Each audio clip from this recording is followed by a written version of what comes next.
right now, but as soon as we get started, we'll start working. Okay. So it looks like, should be all you need. We got, okay. I got almost 9:30. I don't know what time you got now. But Yeah. Should be all good. All right. We're good. Yeah.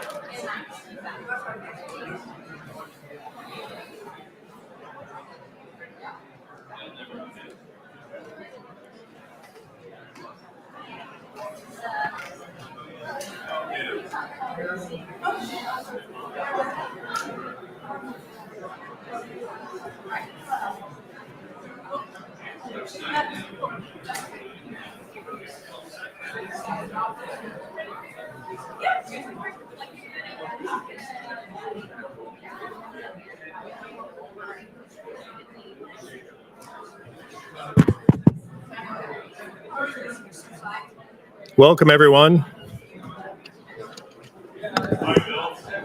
Did you hear me?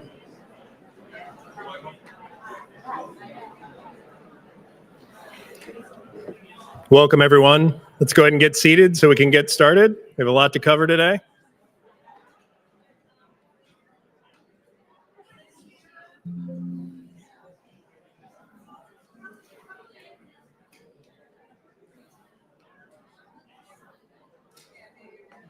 We want another minute or two to get seated so we can get going.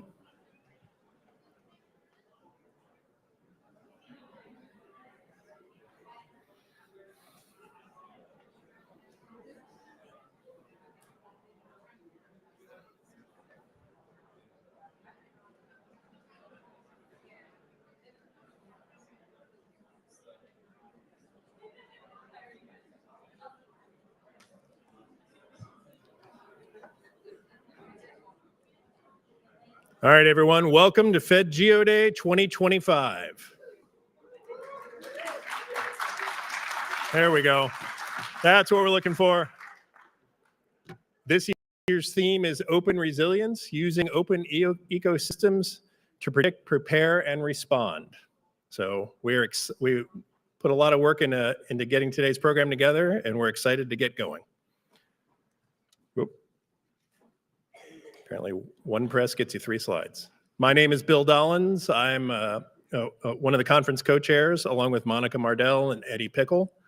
So thank you for taking time out of your schedule to join us today. And we look forward to learning a lot. So first, I'd like to say thanks to all of our sponsors. Literally, this event doesn't happen without them. They cover the majority of the costs that associated with it. And so please, on breaks and every chance you get, take your time to go around and check out the sponsors, say hi to them, see what they've got to offer. You will see others walking around, especially our bronze sponsors are here. They won't have tables, but if you see anyone from any of our sponsors, please stop them, say hi. They'd love to tell you a little bit about what they're doing.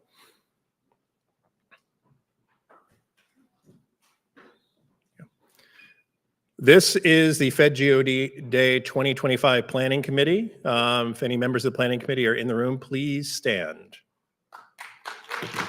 That includes you, Eddie.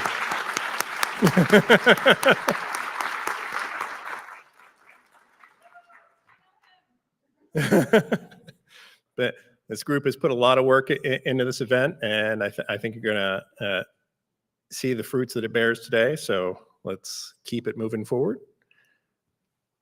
Also, thanks to our venue sponsors, the Department of Interior, providing the space we're sitting in today. The American Red Cross across the street, the space where we'll be having our lunch and our social and doing our refreshments. These are beautiful spaces, and we're honored to be able to do this event here the last few years and hopefully into the future. Also thanking our organizational sponsors, OSGeo US, BAX, FedGeoDay, and Phosphor-G North America. Guido, are you in the room? Guido? Nope. Oh, he's out there. So anyway, if you see Guido, tell him thanks. And OpenStreetMap US is another big supporter of this. This wouldn't happen without them. Maggie?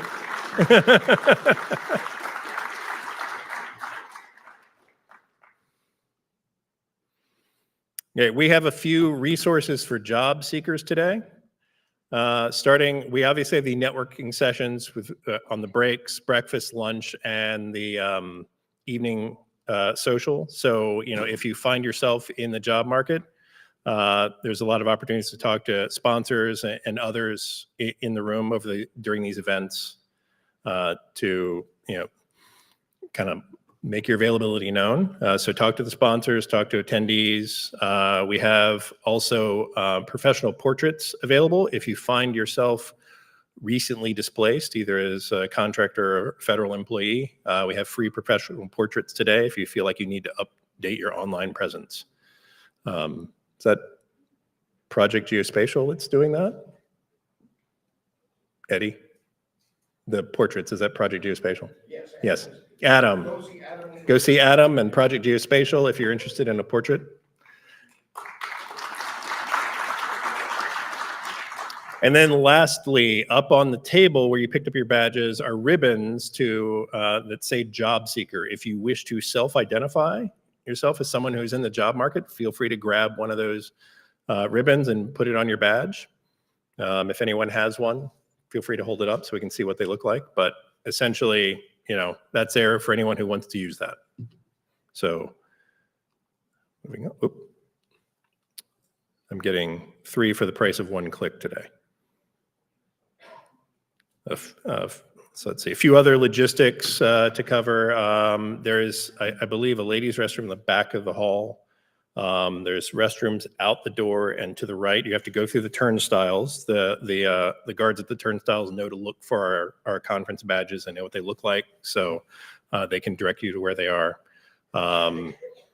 Lunch will be across the street at the Red Cross. As I mentioned before, we'll have volunteers stationed along the way to guide you. Same thing with the social. So there are no food or drinks other than water allowed in this venue. So if you're feeling the need for coffee, you're going to have to step outside and work that out.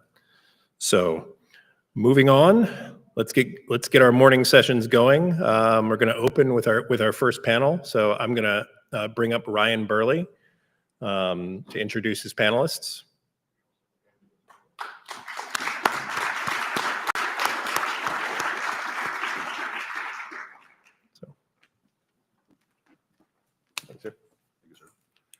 Thank you, Bill.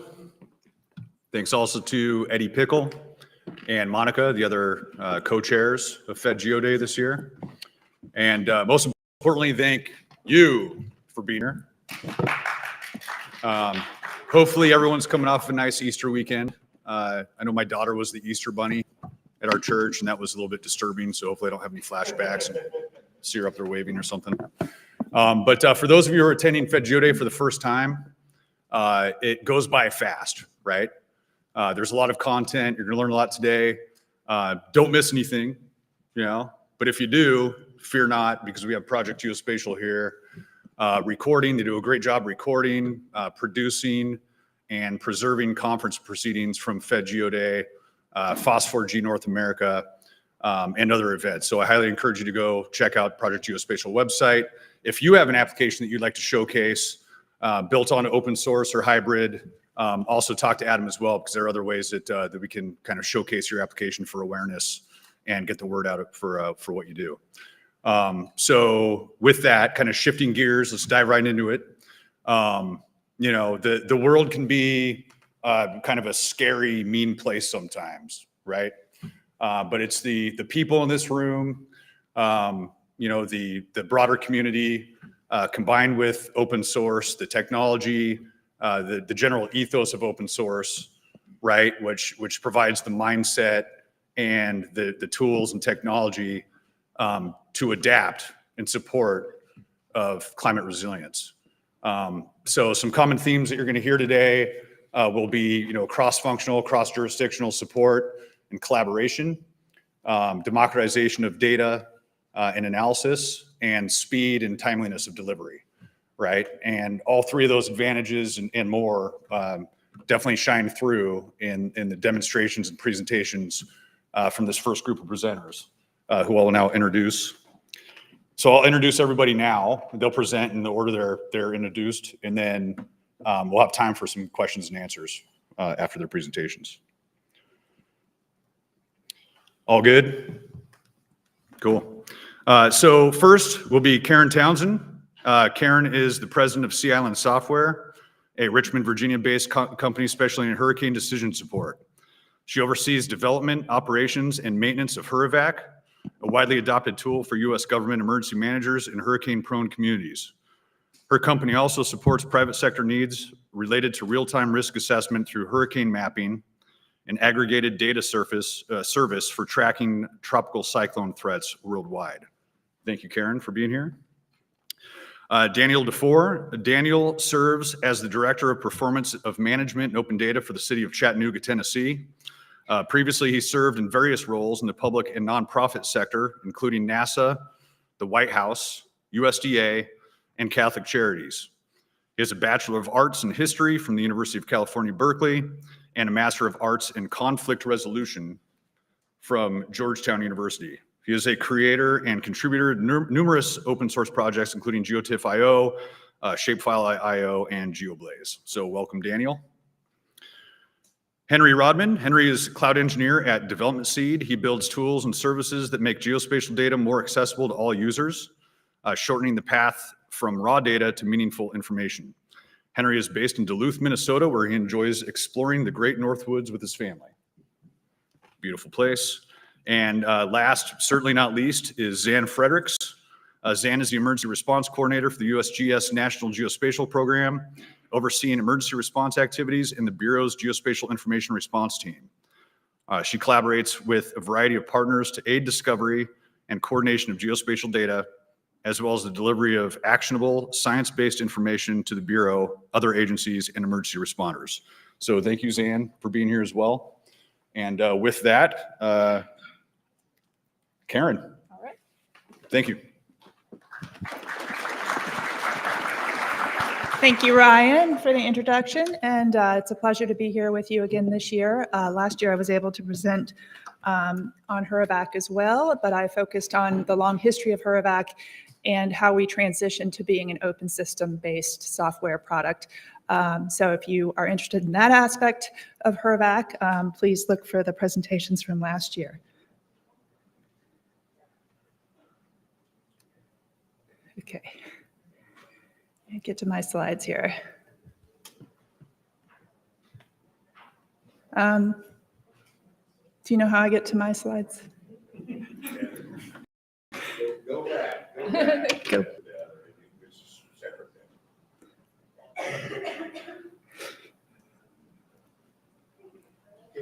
Yeah. Go back. They're going to switch. Go back. How do you mean? Oh, go back to the. Oh, I don't think she's not hitting anything. Let me see. Okay. He probably clicked off. Okay. Yeah, that's what it is about. Yeah. Please stand by. Okay. Yay. Okay, thank you. All right, moving on. How many of you in the room have used HurrEvac or have user accounts? Okay, a few. Well, if you are a federal, state, or local employee, it's a free program thanks to sponsorship from FEMA and the U.S. Army Corps of Engineers and NOAA. So I encourage you, and at the end of the presentation, there will be instructions on how to sign up if it interests you. HurrEvac has been around for more than 30 years. We've tracked 268 Atlantic hurricanes total, starting with Hurricane Hugo in 1988.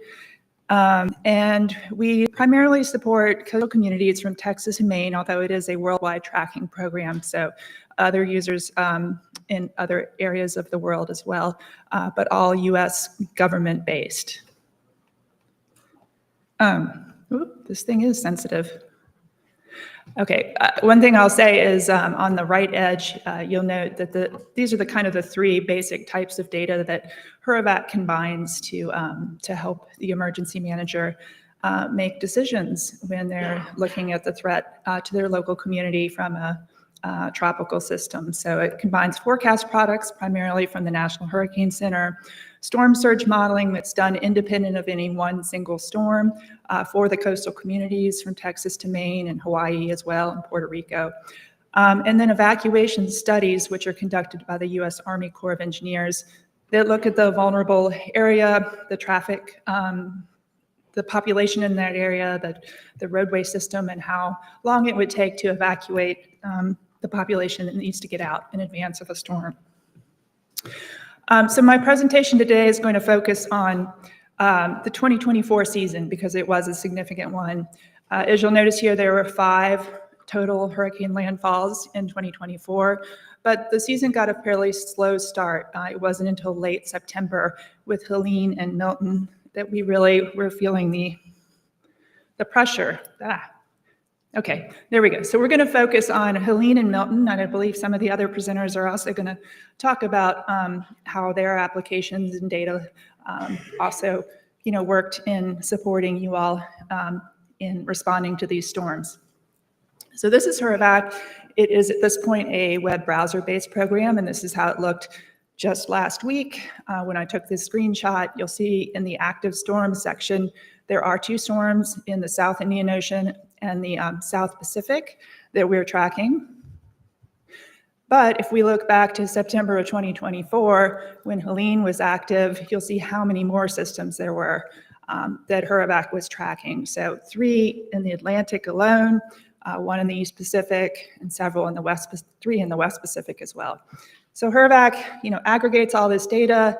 It's getting new forecasts from the National Hurricane Center and other forecast centers every 6 hours, if not every 3 hours. And it's putting it in the program for you, so you don't have to have a whole lot of GIS skills to, pull data layers in yourself. It's doing all that for you as the emergency manager, so you can focus on doing your job of protecting the public. On the conditions tab, there is a number of live layers, and so we took some screenshots during Helene to kind of give you an idea of what the program would look like there. You'll notice that there were notifications that were coming into the system, so anytime the National Hurricane Center would post a new update of the location of the storm every hour or some significant development, like they had seen a rapid intensification of the storm, it would appear in HurrEvac. So the emergency managers is very aware of that in the moment. Of course, one of the big stories with Helene was the inland flooding that occurred in the southern Appalachians, and that will probably be addressed in the later presentations. So I won't spend too much time on it, but there were layers in HurrEvac to help alert the emergency manager of what was coming and what was actually occurring. So this is there are a bunch of river gauge locations in HurrEvac, and you can click on any one of those and see the water level. And so I just wanted to note here that the French Broad River at Asheville rose 10 feet over flood stage, so really devastating. So that was Helene. Very quick presentation on Helene. No rest for the weary. The poor emergency managers in Florida and FEMA responders were having to immediately look at the potential threats from Milton. You can see here in this graphic the track that Helene took. It was more north facing, and that red line that's kind of in the background there. And then what you see in this presentation is what's called the error cone. The cone is just a depiction of where the center of the storm is most likely to track. So it doesn't speak to the threats itself, just where the center of the storm is most likely to track. Even before the Hurricane Center begins issuing numbered advisories, you have the advantage of looking at also this product called the Tropical Weather Outlook in the program. And so this is showing how the program would have looked with the Tropical Weather Outlook turned on prior to the start of the advisories for Milton. So it's showing you that in this big red blob of an area, there was a very high chance of formation within the next really 2 days, if not, the longer period. So this is now a 7-day product, and it's very highly recommended that you always check this daily during hurricane season. Okay, so once a system begins to be tracked with numbered advisories, that's when the heart of HurrEvac, HurrEvac is short for hurricane and evacuation, begins to pull together, the combination of the hurricane evacuation study data with the storm surge data, with the potential track that the storm is going to take. And so at this point, the local emergency manager is using HERVAC to evaluate the potential storm surge threats in which coastal zones, which are pre-delineated through the hurricane evacuation study process, might need to evacuate. So in this example, we're saying that zones A, B, C, and D in Pinellas County, Florida, might need to evacuate. And that, results in a number of hours of 26, I believe is what that says, in which, if you were to call for an evacuation and have it completed in time, you would need that number of hours to have it run. Okay. All right, so a timing arc is HERVAC's visual technique for determining how much time remains before an evacuation needs to begin. And so the emergency manager is kind of trying to decide, do I need to base my decision to call for an evacuation in my community on this advisory? Can I afford to wait another 6, 12, 24 hours? And what this timing arc does is it's based on the size of the arc is based on a combination of how fast the storm is forecast to move towards you and the number of hours, that 26 hours we saw in the last slide. So we advance the storm through the forecast period, and when it touches that arc, that is an indication of, okay, this is where the storm would be when the evacuation would need to be started. How am I doing on time? I think you're doing fine. Okay, yay. All right, so that's the gist of what HERVAC is mainly intended to do. I will note that there are some post-storm assessment tools in it, not nearly as much. It is primarily a tool that's used by emergency managers in the lead up to landfall. But you can get to depictions of the area impacted by the different thresholds of winds, the red area being the area that was most likely to have hurricane winds. And then if you go to the conditions tab right after a system has come through, you'll see the amount of rain that fell. And then finally, there's a special hindcast, storm surge hindcast that the National Hurricane Center runs. They try to do it within 24 hours of landfall, and it's along a known track of the storm. So there's not the, uncertainty and inaccuracy that comes from, the forecast not being what actually happened. They're able to actually calibrate what they get out of this modeling of the hindcast by looking at whatever tide station data they have in the vicinity and how that aligns with what they're getting out of the model. So the hindcast can be useful to the local emergency managers and responders in deciding where to focus their recovery efforts and their rescue efforts. All right, so that's it. Here's how to register for HERVAC. It's hervac.com is the site, and we encourage you to join us and use the program.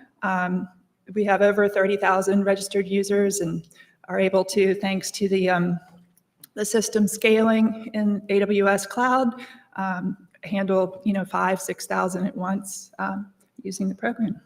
Thanks.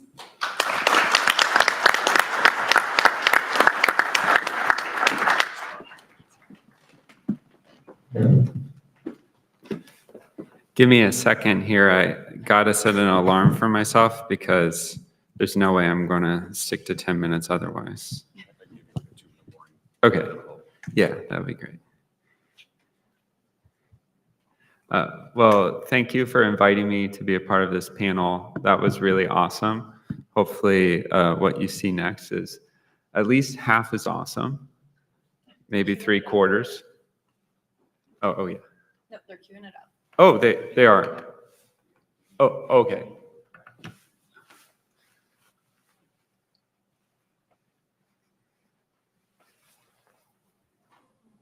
There'll be a slide to play logo bingo later. Get ready. Review your logos. Hi, I'm Daniel. I'm here from the city of Chattanooga. Can you hear me in the back? Okay, great. And I'm here today to talk to you about a flood map. how we built a near real-time map of reported flooding and road closures for Hurricane Helene.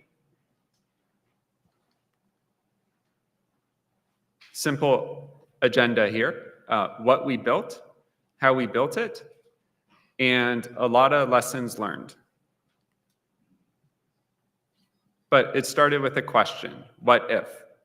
2 days before Hurricane Helene hit Chattanooga, my boss, the head of the Innovation Delivery and Performance Department, Tim Moreland, he came to me and asked me a question.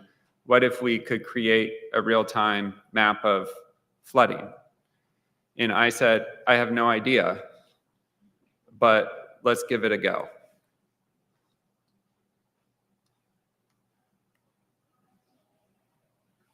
Okay, so what did we build?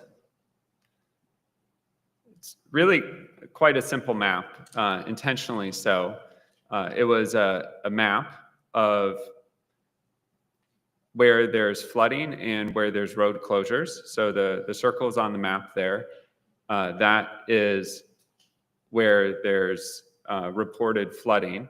And then the lines are where the road is blocked.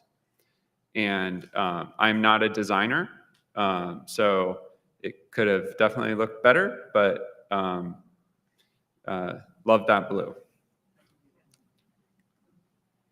We also had pop-ups giving more information. And so this one is talking about more details about the road that was closed. We were moving really fast, building this really cool map, but our city content management system isn't really a geospatial platform. It's meant for something different.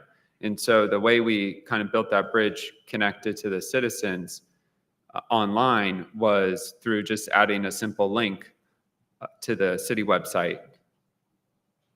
And then that brought them to the map. I wanted to spend a minute to talk about the differences between reported versus predicted flooding. Predicting where flooding is going to be is a lot harder. We didn't do that. I bet there's a few of you in the room who, or maybe more than a few actually, who know about hydrological modeling and flood modeling. And those are really cool people and you should talk to them. I am not a flood modeler, so that's not what we did. We didn't map where we thought there was flooding. We mapped where people reported there was flooding. And there's some nuances there, of course.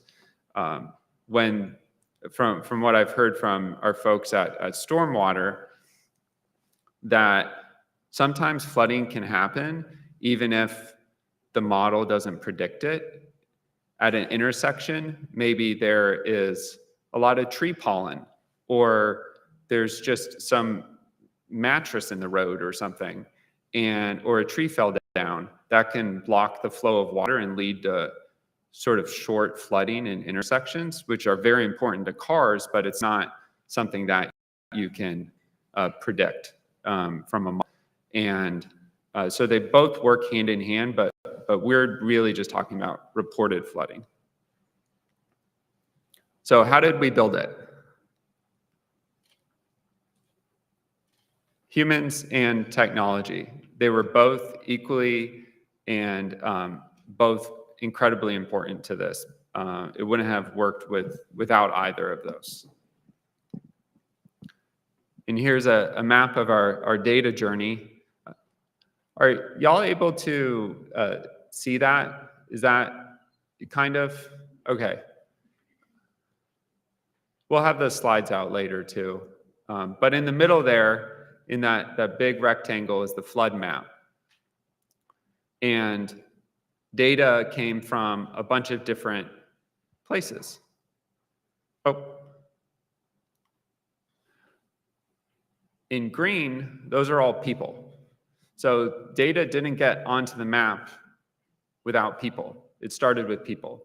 And so in the top left, you see our great head of public works who really added extra work to his plate on top of his busy day to send us emails from the Emergency Operations Center letting us know where flooding was happening when he got reports.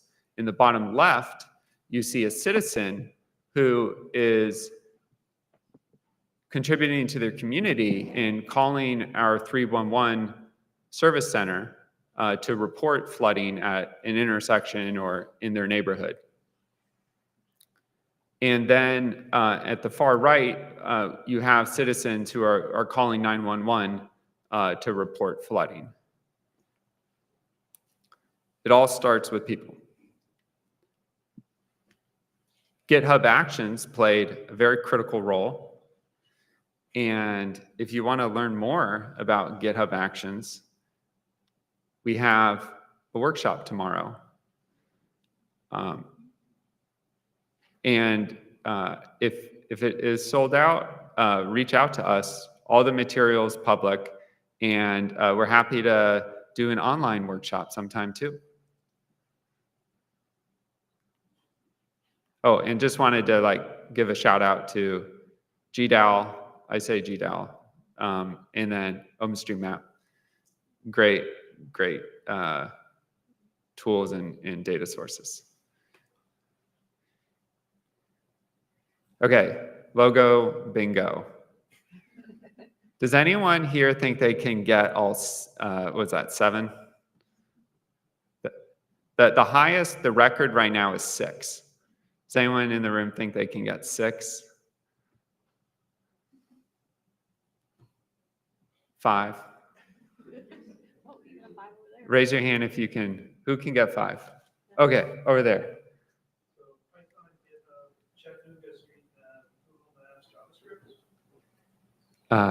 Google Maps. Oh, wow, you got the Google Maps one. That was the trick question. Yeah. And so then okay, so the bottom left is Tyler Tech.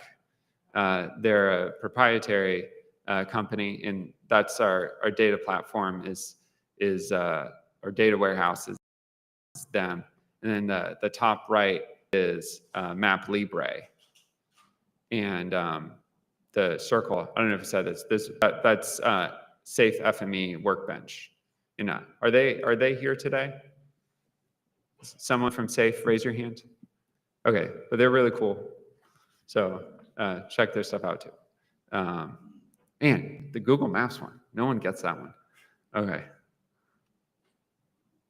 Okay, you can't replace humans. None of this works without humans. Oh, and then,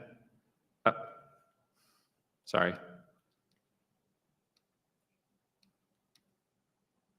Technology can be a crutch too.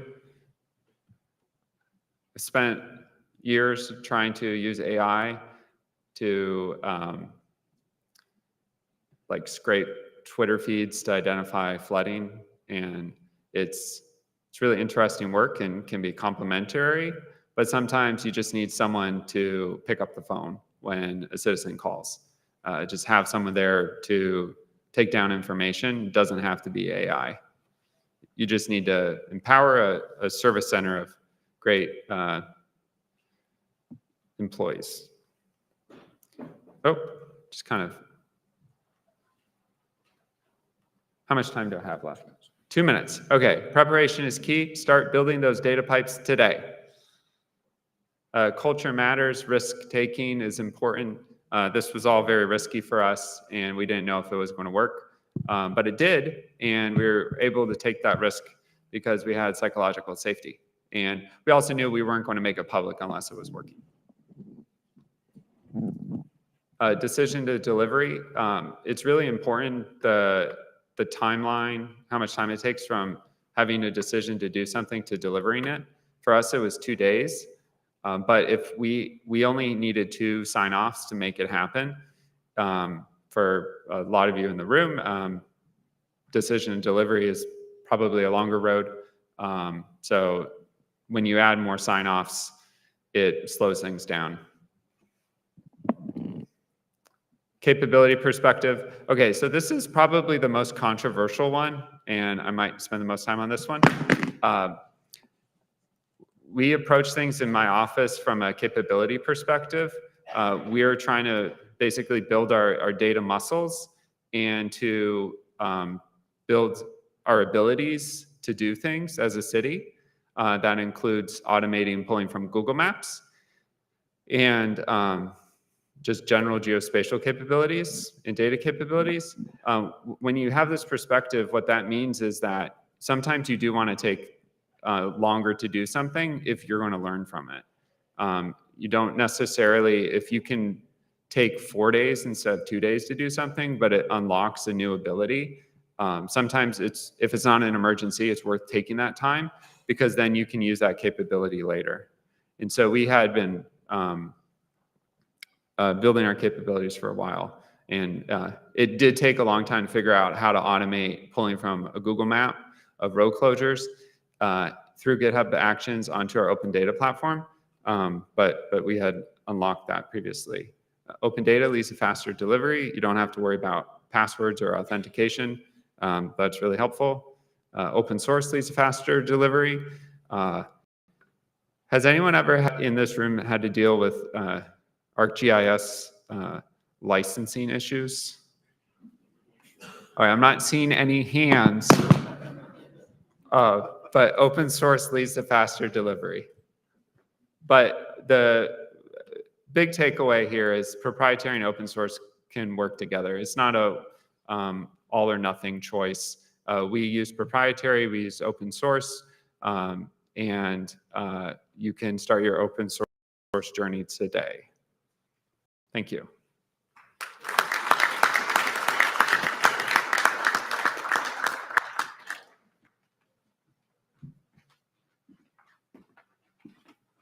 Morning, everybody.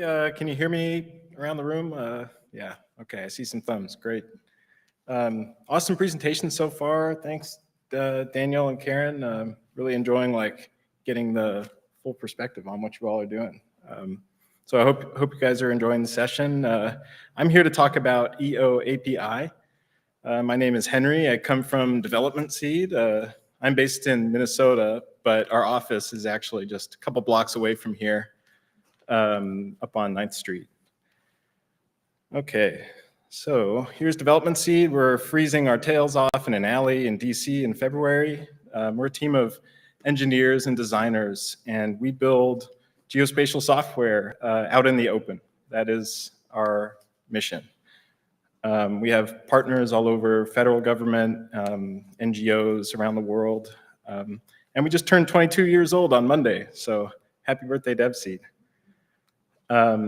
I'm here to talk today about EO API, which is our cloud-native geospatial tech stack.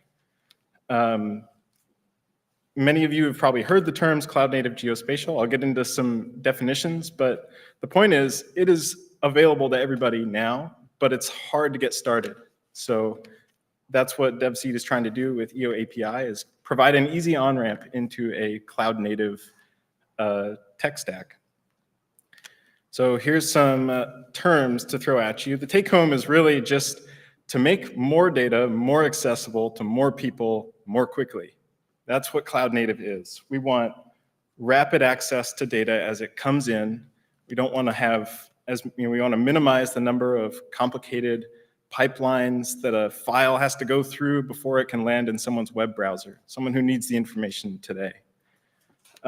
We've got a bunch of materials at this is a picture of our zine, the Cloud Native Geospatial zine. If you're interested in some cartoons about this, you can come check that out. Yeah, so those are just a couple definitions for you, Cloud Native Geospatial.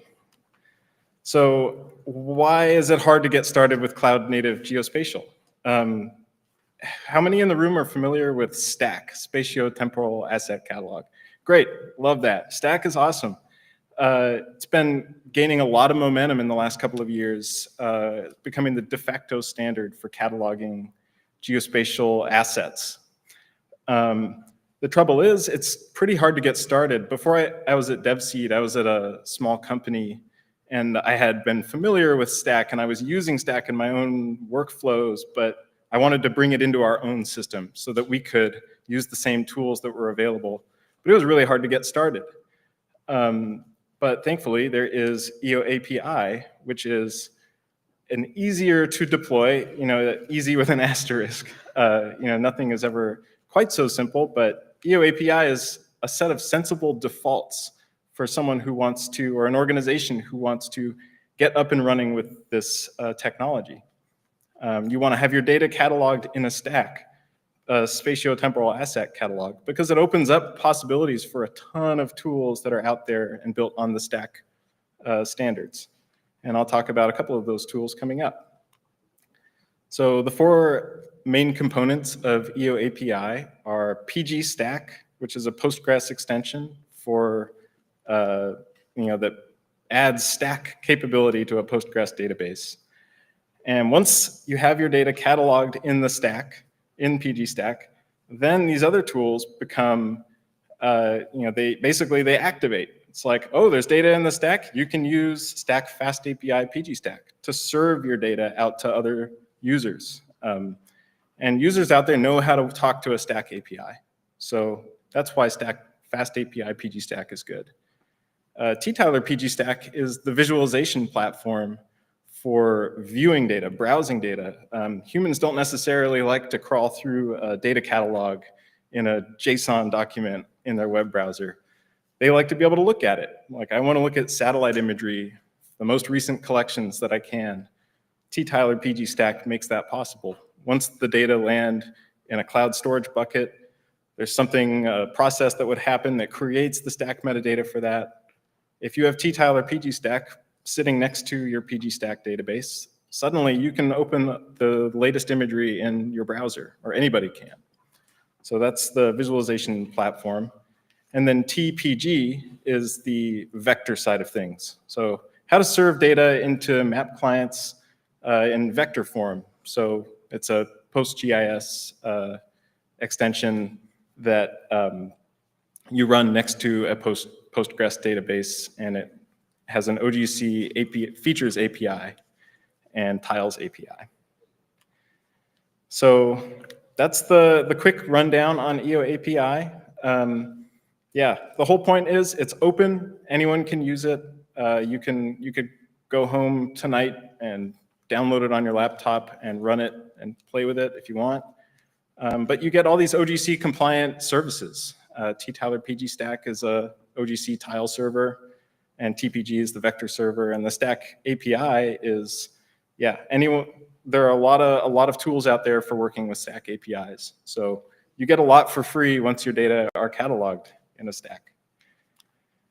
All right, I've got some videos to play here. I'll just sort of narrate as we go, but what I want you all to walk home today remembering is that once your data is cataloged in a stack, a lot of things can flow from there without a ton of extra work.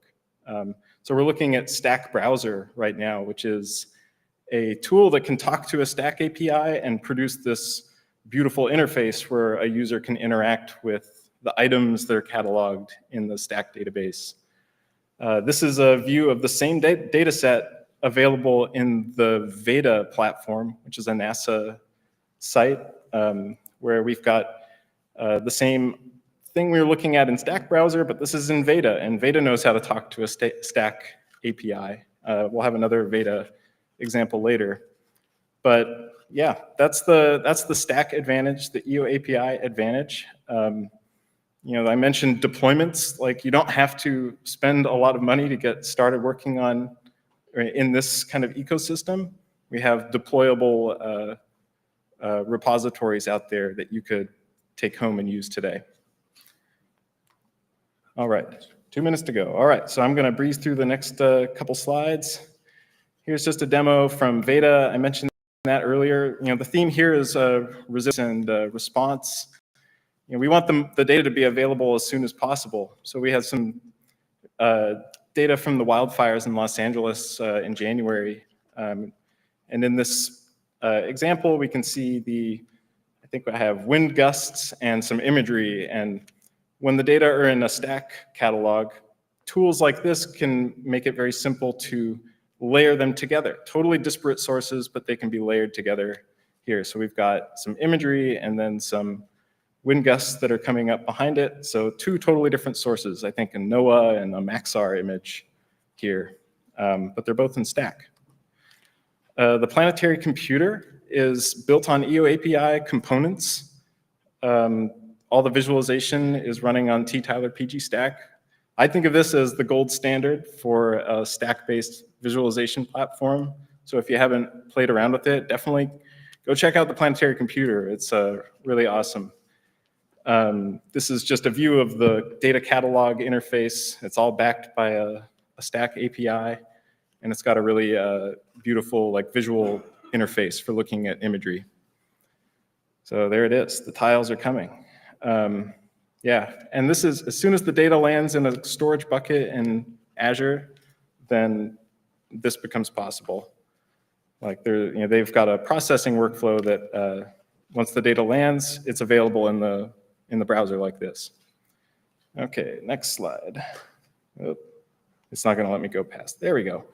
Okay, I had one other demo related to fire events, but in the interest of time, I think I'll just skip to the end here, which is, if you want to start with this, I mentioned earlier you could go home and run it on your laptop.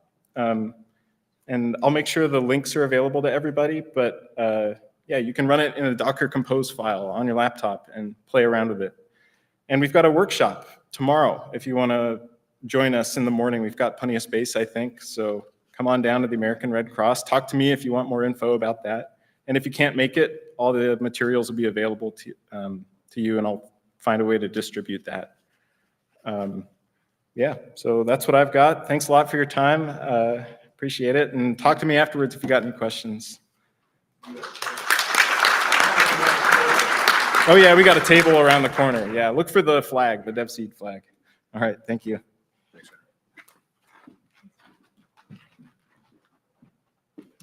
All right, good morning, everybody, and happy Earth Day, right? Well played, FedGeoDay, well played. I really appreciated it. First, I thought I was gonna wear my USGS green, but then I was like, hey, it's Earth Day green, right? I really like it. We're here today to talk about open geospatial resources and how they help us with the prediction, the preparation, also the response to disasters and how we can really leverage open resilience. And you might be thinking, so what? Why is that important? Well, we've heard from 3 great speakers so far today about the so what. I know Katie's going to really knock it out of the park on her keynote coming up next about the so what. It's really important to me. My name is Ann Fredericks. I'm the Emergency Response Coordinator for the USGS National Geospatial Program. And as the Emergency Response Coordinator, it's my job to chair the Bureau's Geospatial Information Response Team. So you can imagine how much I'm thinking of resilience, how much I'm thinking about how we can get our data and tools into the right hands at the right time. And again, the so what is because we know our world is at risk, right? It's Earth Day. It's really important to leverage all of the data available to help reduce those risks. And USGS is doing that by providing trusted, vetted information to our scientists, to the public. We're trying to do research. It's really important that we work together and have good collaboration in order to respond to disasters like Helene and Milton that Karen mentioned. Now, one of the ways we do this at the National Geospatial Program is through our cornerstone of the national map. And the national map is taking both the USGS resources, but also partner resources across agencies, federal government, industry, academics, nonprofits. It's really important that we all come together and can share our data in an easily accessible resource. Now, the national map, it's not just limited to what the USGS is producing and providing. Again, we partner with other agencies to make it easy to get to orthoimagery, but you can also access elevation and hydrography. We've got geographic names, the transportation and structures, they're great resources. Talk about boundaries, the orthoimagery we partner on is good. Land cover, and we also have trails, which will come up in a little bit. And I think it's a really neat resource to be able to have trails for those national lands that we have, your public lands that are really exciting to go visit and check out. One of the easiest way to get to the national map resources are services. right? You might already have a web map or an application and you just want to ingest these data sets. You know your symbology, you're familiar with the way your map works, the look and feel of your dashboard, how your application interacts with your data sets. That's where services are really great. So if you want to go to apps.nationalmap.gov/services, you can learn more and see what services we have, both feature services and map services. And a neat way of learning more and how we use the services is through the Geospatial Information Response Team. Now, again, the Geospatial Information Response Team is the Bureau's effort to provide open geospatial data first and foremost to our USGS scientists. Our goal at GERT, again, is to really make sure our scientists have the data they need in order to continue fulfilling their mission, no matter the circumstances. Now, as you can imagine, some of those are provisional data, so sometimes we have to put them, behind closed doors because they're not ready for the general public yet. But oftentimes, if we find a great resource, we are able to put it out there for people to access. Again, I will say this, there's no room for ego in emergency response. We don't care where you're getting the data, we need you to get the data. Right? So it's really important that there's an easy way to pull this information together, and it helps both emergency responders, land and resource managers, but again, our USGS scientists respond to a myriad of disasters, some of them listed here. Now, if you think of all of the USGS, the data, the tools, the applications as tributaries, I like to think of the GERT as the delta, where we're accumulating and we're collating and then we're disseminating that information back out. Again, first and foremost to the scientists, so they know where to go constantly, right? They can just visit the GERT hub. That's where we're accumulating it all. We create these event support maps based on hazard. That way, if it, specifically if it's a flood, go to the flood event support map. If it's a hurricane, go to the hurricane. If it's a fire, go to the fire. You can imagine how convoluted these maps could get. They're already a multivariate to begin with, but if you put all those hazards in one, it gets very distracting. It's very hard to be able to understand any kind of importance from these maps. Now, what I want to draw your attention to, though, is that dot on the lower left, and that's our public applications page. So if you visit our GERT hub site, usgs.gov/GERT, has a link to the app. That's a little bit of a longer address that you see at the bottom, but the public's app page is really important because that's where we have links to all of those open resources. Now, when most people think of the USGS, they're probably thinking topo maps, right? Whether it's the staged US topo or the on-demand topos. Well, one of the great ways of open data that we've got is we've got a user engagement training video team for the national map that helps contribute to creating these training videos for all of these resources that are available to you. So if you click on the public apps, you can see some of these training videos. One of the videos that they just recently put out is a difference between those staged US topos and the on-demand topos. So let's check it out to learn a little bit more about the differences, because emergency responders often use topo maps in order to coordinate. So the US topo is that pre-published topographic map, where an on-demand is a customized topographic map. You'll see there are very few differences, a lot of similarities. The differences, the quads for the US topo versus centering where you want, the scales, there's additional scales on the on-demand, how the contours are generated, the schedule of the data availability. Both are free and unlimited downloads.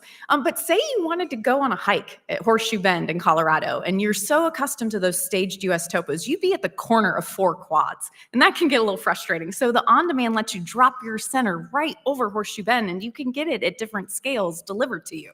So you'll see similarities between the US topo and the on-demand topo. The logos look similar, a little bit of difference on the credit notes. You'll also see a difference in how the trails are represented, as well as the labels. Right? We've got cartographers working on the US topo labels versus on-demand is fully automated. So what's really cool about topo maps is that USGS has a relationship with the Defense Logistics Agency to drop ship printed US topos or on-demand topos to emergency responders for free.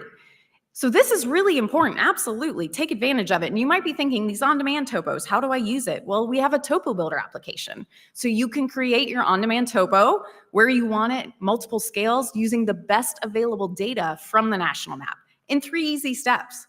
The first one is to select your map type. You've got a 7.5-minute topo choice or 100K. Just zoom to your area of interest. Then you can select whether you want it on grid like the US topo, or you can drop your center where you want it, so customized extent.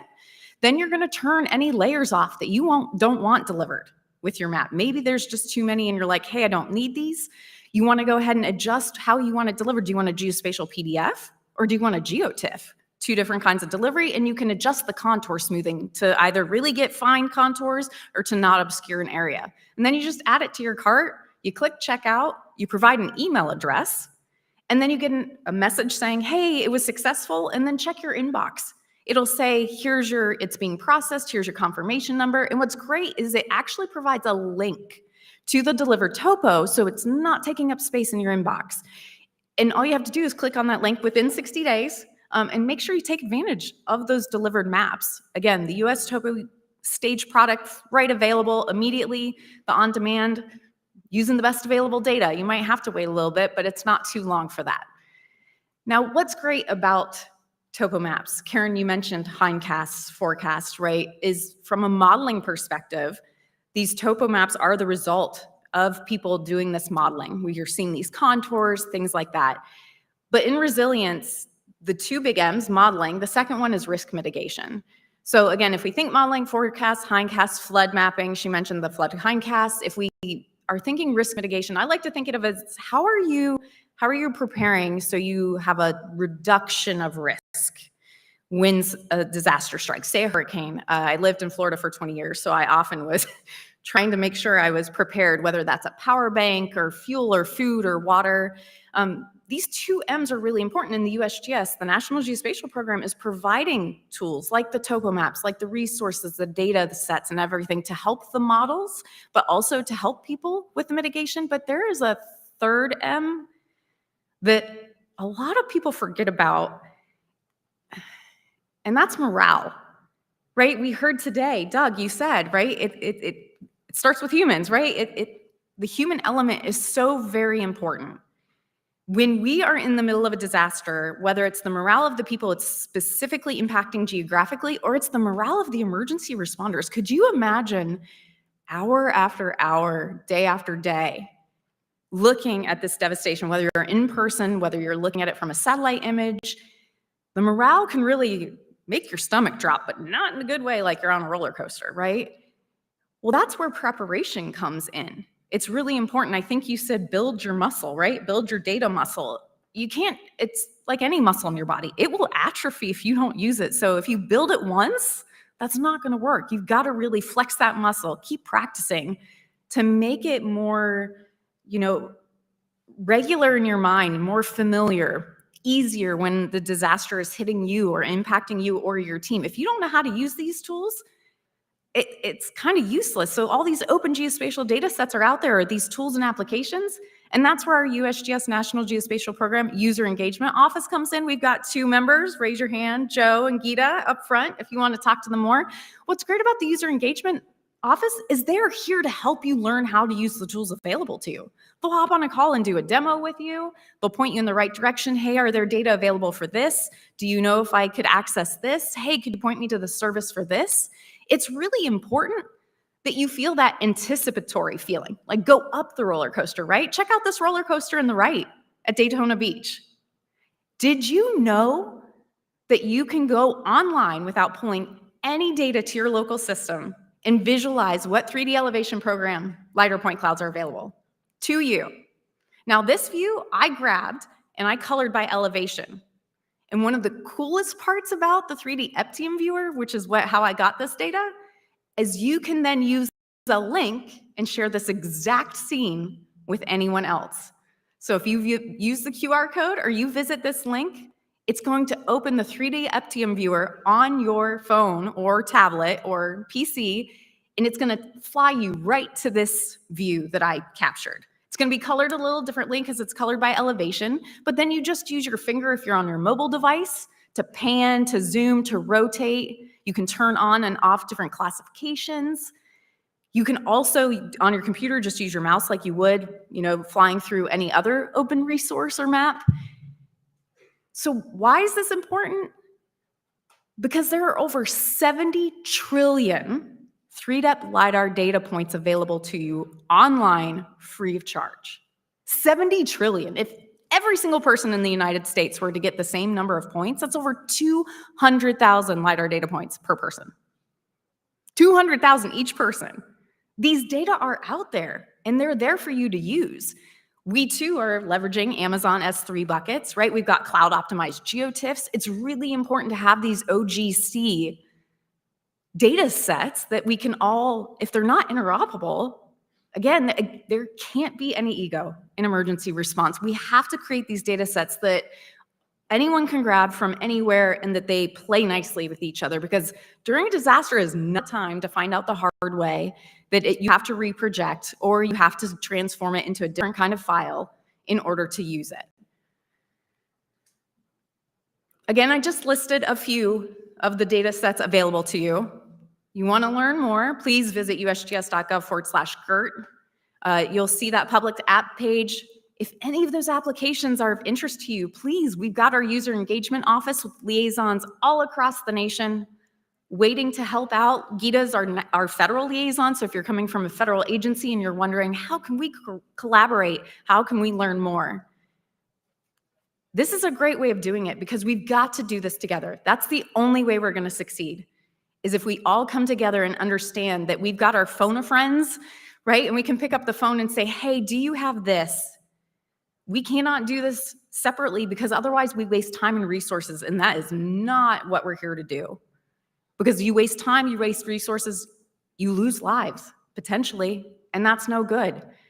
So it's really important to remember that we are trying to do this together, and that in the time of a disaster need, you want to make sure you flex that data muscle and know what data sets are available to you, again, free of charge and without use restrictions.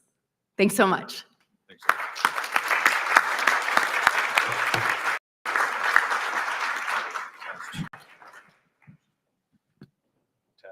Test. We get this mic on. Test. There we go. All right. So we have, first of all, thanks, Zan, Karen, Daniel, Henry. Great presentations. We have a few minutes for questions from the audience. I can run this mic around, if that makes sense. Anybody have any questions for any of the panelists or presenters? Okay.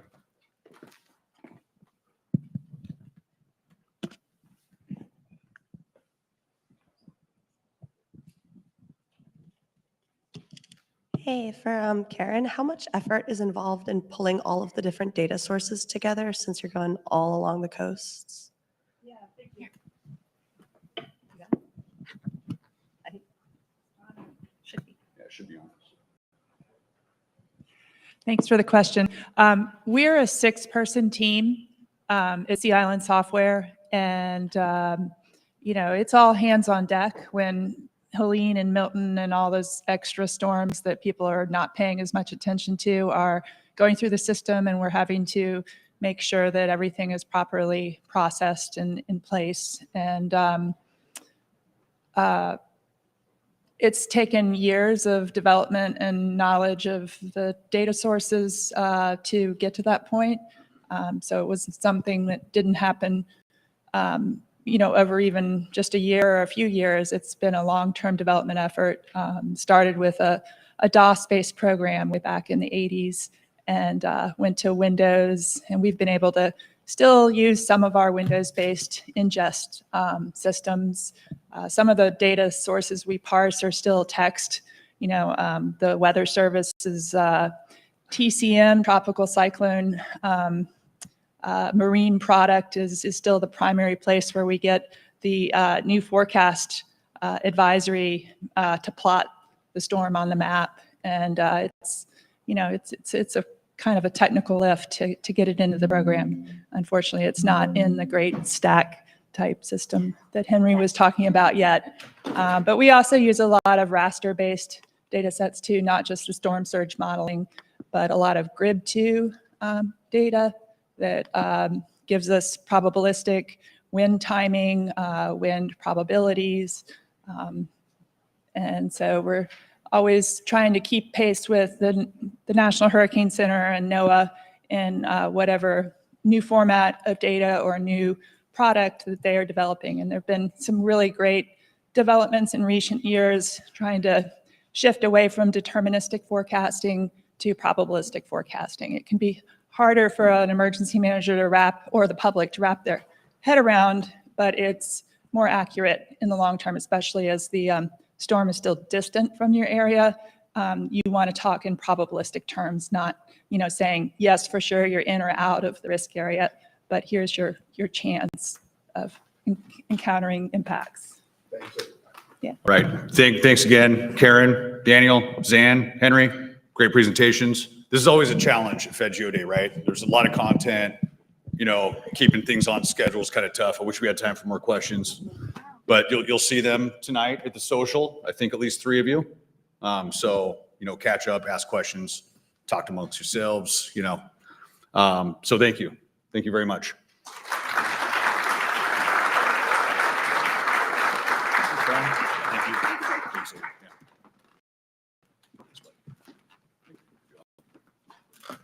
All right, next up is our coveted keynote speaker, Katie Piccioni. Katie is with the response. She's a response coordination lead at the NASA Disasters Response Coordination System. As the response coordination lead for NASA's Disaster Response Coordination System, or DRCS, Katie works with the DRCS team, subject matter experts across the agency, and stakeholders in the emergency management community to develop Earth observation data products that fill information gaps during disasters. Before coming to NASA, Katie held a research position with the Humanitarian Assistance and Disaster Relief Systems group at MIT Lincoln Laboratory, focusing on applications of remote sensing in disaster response and recovery. Leveraging skills in systems analysis and socio-technical systems engineering, she also supported programs related to food aid delivery, supply chain management, conflict prevention, and other humanitarian missions. Katie previously worked at FEMA, where she helped identify new uses of aerial imagery in emergency management and served as a crowdsourcing unit leader in the National Response Coordination Center. So with that, thank you, Katie, for being here.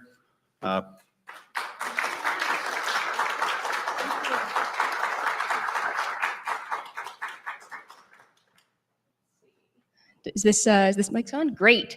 Okay, wonderful. Thank you so much for that wonderful introduction. And Carla and Eddie, I am so grateful and so honored to be invited to speak to all of you today.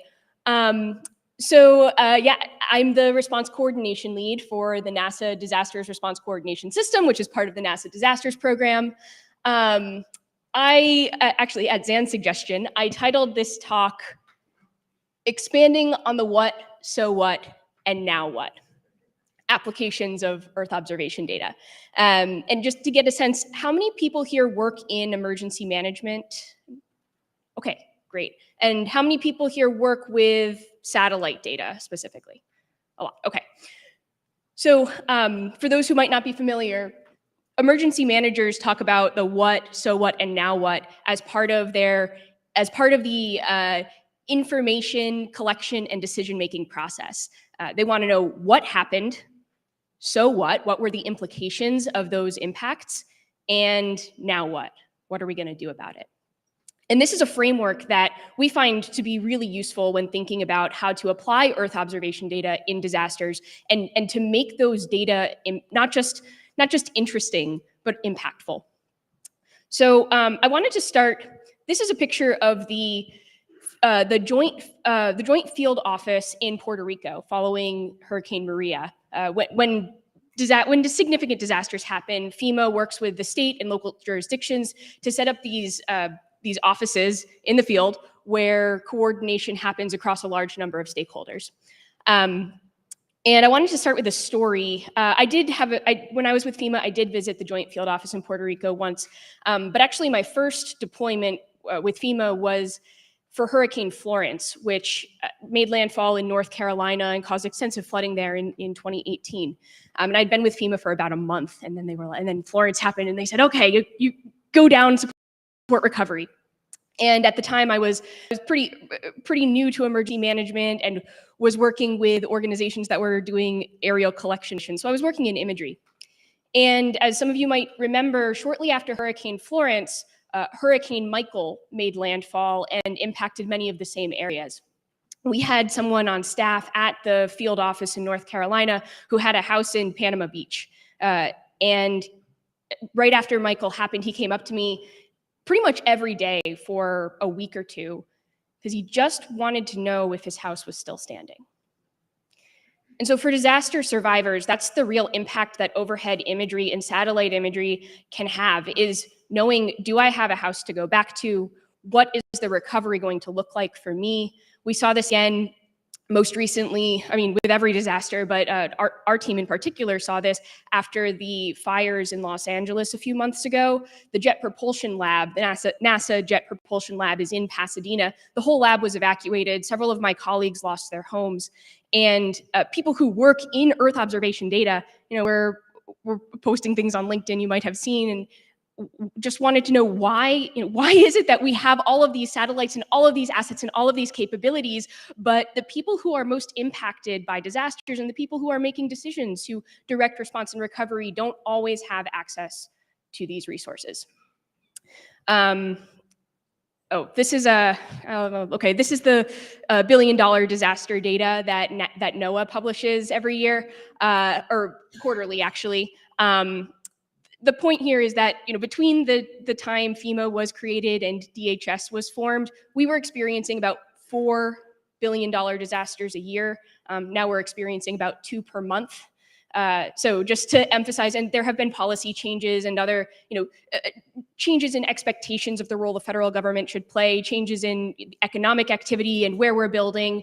But the point is that obviously disasters are continuing to become more severe, and the tools and technologies and processes that have been developed to address disasters, kind of up until this point, really were developed. A lot of those policies and processes were developed in a world that no longer exists. And so technologies like remote sensing, like satellite imagery, can really empower emergency managers to do more, and to do more with what they have. So these are some of the kinds of activities emergency managers do that are areas where remote sensing can provide actionable information, decisions about making evacuations, providing food, water, and shelter as the Red Cross does, directing search and rescue operations, and then more on the recovery side, understanding the impacts to infrastructure and homes, debris removal operations. These are all the kinds of places where emergency managers are using geospatial data, and remote sensing can be an amplifier for those efforts. And so what I wanted to kind of, I guess this is the takeaway, right? Is that my vision, our vision within the NASA Disasters Program, and I think within the community at large who works in applications and GIS in emergency management, I think one of my vision is that overhead imagery would be available to provide essential information to responders and survivors for every disaster. And so the call to action here is that those of you who work in Earth observation data, work in areas adjacent to or kind of touching on emergency management, hopefully you take something away from my talk, from the wonderful talks we just heard, and all of the talks today and conversations today, to help work towards this. So, and I also want to emphasize the every disaster part. I think we see a lot of action to collect aerial imagery, apply satellite imagery in incidents like Helene, Milton, the LA fires, these truly catastrophic incidents that have wide-ranging impact. We don't see as much use of satellite imagery or aerial imagery or anything at all often for the long duration, slow, prolonged flooding events. There's much less activity around. There was pretty severe flooding in Kentucky back in February, and end of February, beginning of March. There were these tornado outbreaks across the country. These kinds of disasters that have, and sometimes just as much impact over a wide area, but maybe aren't as exigent aren't demanding as much attention from the national news. Those are the places where satellite imagery, I think, really can shine, especially low latency, low resolution, low latency imagery from satellites like the GOES system and other things like that. So anyway, we'll talk more about that. I want to spend a few minutes talking about the NASA Disasters Program. So the Disasters Program has been around for about 10 years. We live within the Applied Sciences program of the Earth Sciences Division. So NASA does space technology, NASA does earth science. And we have three core program elements. We have a science portfolio where we invest in research to leverage Earth observation data for disaster applications broadly. We have a portal, which I'll talk about a little bit later. And actually, I think our portal team is here today. So if you have questions about how to access our data, they're the people to talk to. But we're calling it the Disasters Partnership and Learning Platform. And then we have this disaster response coordination system element. And that's what I'm part of. That's my team. And so the mission of the DRCS, for the first, DRCS just launched this past summer. So we're a new element of the program. And for the first many years of the disasters program, we had sort of an ad hoc posture in supporting organizations like FEMA and state emergency management agencies. DRCS was established to systematize the way we provide support to response agencies with Earth observation data. So, when a disaster happens, FEMA or a state emergency management agency or a nonprofit can reach out to us and say, hey, is there, can NASA help provide data to shed light on flooding or landslides or fire burned area perimeters to support our response? And when that's the case, we receive that request.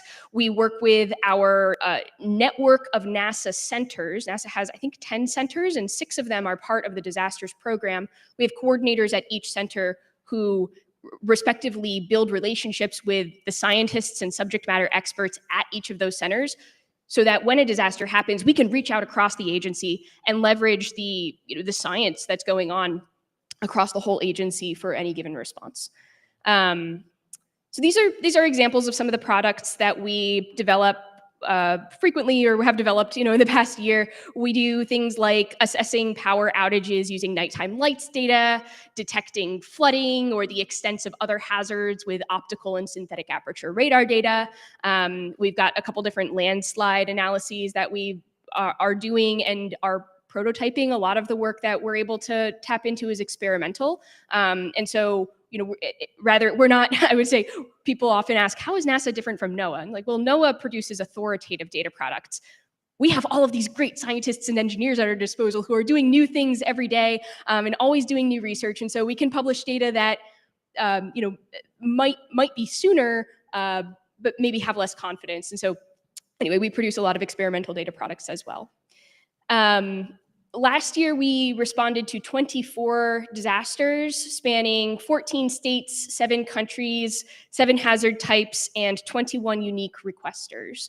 I'll talk about that. Yeah, so we are, this year we've already had, I think we just wrapped up our 4th activation with at least 3 different hazard types, although I'm just thinking of this off the top of my head. So we're growing as a program.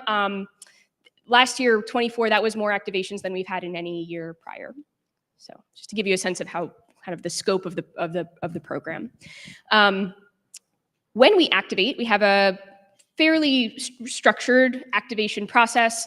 We're kind of constantly monitoring so that our team is aware of hazards that are incipient or approaching or just happened and whatnot. So we're constantly monitoring. But we hold on, sorry. Okay, but we actually start our activation process when we receive a request. And so, like I said, federal, state, county level organizations as well, nonprofits can reach out to us and say, hey, can NASA support this incident? And when that happens, we have a screening process where we evaluate whether we have the people, the resources, the tools to actually answer questions. We do an activation, we publish data on our portal, we deactivate and have an after action assessment process. But a lot of times the requests that we get look like this. People reach out, they don't know what NASA's capable of because there's a pretty big gap between emergency managers and the experience and expertise emergency managers have and the vast world of remote sensing science. And so often requests look like this. People say, give us everything you've got. Like, what can NASA do for us? And this might be, give us everything you've got that shows damage or that provides essential information that we can add to our dashboard, that answers questions that we don't know what those questions are yet. And so part of our job is to also kind of figure out what is the question that's actually being asked. And we have, over the last few months, we've been putting a lot of effort into trying to document what are the capabilities, we were talking about capabilities earlier, that NASA has that are regularly used or asked for or applicable, and how do we work with our stakeholders to empower them to basically ask better questions and tell us, be more specific about what they need as well. How do we bridge that communication gap between the technical and the policy process communities of practice? So when I started working in this domain, I think I had a lot of misconceptions about satellite data, and these are common to many of our stakeholders in emergency management. We're all used to having Google Earth at our fingertips or Google Maps at our fingertips now. And so we have a common literacy around the use of satellite imagery and what it looks like to have a satellite imagery, at your fingertips. And so I think that we think that satellites are always up there 24/7. So why don't we have imagery right away during disasters? And satellite imagery looks like Google Earth, right? Doesn't all isn't it just optical? But we also have, of course, synthetic aperture radar and other kinds of imaging assets that produce data that doesn't maybe look like what you're used to looking at. So, and then of course, satellites, they're way up in space. They have a huge field of view, right? Can't they see the whole impacted area? But of course, the trade-offs between resolution and area coverage mean that, sure, you might be able to see the whole world, but only at a meter. And if you want 25 centimeter resolution imagery, you're probably looking at a much smaller space. So we have to kind of keep all of these realities in mind as we're responding to these requests, as well. So this is I love this graphic. This is NASA's Earth fleet. We have a number, we have basically a whole lot of satellites in space. Many of them are designed for science missions. Part of our job is to figure out which of them can provide useful information in emergency management at all. So we've got some circles here around assets that we use regularly. MODIS, VIIRS, we're using the GOES satellites, like I mentioned. Which other ones? Oh, Tempo is a new satellite that just launched that provides air quality data. So that one's new over the last year. We're kind of figuring out how to use that better. We're anxiously awaiting the launch of NISAR, which will provide I think 3 to 10 meter SAR, L and S-band SAR imagery globally every 12 days, 6 days at the poles. Anyway, so we've got a lot of capabilities. One of the things that's really awesome is that we have all of these different assets that we can leverage to do all sorts of cool science, to answer lots and lots of different questions. And that's wonderful, but it also makes it really hard to tell people what is the list of things that we actually can do. So and just to provide a little bit more context around why this is challenging to have just like a list, is because not only do you have all of these assets in space, but for assets that need to be tasked, we also do have access to some commercial data through the Commercial Smallsat Data Acquisitions Program. But for any asset, right, there's this tasking, collection, processing, analysis, and dissemination workflow that needs to happen. Each of those steps has different technology that's involved in it. If you have technical issues at with any of those systems, that can lead to a delay or just your data doesn't get delivered at all. Similarly, there are a whole host of environmental contingencies ranging from the cost of operating systems or personnel being out on leave to geomagnetic storms during Helene. Actually, there were geomagnetic storms that took place during Hurricane Helene, and I know one of our partners in the commercial sector had to put their satellites in safe mode for a day or two to prevent damage to those valuable systems. And so, it seemed like a bad inject into an exercise, but these things really happen, right? So environmental factors can influence the ability to deliver or produce any given data product. And then, of course, there's the fact that each of these systems, each of these pieces of the process is done by somebody different. And so when I think about remote sensing in disaster response as a complex socio-technical system, I think that one of the hardest pieces is coordinating among all of these different experts who may or may not know each other, may or may not have worked together before, may or may not have an understanding of those user needs and the decisions that they're making at the end of the day. And so I think over the last 5-10 years, there has been a lot of effort to improve coordination among the people who work in GIS and remote sensing and emergency management. And that has led to a great increase in our ability to collectively, utilize imagery effectively.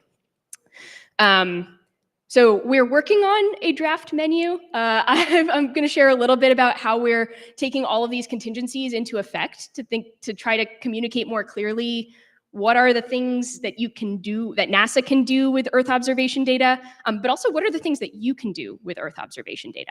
Because all of our data is free and openly available, as we just heard as well, right? The EO API might be a way to access some of this data going forward. So going back to this, what, so what, now what framework, I find to be a really helpful way to try to start bucketing and thinking about Earth observation data. So you might have just plain imagery, and imagery is really valuable for situational awareness. I think of this as your RGB image. Maybe it's SAR that's processed to be an RGB image. Maybe it's false color, shortwave infrared imagery. Maybe it's panchromatic, but anything that's kind of an RGB or single band image, where the primary use would be to look at it, and for somebody to look with their eyes and think with their brain and see what they're seeing. And it's this situational awareness piece that imagery fills. And so, it's those questions that emergency managers don't know that they have at the outset. And then there's the what happened. We think of this as the boundaries of an incident, vector data and raster data that describes the nature of the hazard. It might be polygons, it might be a flood depth grid, it might be a burn severity layer. But it's describing the nature of the hazard, right? And then there's the so what. Who was impacted? What infrastructure was impacted? If you take that hazard data and intersect it with foundational geospatial data, that is where information starts to emerge on what the impacts of a hazard were. And then, the now what. NASA doesn't do the now what piece so much, but what we see a lot of our partners in emergency management do is then, take that information or take that analysis and produce information on the number of houses that were damaged, the number of people who might have been impacted, the specific assets or pieces of infrastructure, wastewater treatment plants, power plants, bridges, dams, levees, et cetera, that were in the area that was impacted. And the beautiful thing about remote sensing is that often this information is provided, often this information is provided to supplement reports that are coming out of the field. So the traditional way of collecting this data is to send people out to do field surveys, to do ground surveys. And this doesn't replace that, because those are the standard processes that emergency managers use. But this data provides supplemental information to inform decision-making. It can help fill in spatial gaps. It can help fill in temporal gaps as well. Okay. So just to kind of provide a few more examples of what these different kinds of data products look like, and how we can start to kind of think of categorizing them. Imagery for situational awareness is something that is easily interpreted visually. Behind there is an image. Actually, I think this one was from Helene, of just Sentinel-2 RGB imagery that you can look at to see where was the flooding. Oh, wow, that was fast. Okay, I'll just skip to the examples actually. The similar, analogously, when we're talking about the what and data describing hazards, right? We can think about flood maps. This is an example from there was some pretty severe flooding in Brazil last year that our team supported, and we provided both optical imagery and also flood extent and depth grids to support US Southcom and the government of Brazil and the State Department. And then when we think about, what are these so what products, we're thinking about things like power outage proxy maps, where we take that nighttime lights data and combine it with census blocks or zip code grids or population data. Damage proxy maps, where we're combining in infrastructure, information on the population affected, and that sort of thing. So just a couple examples. I think we've got time. A couple examples of what this looks like. This is the nighttime. So NASA has a program called Black Marble, which takes day-night band data from the VIIRS instruments on Suomi MPP satellite and the NOAA 20 satellite, and processes that imagery to look at changes in radiance they look at the radiance detected at sensor from one day to the next. So this is an example from the last May in Houston. There were severe power outages that followed. There was a derecho, basically severe windstorm that caused widespread power outages in the Houston area, which happened to coincide with a heat wave. So you had people without air conditioning in a heat wave, and it was just this confluence of bad circumstances. So we did a power outage analysis like this. Okay. So you can look kind of over time at how the power outage is changing. So this was, the baseline pre-storm and then after the incident. And you can also see recovery, kind of take place through this data as well. Clouds impact the clarity of this data. That's one of those environmental factors. Sometimes it's really like this, really striking. Sometimes it's not as useful. But this was an example where it was quite illustrative of the extent of damage and the timeline for recovery. Our intern actually did this fabulous analysis looking at how the changes in radiance corresponded with census data. And so we can look at what neighborhoods might have been most severely impacted. This is an example of surface change data that was produced after the Lahaina fire. So NASA we have tools for analyzing both optical imagery and synthetic aperture radar imagery to do change detection. I believe this one is an optical product, actually, although we'll often do this kind of change detection using SAR data. And so you can see where the fire was happening, where it was most severe. And from this kind of data, you can develop damage proxy maps, which shed light on what areas were most impacted. This is another example. So this one is actually a product that we're developing, or a data set that we're developing as a product for detecting severe storm signatures from geostationary satellite data.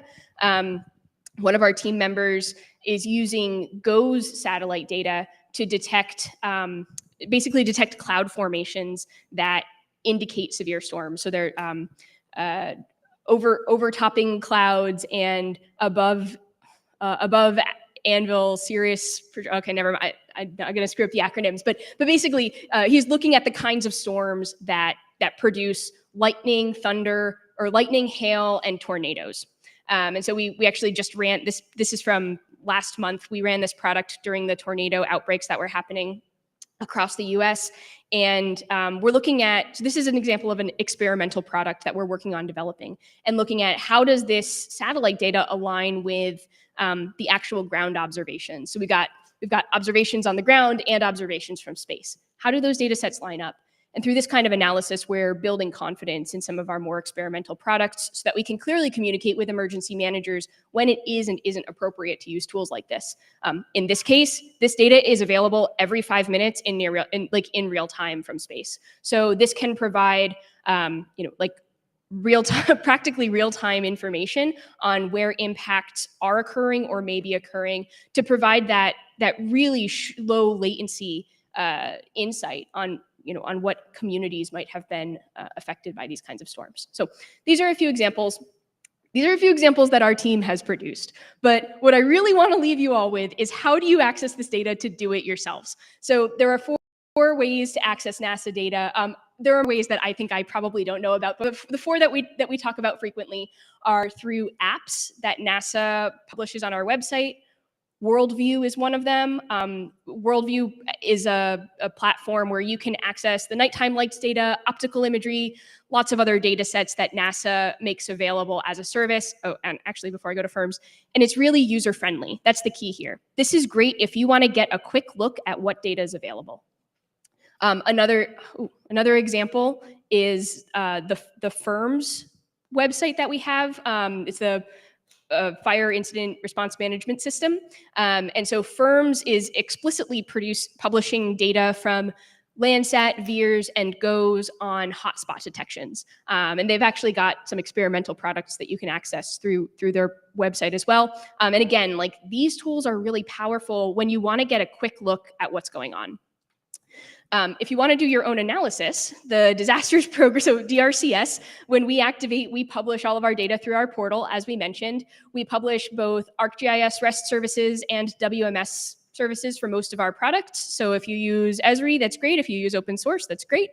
Many of our products are also available for download as the processed data product for that incident. So when we activate, we have this little red banner that pops up on our portal homepage, and there's a link there that will take you to the incident gallery that we establish for each of those incidents. And so from here, when you click on these cards, they'll take you to the item details page for each product, and from there you can access the REST service or WMS and download. Sorry. I should also mention that we include quite a bit of metadata in our item details pages. So if you're looking for notes on recommended use for a particular data set, the caveats about that data set, or the credits to whoever the scientists and science teams that produced that data, all of that information is included on the item details pages. You can also reach out to our team if you have questions. Okay, and then finally, NASA has both APIs and a website where you can download data directly. So this is not managed by the disasters program, but for those of you who are more technically savvy, the Global Imagery Browse Services APIs, GIBs, provide a great way to go and access a lot of this data yourself to do your own processing and your own analysis. Similarly, you can download granules from Earth Data, the NASA Earth Data website, to do that analysis yourself. And for those of you who want to learn more about how to use Earth observation data in disaster response, the Applied Remote Sensing Training Program, RSET, has numerous modules that really walk through how to do these analyses. And so, our team, our science teams across the agency have been involved in producing these training modules. Our team regularly taps into them as well. These are a great resource for folks who want to learn more about how to use the wealth of open data that NASA has available to support incident response. And so I hope, this is really what I want to leave you all with is like, let's do this, right? The now what is how do we go and build a strong community of practice around the use of Earth observation data and around the use of open Earth observation data in disaster response. Because it's the open data, with commercial data and with private data, there's a lot that you can do that's really focused on structure level damage assessments and the nitty gritty of what happened during an incident. But the open data provides this wealth of information that I think we're really only scratching the surface on. And so my ask to everyone here is to help us with this, help kind of bring this vision into reality. And so with that, I think we maybe have some time for a few questions. Great. Thank you very much.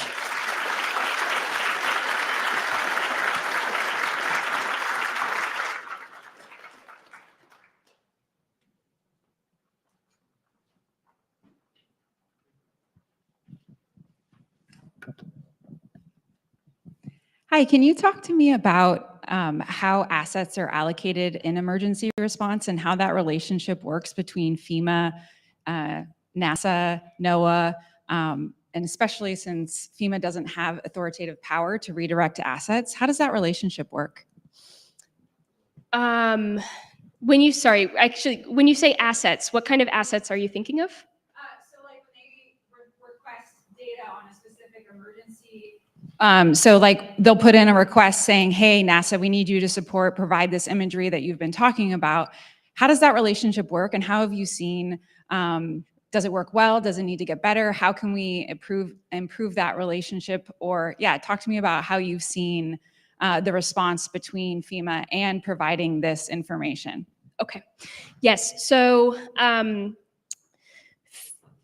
I think I'll go to the policy side of this first. The Stafford Act governs how FEMA works and gives FEMA the authority to issue mission assignments to other federal agencies. A mission assignment is basically a contract where FEMA sends money to another agency to do work for them. When a disaster happens, there are two kinds of disaster declarations that can be issued by the president. There are emergency declarations and major disaster declarations. Both of these kinds of disaster declarations are issued by the president at the request of a governor. So the state asks the federal government for assistance.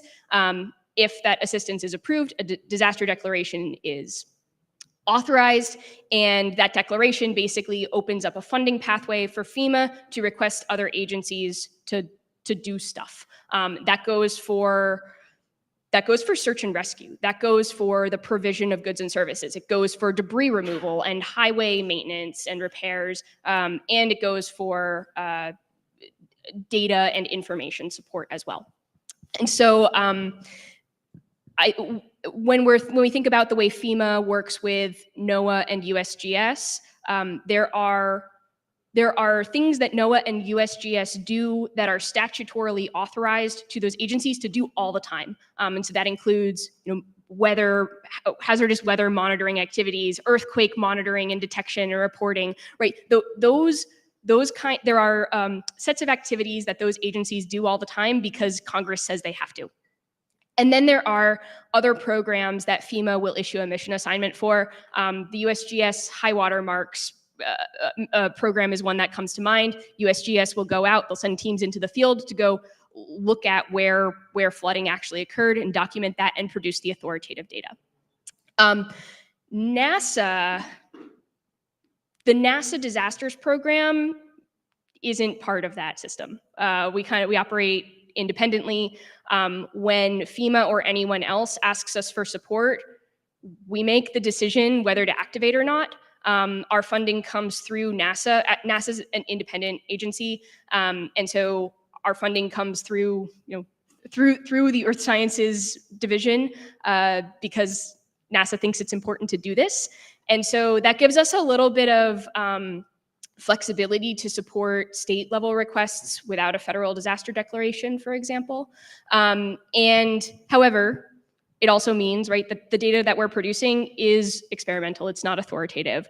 It means that our team is not operating a 24-hour, 24/7 response center. We operate pretty much on like a normal 9-to-5 work schedule because that's when our scientists are working. And so it means that we operate a little bit differently. I think the last thing I'll say is that it also means that we make the decision whether to activate or not based on not only whether we think that we can coordinate all that satellite stuff I was showing to actually meet the need, but it also means that we're evaluating our team's bandwidth and availability when we decide to activate. So does that answer your question? Okay, you're welcome.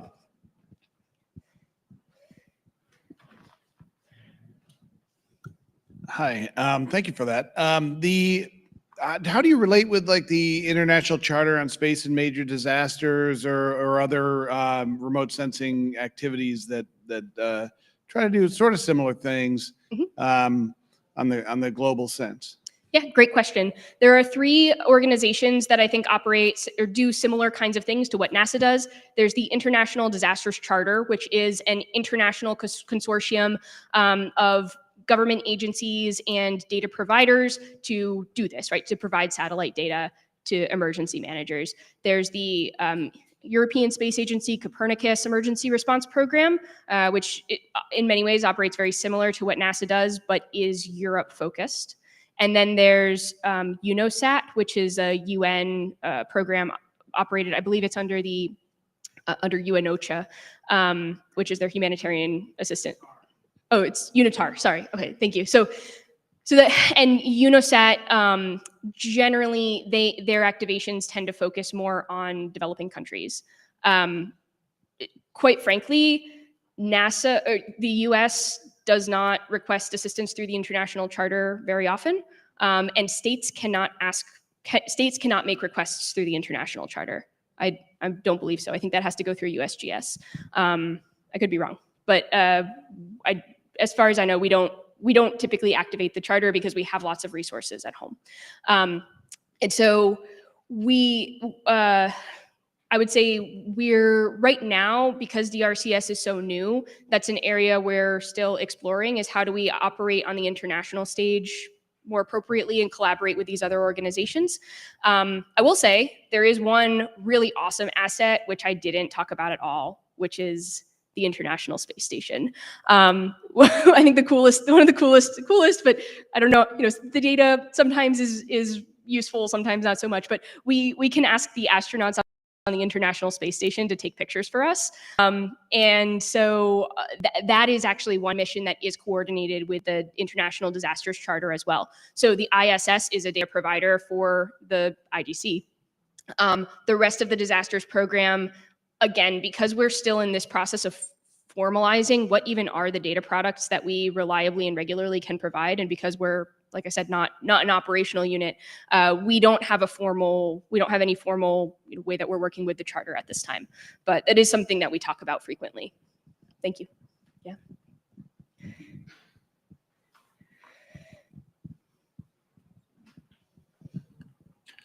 Thank you, Katie. Amazing.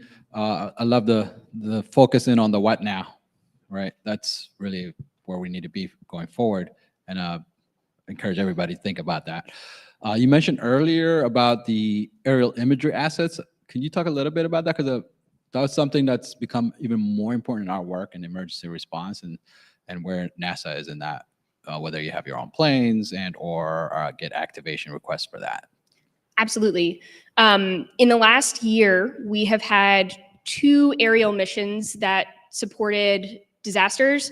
That's, I think, more than in the previous 5 years combined. So it's not something that we do very often, but NASA does have a large fleet of aircraft and airborne sensors. It is the National Aeronautics and Space Administration, and that aeronautics part is a huge part of what takes place in Earth sciences. And so I'll talk about the 2 assets that we've used this year. The first one was an asset called UAV-SAR, it's a synthetic aperture radar instrument that's on a manned aircraft, not a UAV. It has an L-band, it has a couple different SAR instruments, but the L-band instrument is the one that we used during Hurricane Milton. The NASA independently, like our program, decided that we wanted to fund that mission to go fly over Florida for 4 consecutive days to try to see whether we could monitor the rise and fall of riverine flooding after Hurricane Milton. Because it takes, I think somebody was telling me, it takes like 20 days for water to move through the St. James River Basin, which is, I think it might have even been more than that. It's a long time. Basically, because Florida is so flat, water moves really slowly. And so inland flooding is prolonged. So we collected this data to try to monitor that. And as an experimental product, I think it was really interesting, and our science teams are still figuring out how to make better use of that in the future. But that is an asset. UAV-SAR, though, is actually regularly requested, or it's regularly used in California to monitor land surface change and landslide movement. So that's an asset that can be available. The other asset that we used during the LA fires is a hyperspectral instrument called Avarice 3. Avarice 3 has it has 280, I think, consecutive bands from the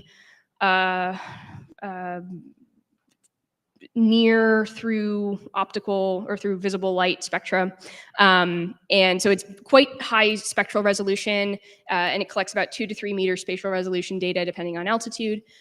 They flew Avarice 3 over Pasadena, over both the Eaton and Palisades fires, I think 3 times, both while the fires were occurring and after. And we worked with the science teams to try to analyze that data in different ways. I think the most useful product that came out of that was an ash fraction map that provided information to Cal State Guard and other stakeholders on the ground, just to get a sense of where there might have been hazardous debris.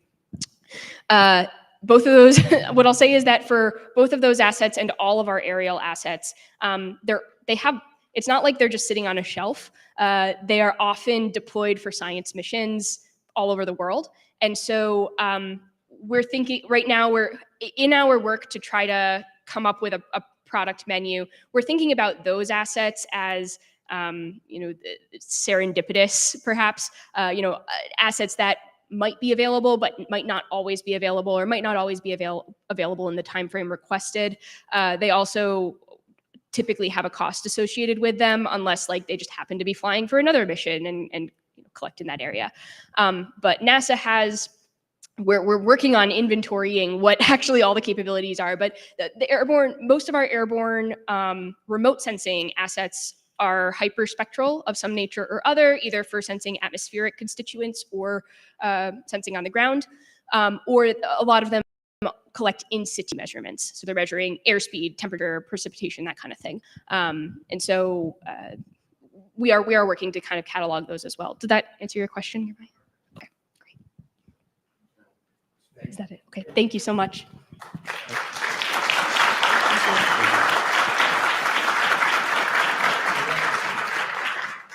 Right. Thank you, Katie, for that presentation. And that brings us to our first break. We have a 15-minute break, followed by James Cloninger from Motive, and then our first round of lightning talks, which will be hosted by Wayne Hawkins from RGI, and that will take us to lunch. So we got 15 minutes back here at 11:35.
You're right now. So I was gonna do an intro for you real quick. And then, right, cool.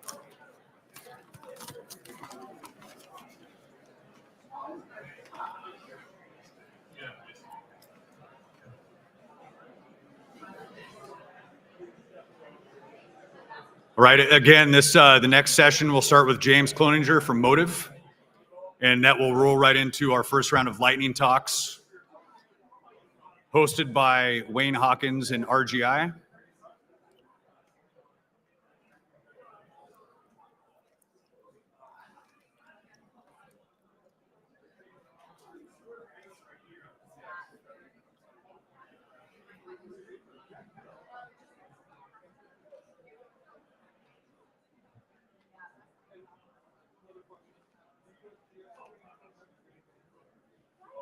There will be free drink tickets for those that take their seats.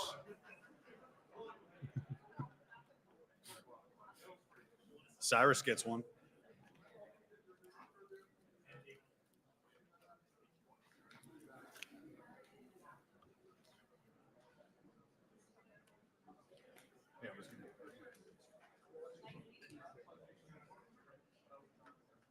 It's all impressive. You hooked up with the website.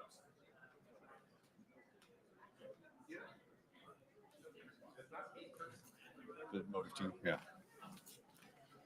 Right, everyone, let's get started.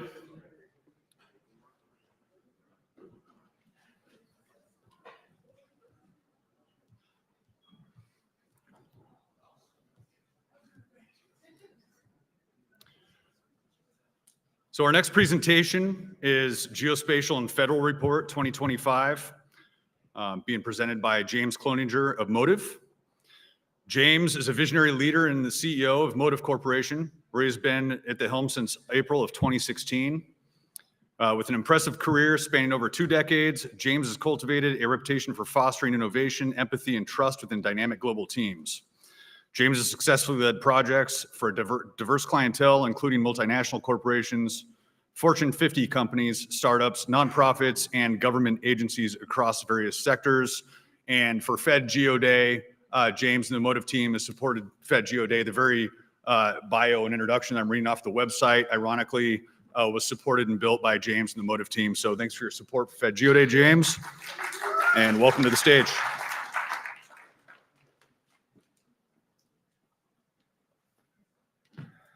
All right. Hi, everybody.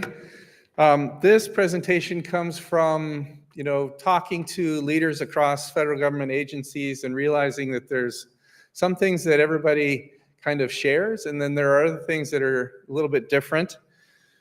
So I thought this was worth spending a little bit of time, and this is the first annual Geospatial and Federal Report, but I intend to keep doing it every year and reporting it at FedGeoDay so that we can look across, multiple years and be able to compare.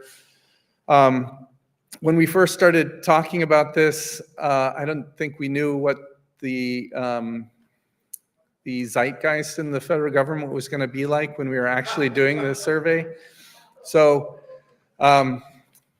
it is a point in time. So the process, let me go ahead and go to the next question. Does this work? Yes. The process was, I was trying to get in contact with as many GIOs and CIOs of federal agencies as I could without being too intrusive. So I used my own kind of contacts list plus the list of steering committee members and alternates for the FGDC steering committee.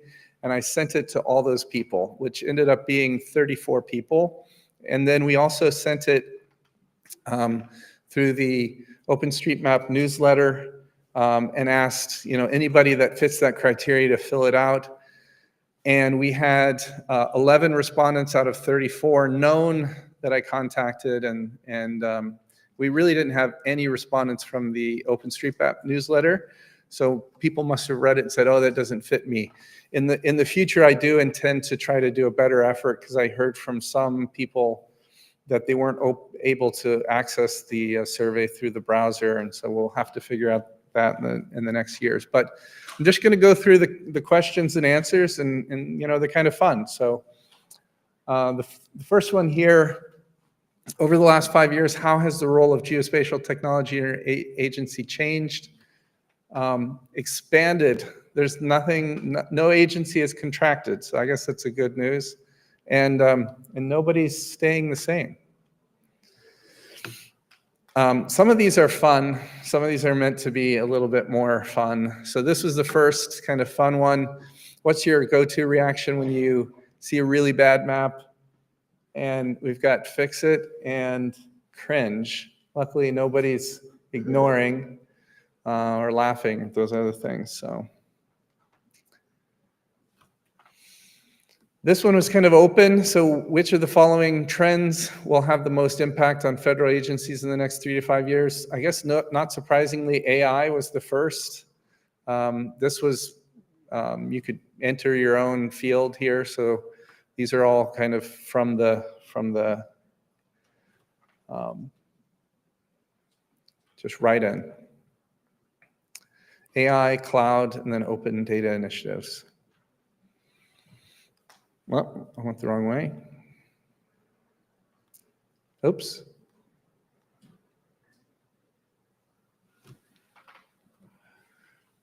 What's your go-to reaction when you see a really bad map? Oh, I think that's the next one. There we go. How is geospatial expertise structured within your agency? So almost all of them are hybrid, meaning some centralized, some distributed. And nothing, we've got a few respondents that were centralized in a single department, and we have no responses for distributed across multiple departments. Thought that was an interesting result. Then the next couple questions are about talent. So what's the biggest challenge in attracting and retaining geospatial talent? Biggest one is budget. Any surprises there? The next one was getting GIS positions on the org chart. It's kind of similar, justifying the position at the bottom. So I think that goes to a recognition that, you know, maybe some of the other departments or capabilities or activities don't see the benefit or don't understand exactly what this is.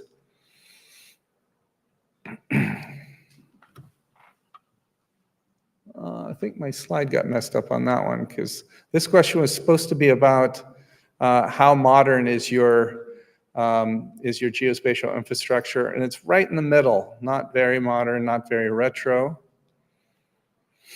And then which of the following are barriers to modernizing your geospatial infrastructure? And the big one was legacy system dependencies. And then some secondary budget limitations, no surprise there. Security and compliance. And then a lack of experienced support. These sound like themes that sound familiar to you all? All right. As I'm going through these, also think about if there are questions you'd like asked, because I'd like to keep most of the same questions and ask them year on year, but we can introduce some new questions. These were the first year's questions. How does your agency manage geospatial data interoperability?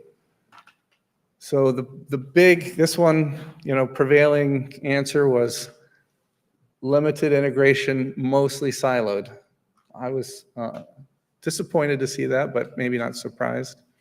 And then partially integrated with some gaps, fully integrated, nobody, and no integration, nobody. Here's an easy one. Everybody had the same answer, so that's pretty overwhelming. Which area of geospatial governance needs the most improvement? Everybody said data sharing. I guess no surprises from the audience. And then, does your agency have a formal geospatial data governance framework? I think we had 2 responses that said yes, and the others were all no. And then this goes to that earlier question of, getting GIS on the org chart or explaining what we do. So how often do you have to explain what GIS is to someone at work? The biggest answer was right there in the middle. This was like sometimes. Luckily, we got a couple almost nevers, but I think the average was somewhere around 6, so a lot of the time. And then, what federal policies or mandates have most influenced your agency's geospatial strategy? And these are all just write-in answers. So we have the hiring freeze, of course. Yeah, you can look through these. Honestly, not sure how to answer this one. I like this one. You don't really have a strategy.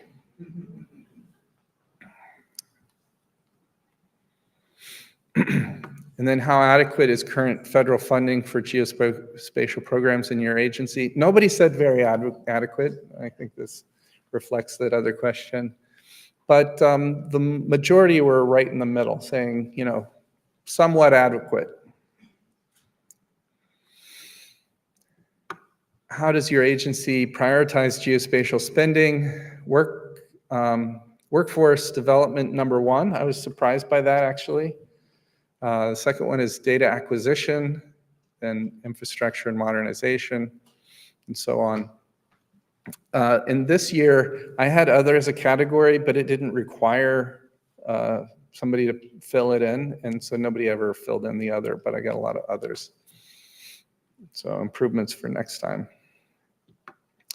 Has your agency explored cost sharing or interagency collaboration to sustain geospatial programs? I think this was 1 or 2 respondents saying yes, the rest said no. And then we've got a couple fun ones to end here. So if your agency's geospatial program had a theme song, what would it be? Survivor. Wow. And we had Under Pressure from Queen, a couple there, but we didn't have any We Will Rock Yous. So that's a challenge to next year.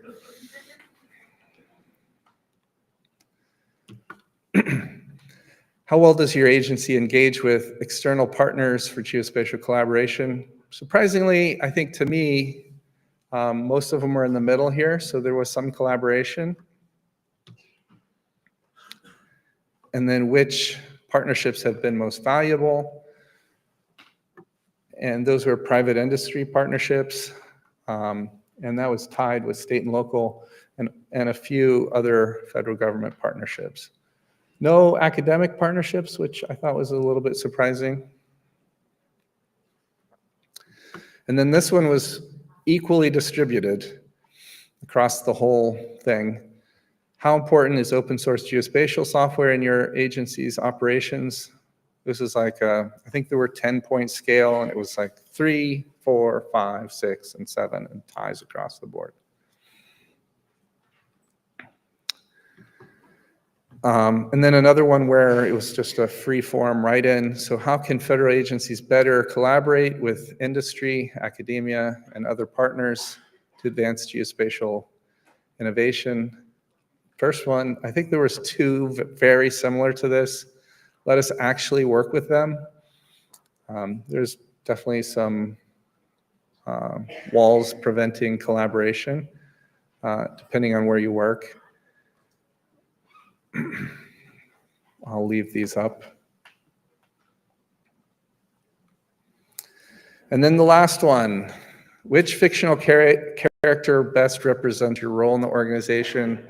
The big winner was MacGyver. So I guess that indicates that geospatial leaders are making things with Band-Aids and lighters and chewing gum. I hope you've enjoyed these. I think they'll get better with time as we start to compare this year's results and next year's. For example, I really invite you to, ask other questions that we can put in here and figure out ways to get more geospatial leaders in the government involved in answering the questions. The intent is to keep this 100% anonymous. Just have some feedback that we can share with amongst each other. And yeah, I'd like to keep doing this. And last thing is I'm gonna publish this in a report, and it'll be available on the FedGeoDay website, and I'll send it out to all the participants. So there you go. Thanks, everybody.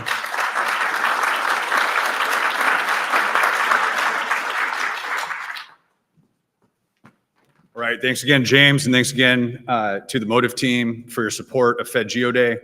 Next up, we have Wayne Hawkins with RGI. Thank you to RGI for your support, and he will be introducing the first round of lightning talks. Wayne.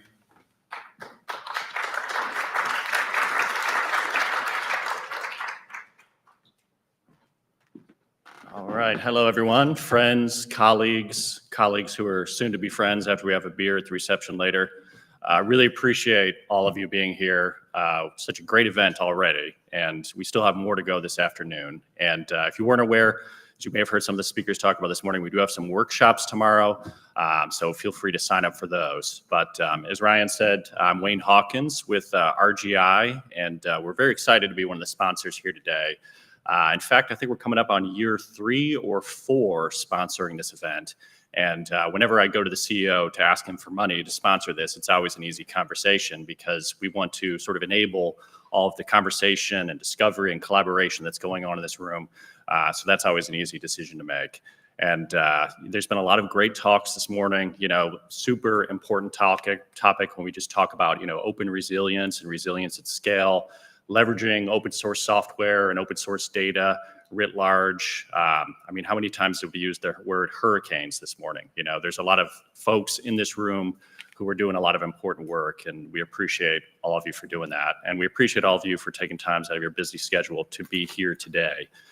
So as Ryan hinted at, we've got some exciting lightning talks coming up here today.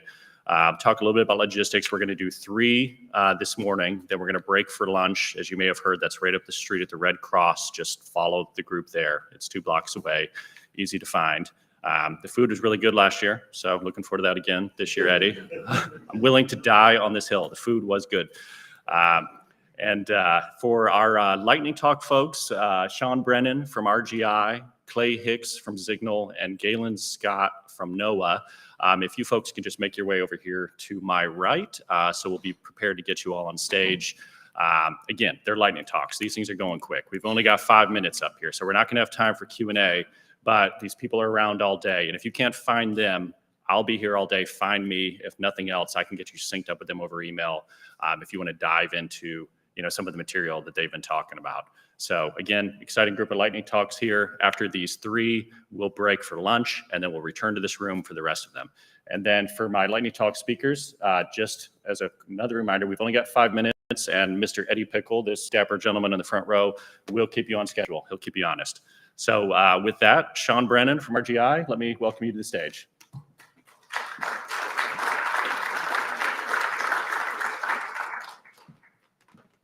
Hey everybody, how you doing? So we got through pretty much most of the day here without having to deal with an AI thing, but here we go. So I apologize, it's only 5 minutes. We'll go ahead and get started. So what I want to talk about is classifying point clouds with 2D computer vision methods. For people, if in case you don't know what a point cloud is, earlier Zan showed some point clouds over where she was showing the roller coaster on there. It's kind of like that, but what I'm talking about here are point clouds that are collected from a vehicle, a moving vehicle, or maybe somebody carrying a backpack with a LiDAR sensor on it. Unfortunately, I don't have a picture of the LiDAR sensor in front of in my slides, but you could think of it as a cylinder that spins at about 10 hertz. And it has about 64 channels vertically. And what it ends up doing is creating this, you can actually visualize the point cloud as a panoramic image like what you see here. This comes directly from the LiDAR sensor. It's an OS164 made by Ouster. And you can clearly see things in it. There's also a lot of information in that picture. There's 3 different bands. One of them is range, which is very useful for a lot of things. So what we can do, a little bit of a internal research and development project we did based upon some work that I've done in the past for combat engineers in the United States Army, is to apply 2D object detection and segmentation to these images. Typically, you've probably seen this in the past where these models can detect balloons and dogs and cats and make a little mask around them. We're doing basically the same thing here.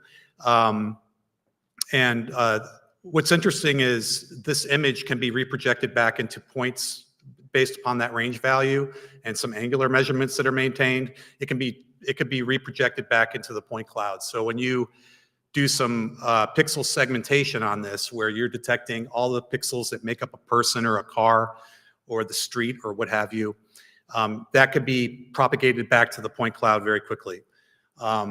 This is only really useful when you can apply it to, in the context of a moving vehicle. If you can apply this using what's called simultaneous localization and mapping, or SLAM for short. For those who don't know what SLAM is, basically it's an algorithm that allows you to move through an environment and map it at the same time. So basically, at each frame, you've got your sensor has its own local reference system, which is pretty useless for creating a map. But what it does is the SLAM algorithm takes, it grabs features such as the corners of buildings, street lights, what have you, and it can recognize that on following frames. And so it's able to say, okay, I've moved 10 feet here, I've rotated to the left here, et cetera. So it's able to build that map. And so while we're doing object detection and segmentation on these objects, we can propagate that back to the point cloud while it's building the map, and it's quite useful.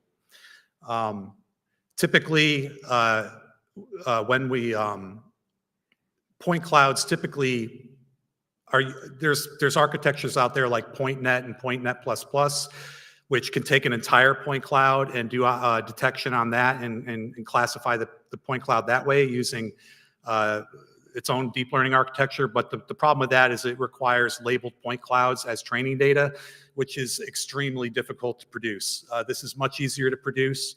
You can make use of automated object detection models like Segment Anything from Facebook to help you doing the labeling when you're training this for objects that you want to capture. So on the right here, this is just an image of the thing that the ouster kind of brings to the table, which is the bottom portion of this, which is structured LiDAR data. You can see everything's nice and even, those pixels, and that's how we get those images really easily out of that sensor. As I mentioned, the sensor data can be both represented as a point cloud and a panoramic image at each frame, which goes into the SLAM algorithm. The initial research that we did, basically, we're using You Only Look Once, which is a model architecture for object detection and segmentation, YOLO for short. And that's been trained on, the cats and the dogs and the balloons and the et cetera. And so on these data sets, the sample data that I just showed you, it's able to detect buses, cars, and people pretty well. So, and I'll show you an example of the final product for that. Oh, okay. This is the final product right here. Sorry, that went faster than I thought. All right, y'all have a good day.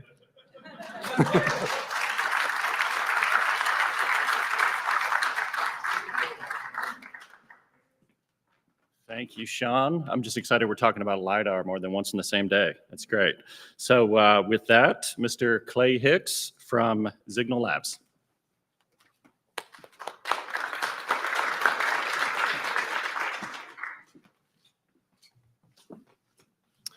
All right, well, good morning, everyone. I've got my notes here, so I'm going to stick with it because I'm going to do my best to not get attacked by Mr. Pickle here. So thank you for the opportunity to participate in FedGeo today. My name is Clay Hicks. I'm one of the mission directors at Signal Labs. So Signal is a real-time intelligence platform that leverages artificial intelligence, machine learning, computer vision, optical character recognition, and various forms of geoanalysis capabilities to analyze billions of social media and open source posts every day. Next. Sweet. So Signal's mission is to expedite the time that it takes to deliver actionable intelligence with the least amount of cognitive load. This starts by ingesting a wide range of data sources from over 50 million unique channels across the globe, including traditional news, large social networks like you see on the screen here, and rapidly onboarding emerging platforms as they grow in popularity.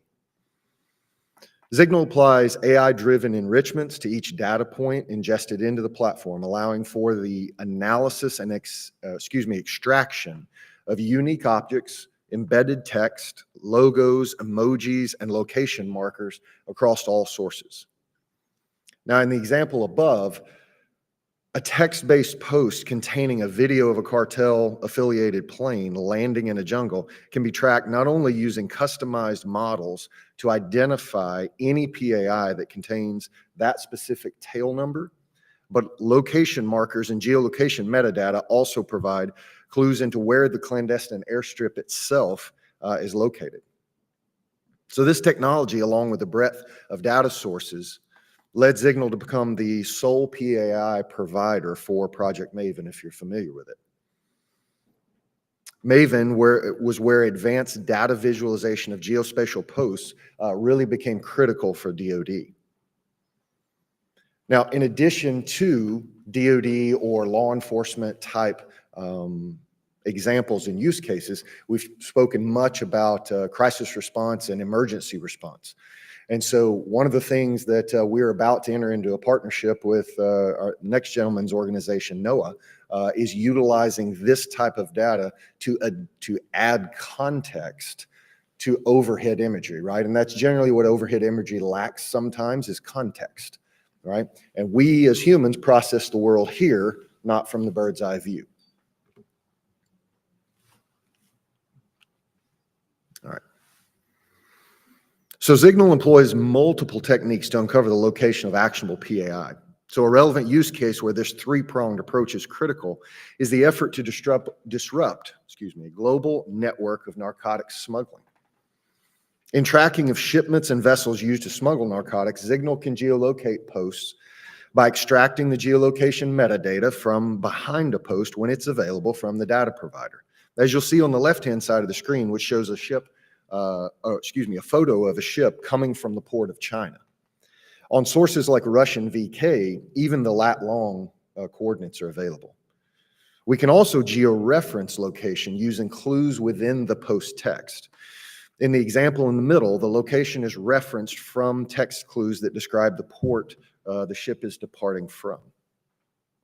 And finally, the location can be inferred from clear markers within the image and video itself, like the example on the right. Custom CV models can be created to identify unique markers within the background, whether that be part of the port itself, OCR, optical character recognition, text extraction of signs and posts, or unique building characteristics to plot that geospatially. And the beauty of the platform is it does all three automatically. You're not having to do that manually. So where it pulls information out in any three of these methodologies, it posts it automatically, or plots it, automatically on a map. So all three geolocation methodologies allow the analyst to track shipments across the ocean using PAI. The same workflow can, of course, be applied to different types of vessels, whether they be container ships, civilian aircraft, vehicles, or small boats, all in an effort to support the disruption of advanced cartel networks where traditional ISR capabilities are constrained or otherwise unavailable. And so the final slide here. PAI is a critical source of intelligence where everyday individuals effectively function as unintentional digital sensors.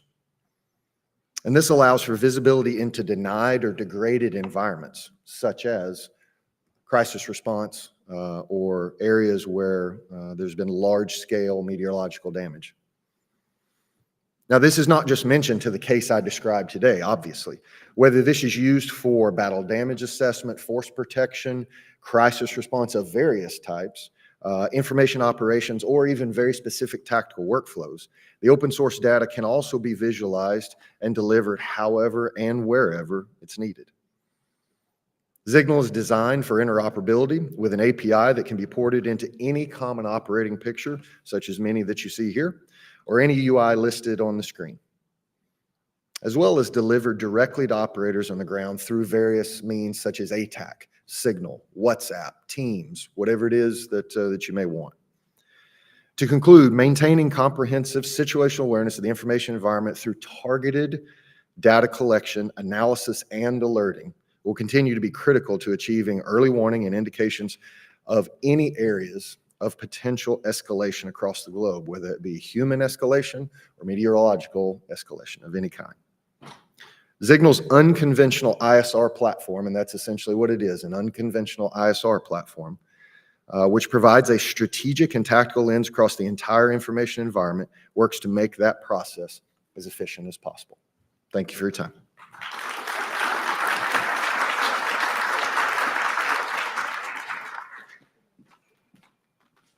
Unconventional ISR, I like that tagline.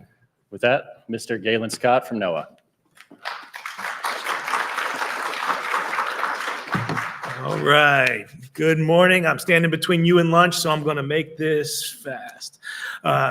So I'm Galen Scott. I'm with NOAA's National Geodetic Survey. NGS is one part of the nation's oldest science agency, right? We were founded in 1807 when Lewis and Clark came back and Thomas Jefferson said we need to make maps of the coast, and there's a reason for that. And that's because the science of geodesy and the foundation for maps is nation-building science. It is crucial for basically everything that we do. If you think about maps as the heartbeat of government, we are the foundation for that, the skeleton around it. So everything we talk about here in terms of geospatial relies on geodesy, right? That size and shape of the earth and the science that goes into determining that. There's so much more to it than we can talk about in 5 minutes. So, I've got some QR codes. You can dig into it a little bit as we go. But bottom line up front here, folks, is that every single point cloud, map, chart, survey, or other geospatial data set will be different. The coordinates for them will be different next year, right? Every latitude, it jumped.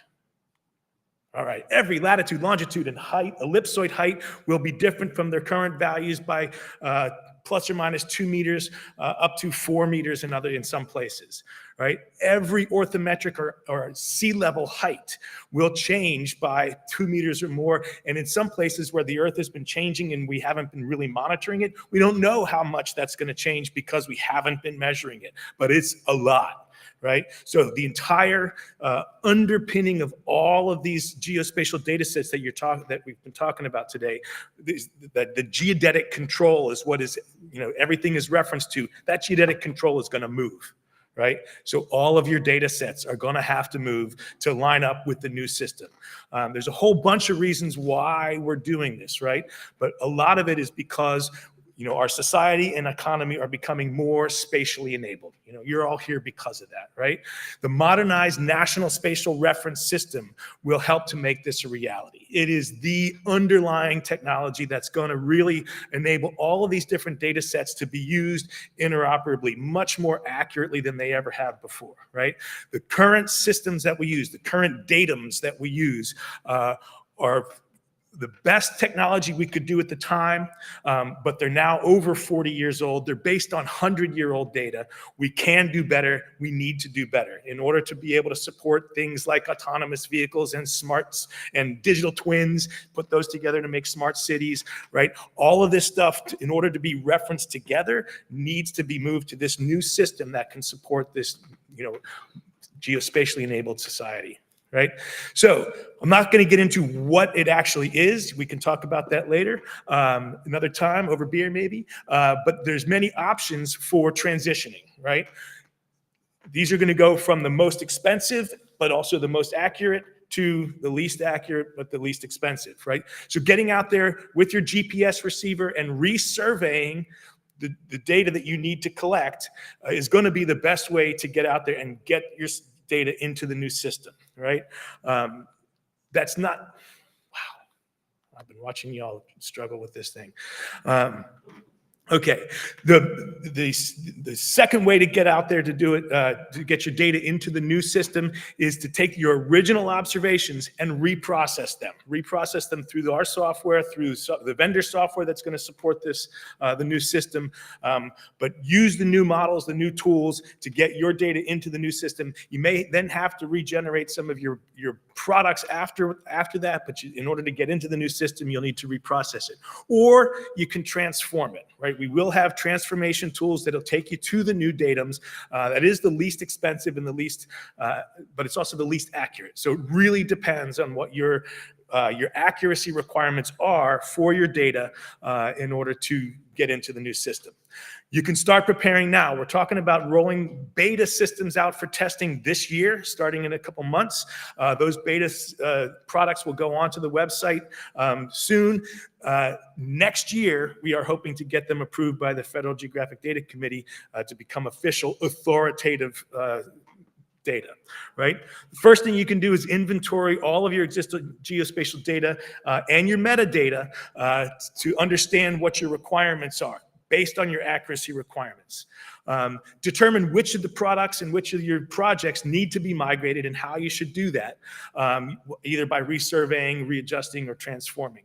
And then going forward, make sure that everything you do and collect has complete metadata, so you know what data what reference systems you're referenced to, so that you can move things back and forth, and make sure to keep all of your original observations.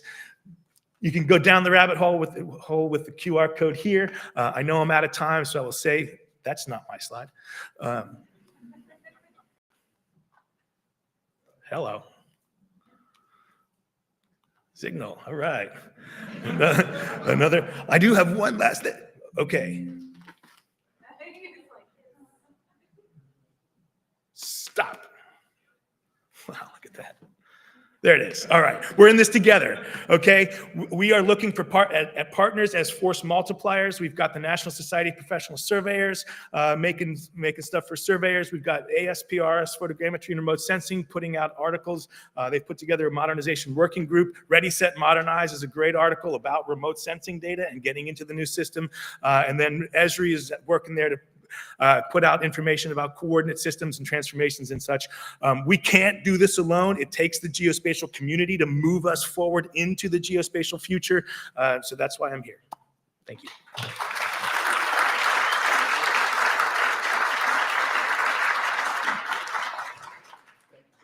All right, everybody, just proceed out the back through the door and make a, when you got the box to the left, so go back up, go back. Now we all get the guy.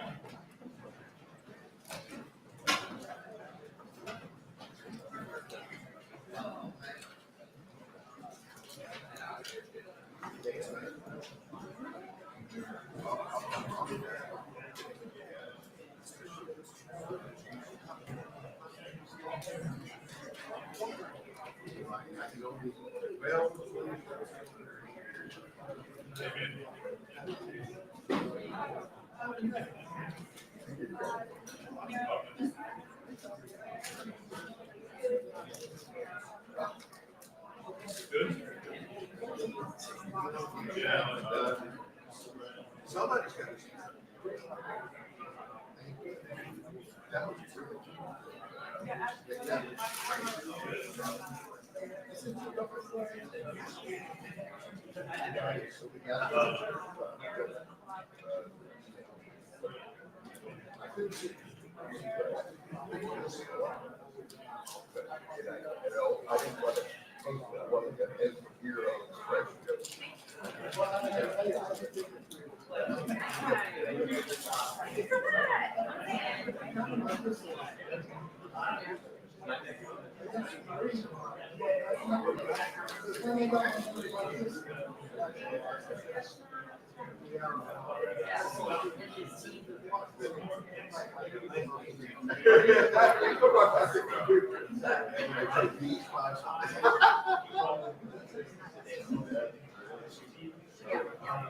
For sure, and especially if it's one of those that are very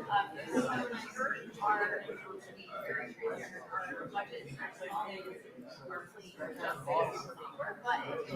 it's out. We've got so many cool areas, we've got moves by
and then I wait for everything. So that's where I was like, no, but I know the right person.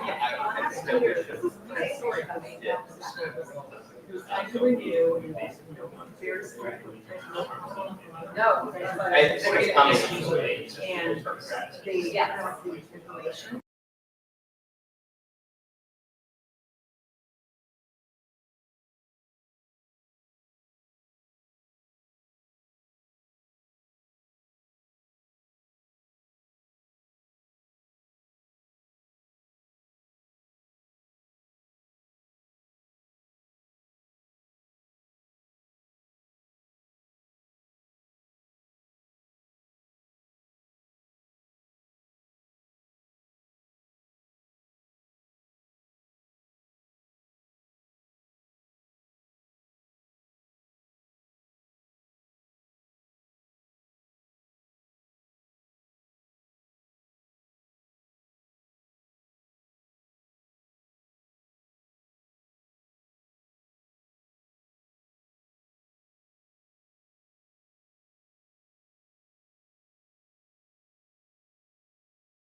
introduce folks, and then we will proceed on, I'm not going to go through that. I'm just going to let Wayne go ahead and talk about lightning talks. All right. Oh, and don't forget, we're making headshots. If anybody needs a headshot, any job seekers, etc., see Adam and crew over here on the side for headshots.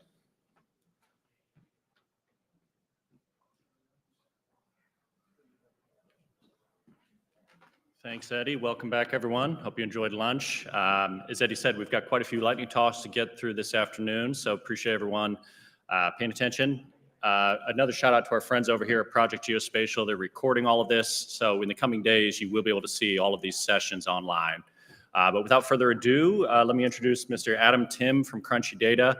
If you're in this room and you're doing something with Postgres or PostGIS, you need to talk to Crunchy, but I'll let Adam tell you more about that. Adam Tim.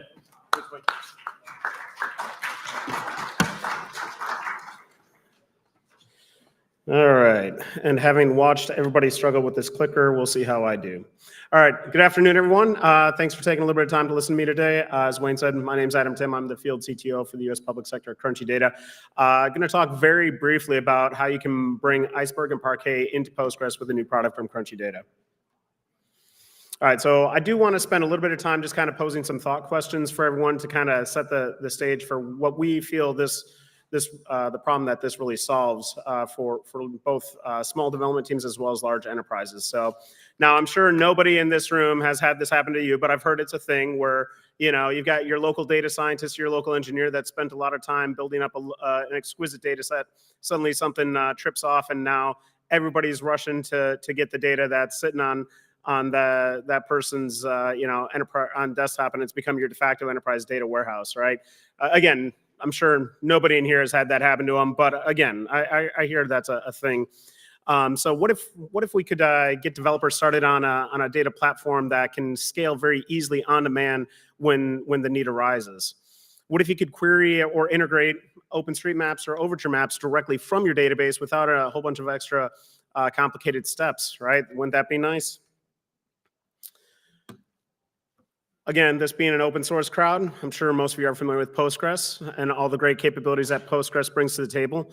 But one of the major limitations that Postgres has had really is it doesn't do so well at scale in the analytics and warehousing space. Now, that doesn't mean that people haven't tried to make that work with Postgres, but it really isn't the best solution in that space until now, right? And then also, you know, there's the large data, the data lake space with all the great capabilities that it brings in terms of analytics, but that traditionally struggles with kind of your operational transactional workloads. What if we could bring those two together into one single solution? And then, of course, being a geospatial crowd, we all understand the unique challenges that geospatial data can bring into this space, right? So can we do this for geospatial data in particular? And then as kind of where I started at the beginning with the question is, can all this be done in a system that is resilient to begin with? So with that, I'd like to introduce Crunchy Data Warehouse to you. It's Crunchy's take on a modern data warehouse. This is a new capability or a new product that I should say that Crunchy Data released as part of our fully managed offering back in November. And at the beginning of this month, we've made it available to our on-prem data customers. So no matter where you need a data lake capability, Crunchy's got an option for you now. And what this essentially does is it brings data lake capabilities into Postgres, and it removes the need for complex ETL pipelines, right? It allows you to query your data where it sits without having to do a full ingest into Postgres. How we're able to do that is we were able to integrate with the open table format Iceberg. For those of you that aren't familiar with it, Iceberg was created by Netflix back in 2017, open source in 2018, and is quickly becoming the de facto data lake solution for large enterprises. And so we can query that natively. But in addition to that, right, we didn't want to just be able to bring it in as a foreign table. We wanted to make sure you had that true data lake capability. So we embedded a vectorized query engine directly into Crunchy Data Warehouse to give you that incredibly fast response time in querying your data that sits in S3. And so you can mix both transactional workloads as well as rich analytics all through one Postgres interface. But of course, your data is constantly being updated and you constantly have new data coming in. So we also added in the ability to do data pipeline processing directly in Postgres itself, right? So things like PG cron as well as PG incremental allow you to set up internal pipelines directly in your Postgres instance and be able to work with data natively in Postgres or within your Iceberg tables in S3. And as of today, we also added official support for logical replication in Crunchy Data Warehouse.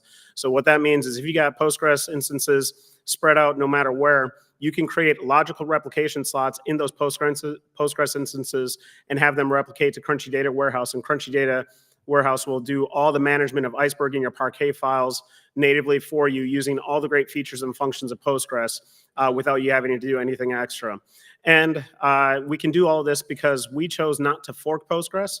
So there's other companies and capabilities out there that say they're Postgres compatible, and usually what that means is they've chosen to fork the open source Postgres and do some modifications to it. We take a pure Postgres approach to it. We didn't touch the core code base. So that means we can leverage the full ecosystem of Postgres extensions, as well as keep pace with community innovation on Postgres, as well as the major and minor releases that are put out on a quarterly basis. So with that, I'm at 5 minutes. I appreciate your time today, and I'll be posting a longer presentation on the FedGeoDay website. So if you want to learn more about that, about Crunchy Data Warehouse, and see a little bit more about the inner workings, feel free to check that out. And if my questions in this weren't enough to entice you're interested in that, you may want to come in more about how we used it at Crunchy to migrate our internal logs from CloudWatch to Crunchy Data Warehouse, and that's ended up saving us about $30,000 a month just in our own internal use of Crunchy Data Warehouse. So if you're not interested in the capability, maybe you're interested in saving a little bit of money. So thank you.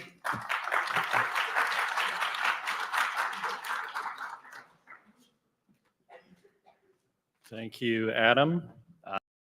Now, next up, we've got Miss Emma Paz, FevSeed. You heard a little bit about Stack this morning. Emma's going to go into it and talk about data discovery at scale. Without further ado, Emma.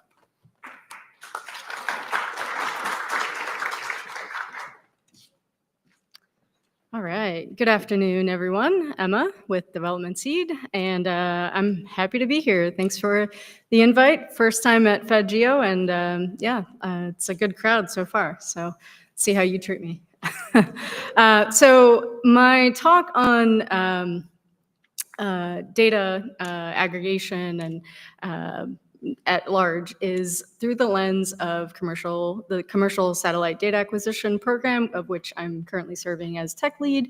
And so it's through that lens that just want to roll through some high level hopefully lessons on how we're leveraging metadata and Stack and some of the tooling that Henry presented about earlier this morning, if you were here for that.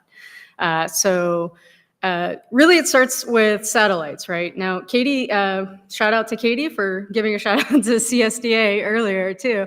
So Katie talked about the NASA satellite system and tools and resources.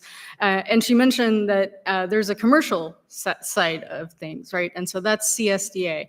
And so in the purview of CSDA, what is the space economy? And through CSDA, it's about purchasing commercial satellite data and evaluating it and making it accessible to researchers for scientific research. And so with that, we make that data accessible through our platform. This is just a snapshot. This is our Satellite Data Explorer, and also known as the SDX. That's probably what I'll call it from now on. And like a good mapping application, it's got to have a map and it's got to have some filters, right? And so this is this is meant to be a bird's eye view, or maybe a satellite level view of the CSDA SDX. But I want to get into the details of how to make this happen, right? Because at the high level is that we are dealing with a needle in a haystack problem, right? It's not a problem, it's really a luxury that NASA can purchase a lot of data, commercial data, and make it accessible to researchers. And so we do have a lot of data, and it's geospatial in nature. So yeah, that's unique. Check that box. And it also has a lot of technical details, right? These satellites, many satellites have hundreds, thousands of sensors. I'm not a satellite expert yet, but a lot of sensors with a lot of different capabilities, capturing a lot of different data products from different angles, right? So there are a lot of technical details that we shouldn't leave without, right? And yet, what we're dealing with are images, are static files. So, and it's a lot of them. Right now, currently, we're over 30 petabytes. Just to put it in context, you take 30,000 1 terabyte drives, stack them up, and you're almost to a mile's worth, right? So that's a lot of data. And fortunately, we're in a world where we can store that data in a cloud, and storage has become relatively inexpensive. And so you might think, well, we could just leverage our storage and just organize it, right? We could organize it by vendors. We could organize it by products. We could organize it by years and make it searchable in that way. Well, wait a minute, this is geospatial. How do we deal with the geospatial side of things, right? That's a big curveball. And you might think, well, we're clever. We can name things in a specific way, right? We can encode product types, sensor details, dates to search by in scene names. And you can do that to a certain extent, but you're going to miss a lot of the detail, right? And so for anyone in the room who's wondering what metadata is, it's data about the data.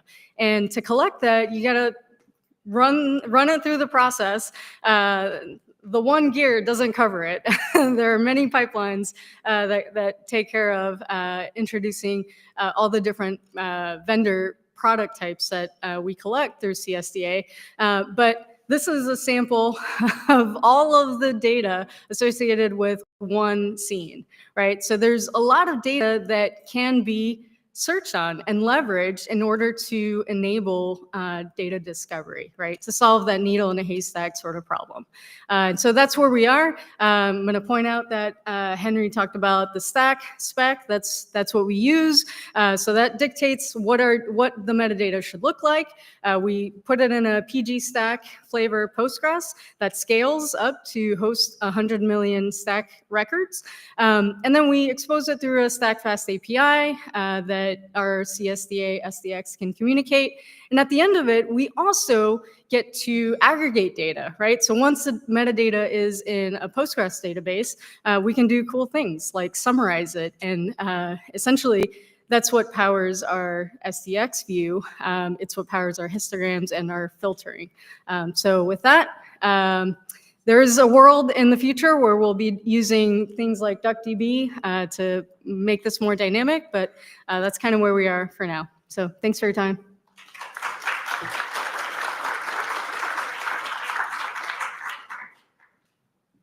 Thank you, Emma.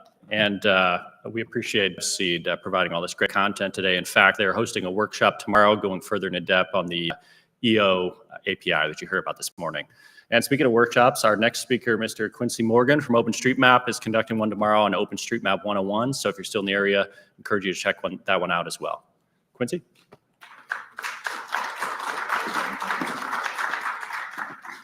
Hello, everybody. I'm Quincy Morgan. I'll be talking about something new from OpenStreetMap US that's mapping features with a new tool we're calling Layer Cake.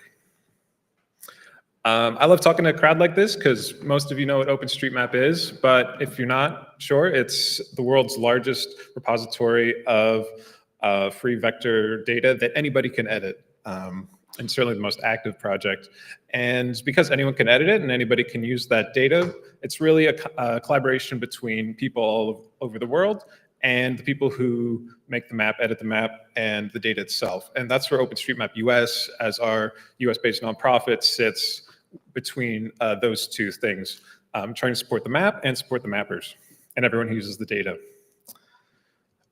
So these are just a few of the projects that we work on. We have a lot on our plate. You might be familiar with some of them, Field Papers, OSM Cha.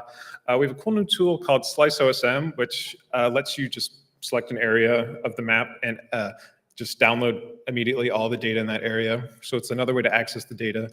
But today I'm talking to you about Layer Cake. So this is brand new, first time we've ever talked about it in public, online or in person. And it's in, might even say the alpha stage, but it's available right now. And it's a new cloud native way to access OpenStreetMap data. It's in a GeoParquet format, and we only have 2 layers to start, buildings and highways, and we are doing a weekly update cadence. So this allows you to quickly query a lot of OpenStreetMap data using tools like DuckDB, QGIS.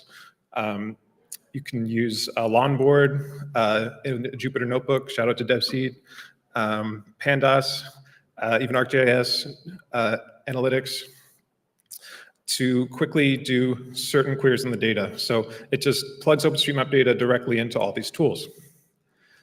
There's a few other solutions out there, and we love them all. The more people using OSM, the better.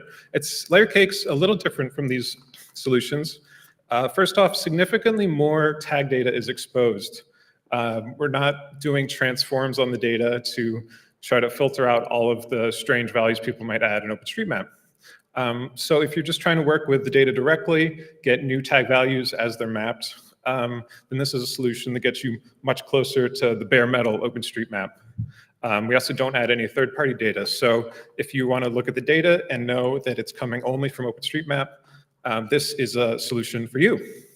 So in that sense, it's as rich and delicious as chocolate cake. So why did we build Layer Cake?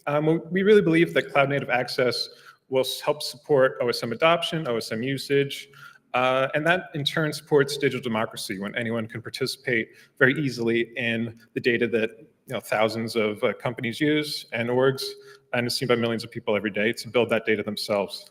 And this in turn can help build resiliency, digital resiliency. So if you're not relying on a proprietary data set, then you have control over the data in a lot of different circumstances. And you can try out Layer Cake right away. It's just a couple of files online, but you can point your tools to them. And information is available at data.openstreetmap.us. And coming soon, we're also starting up a tile service, vector tiles, MB map tiles, that's going to be available to the community as a common resource to help people use OpenStreetMap in their front-end websites and apps. And just to promote, if you want to learn more about our work we do, more about Layer Cake, the other tools I mentioned, we have a lot of working groups. These are all free, open to the public. Just go to our website to sign up for them. Some ones to highlight government, corporate collaborators. If you're an imagery provider, if you have extra imagery, we'd love to talk to you in the imagery sync as well. And coming up this June, we're all going to get together for our annual conference in Boston. That's State of the Map US. I like to call it the best party in mapping. There's a lot of contenders for that title, but I hope to see you all there. Thank you so much, and we'll be at our table and at the workshop tomorrow if you want to say more.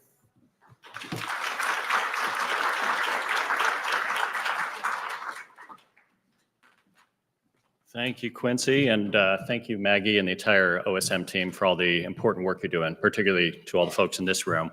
And I've been to the State of the Map conference, and it is great. Highly recommended. Next up, also working in open source, is Ryan Burley from GeoSolutions. He's going to talk to you about some of the new developments going on with GeoNode, GeoServer, and MapStore. Ryan? Thanks, Wayne. I always love a good lightning talk. We'll see if we can squeeze this in 5 minutes. Where is this guy? Thank you. So for those of you not familiar, I'm Ryan Burley, GeoSolutions. GeoSolutions is composed of core code developers and steering committee members for GeoServer, GeoNode, and MapStore. We have developers, data engineers, and customers globally. For this lightning talk, we're showcasing a few applications from customers that we support directly, relevant to climate resilience and emergency management and response, and we'll give you a GeoServer 3 update towards the end. The first slide here shows 3 customers that we support. Sea Island Software's HERVAC application, which Karen demonstrated earlier. We also support NOAA's Now Coast service, which serves some 40 or so near real-time WMS OGC services utilizing GeoServer. EUMETSAT UMITView is another global service. EUMETSAT operates the Sentinel, Copernicus, Meteosat and other constellations. These are the most advanced constellations supporting EU member states. Viewing the data is free, but they do have a subscription licensing option for data downloading and expanded features in the UI. In this case, you see the time slider at the bottom of the screen. Again, that's the middle slide that you're, or excuse me, the one on the far right. Time series, spatial, temporal, and complex data is our specialty, and we support customers globally across several industries with complex, large data ingest and delivery from sensor to end user analysis applications. Other industries we're very active in with translatable data workflows and objectives include maritime security, and vessel tracking, smart cities, precision agriculture, high resolution mapping for autonomous vehicle navigation. That's a company called Dynamic Map Platform North America. Transportation, engineering, energy, and other sectors as well. Another life-saving application is the Critical Response Group, or CRG's Collaborative Response Graphics application. CRG has floor plans for every school campus of every county nationwide. Their partners include Motorola and Rapid Deploy, and we support their customized GeoServer integration for rapidly delivering floor plans and surrounding raster data to first responders in the field on mobile devices, supporting command and control during critical incidents. CRG presented here last year, and I believe their presentation is on Project Geospatial's website if you're interested in learning more. For dashboarding and front-end visualization, we develop and support MapStore, a web mapping framework based in OpenLayers, Leaflet, and React.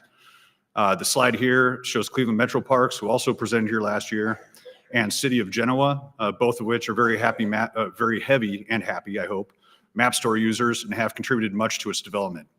In the case of City of the Genoa shot, you see their smart city dashboard there, along with 3D representation for a capital project. I want to mention that GeoSolutions is a Cesium certified developer organization with several Cesium certified 3D tiles developers in house.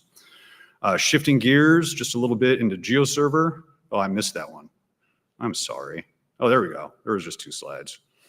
GeoServer 3. So in true community driven fashion, for those of you who weren't aware, GeoServer is undergoing a major upgrade to GeoServer 3 to update the underlying security framework to Spring 6, as well as upgrade to JDK 17. This is a fairly massive crowdfunding effort, which is now fully funded, and you see some of the major contributors, which include NOAA National Ocean Service, Sea Island Software, and several others listed down there at the bottom.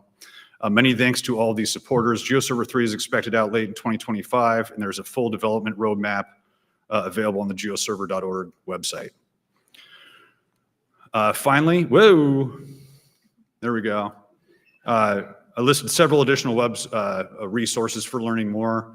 Go to our website. We have our blog. We have a YouTube channel with several resources, past webinars, instructionals, how to get data from here to there, things you can do in GeoServer, GeoNode, et cetera. We've featured other customers and projects that we've worked with, FEMA Top, City of Genoa, which I mentioned. We have a couple in-depth demonstrations on their application. Community support, you know what all the .org sites are. We're very active in that community. If you have any questions to submit through there, you can contact us directly. Documentation for GeoServer, GeoNode, and MapStore is listed. Yeah, I mentioned the blog, and we'll see you at FOSS4G North America, if not before then. Thank you.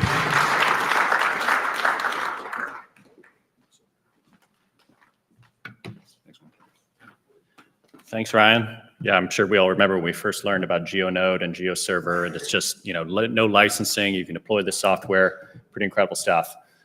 So next up is Jermaine Araya. He's the CEO of New Light Technologies. You may recognize from your lanyards here. Jermaine, we appreciate your sponsorship. And without further ado, we'll welcome you to the stage.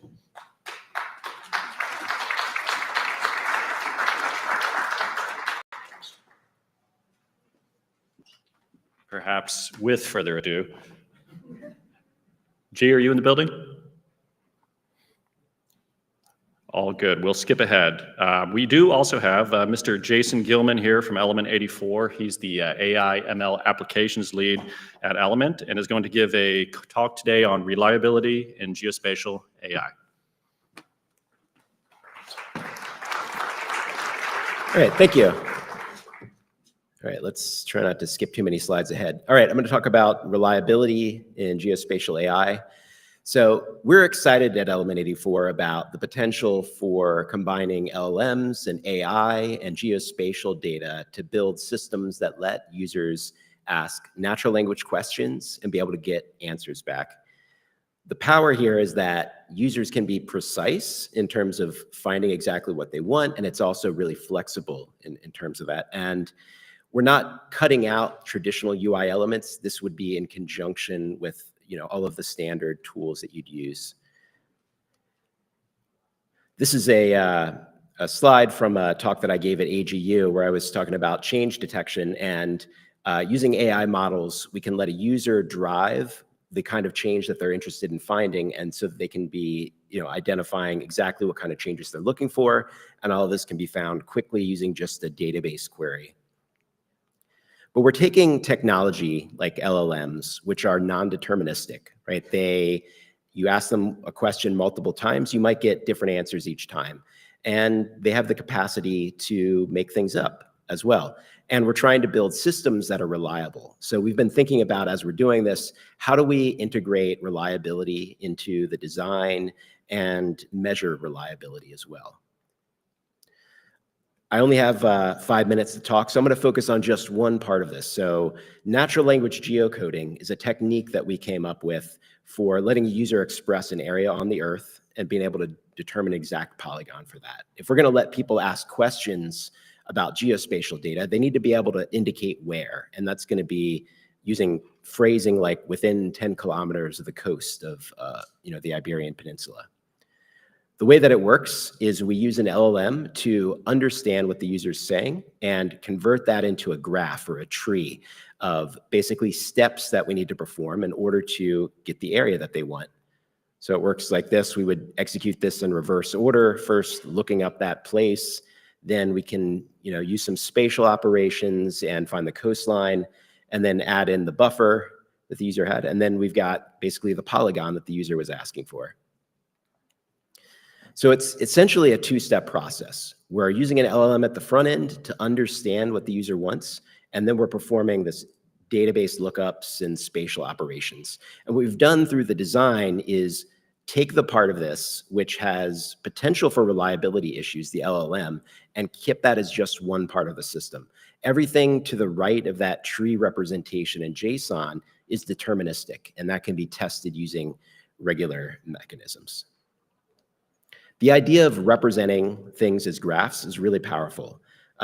This is a slide for another system that we're building where users can ask all sorts of questions about data. And what we do is we take their questions like, what was the mean sea surface temperature in the Black Sea on June 1st, and convert that into an algorithm that's represented as a graph. And then we can take that graph and then execute that on a Dask cluster to get an answer back.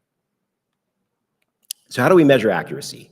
If we're looking at the LLM portion here, we have an idea for maybe a test that we've come up with. Like we say between Austin and Paris, we have an idea like what that should be represented as in our graph, but maybe the LLM doesn't understand it. It uses the wrong operations. It thinks we're talking about Paris, France instead of Paris, Texas.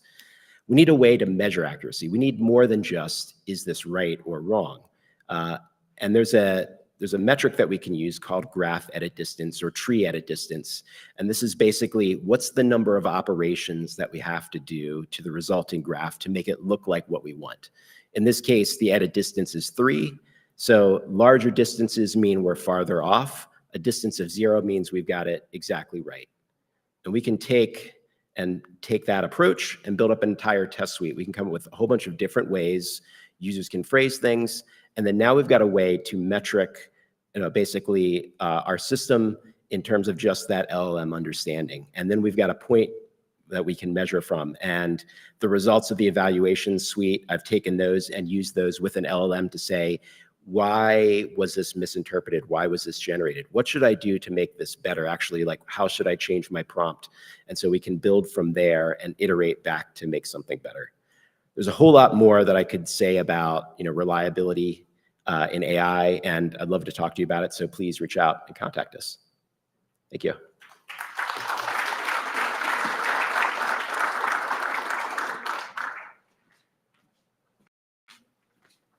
Thank you, Jason. Great talk. Anytime I see Element 84 on these stages, I know it's going to be a good one.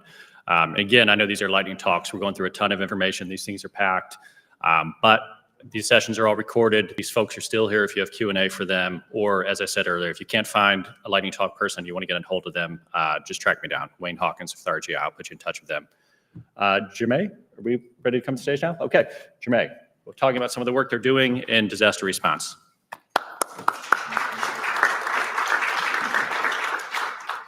Disaster response. Hi, guys. I think everyone here has met me already, right?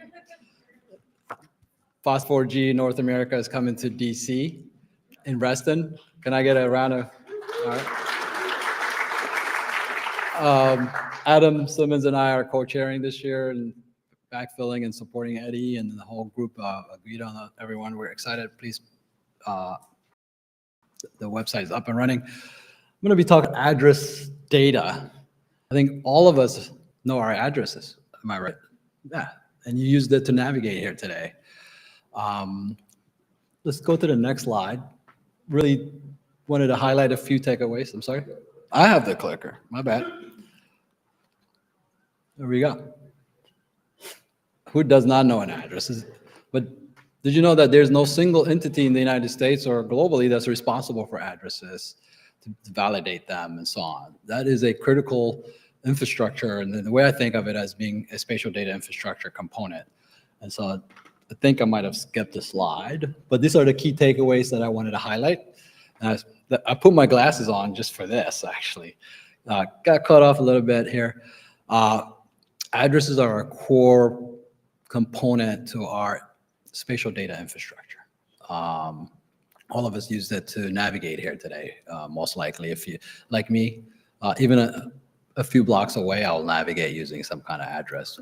And those are the things that make up a critical infrastructure for me in terms of some things that we do for legal recognition.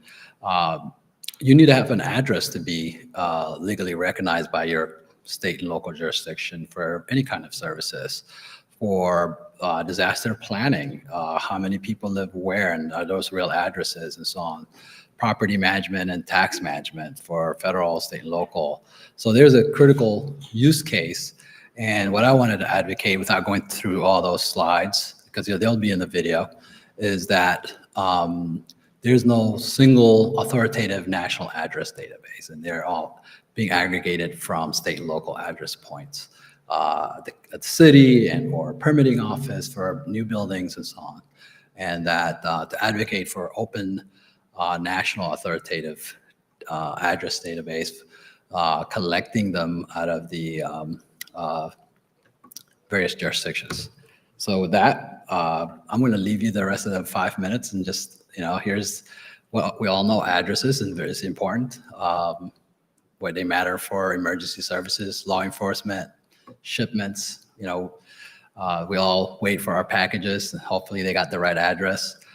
Government services, everything from trash to taxation, routing and transportation.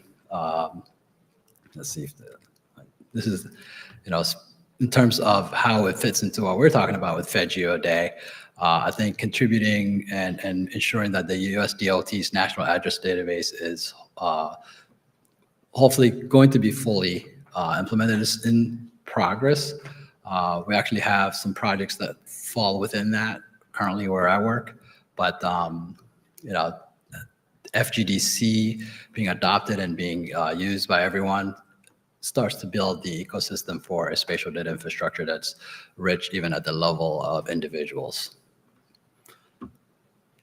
Let's see.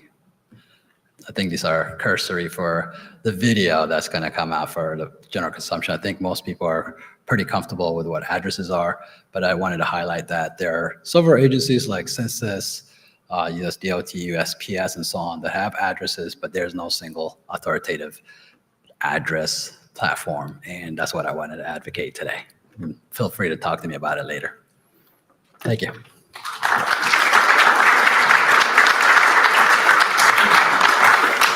Do I have another 30 seconds? We have a DMV GIS Day event next week on the 30th. It's virtual from 10 to noon. I welcome everyone to attend it, and I think the link is somewhere on the website as well. Thank you.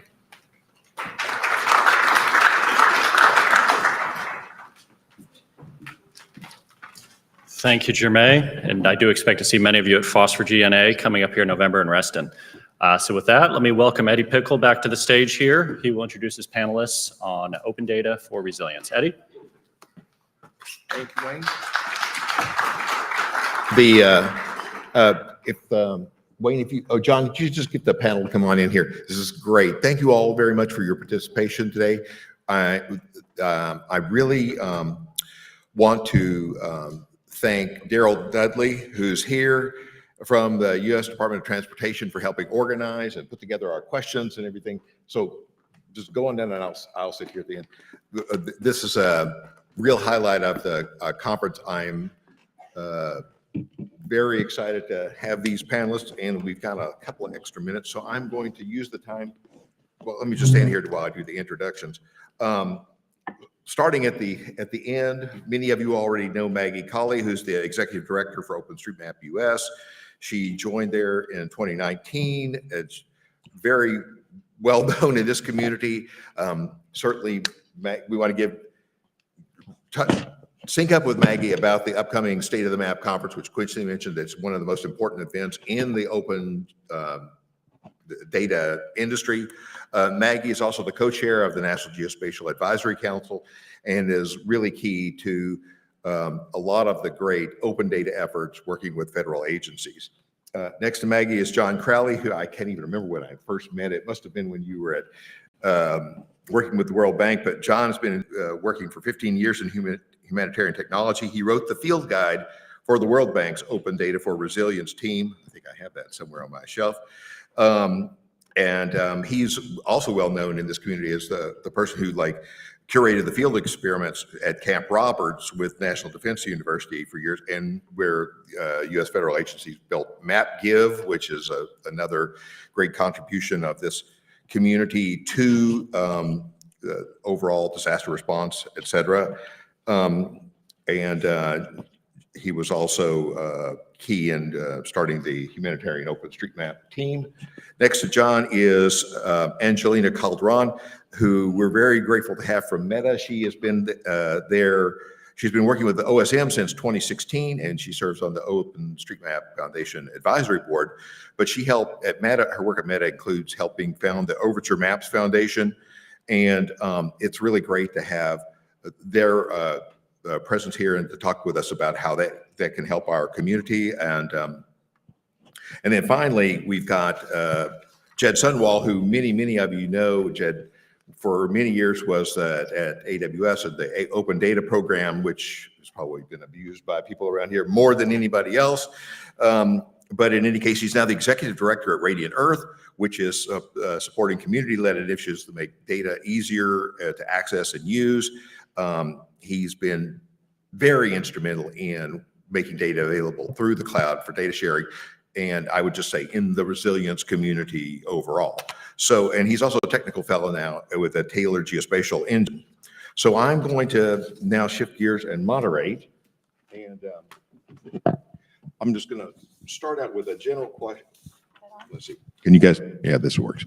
I have a question for the entire group, and we'll Maggie, let's just start with you and work your way back down. Can you just tell us a little about the open data efforts of OSM and how they promote resilience, and thinking about it from the perspective of how you all work for impact? Sure. I mean, we definitely don't work for money, so that's easy for us. So OpenStreetMap US, and thanks to Quincy for kind of setting me up here. I don't have to do a whole story, but the OpenStreetMap organization, we're a nonprofit in the US, and we're dedicated to supporting the tools and the community that really make OpenStreetMap data what it is. You know, it's the richest at the local level. No one knows their backyard like the people who live there. So it's OpenStreetMap US's role to not only convene the stakeholders who touch the map, so private sector, academia, governments, state, local, federal governments, and all of those mappers, and bring them together. So we hold events in person and online. State of the Map US is one of them. But we also support the tooling that eases access to that data. So, I mean, it's not resilient if you can't get to it.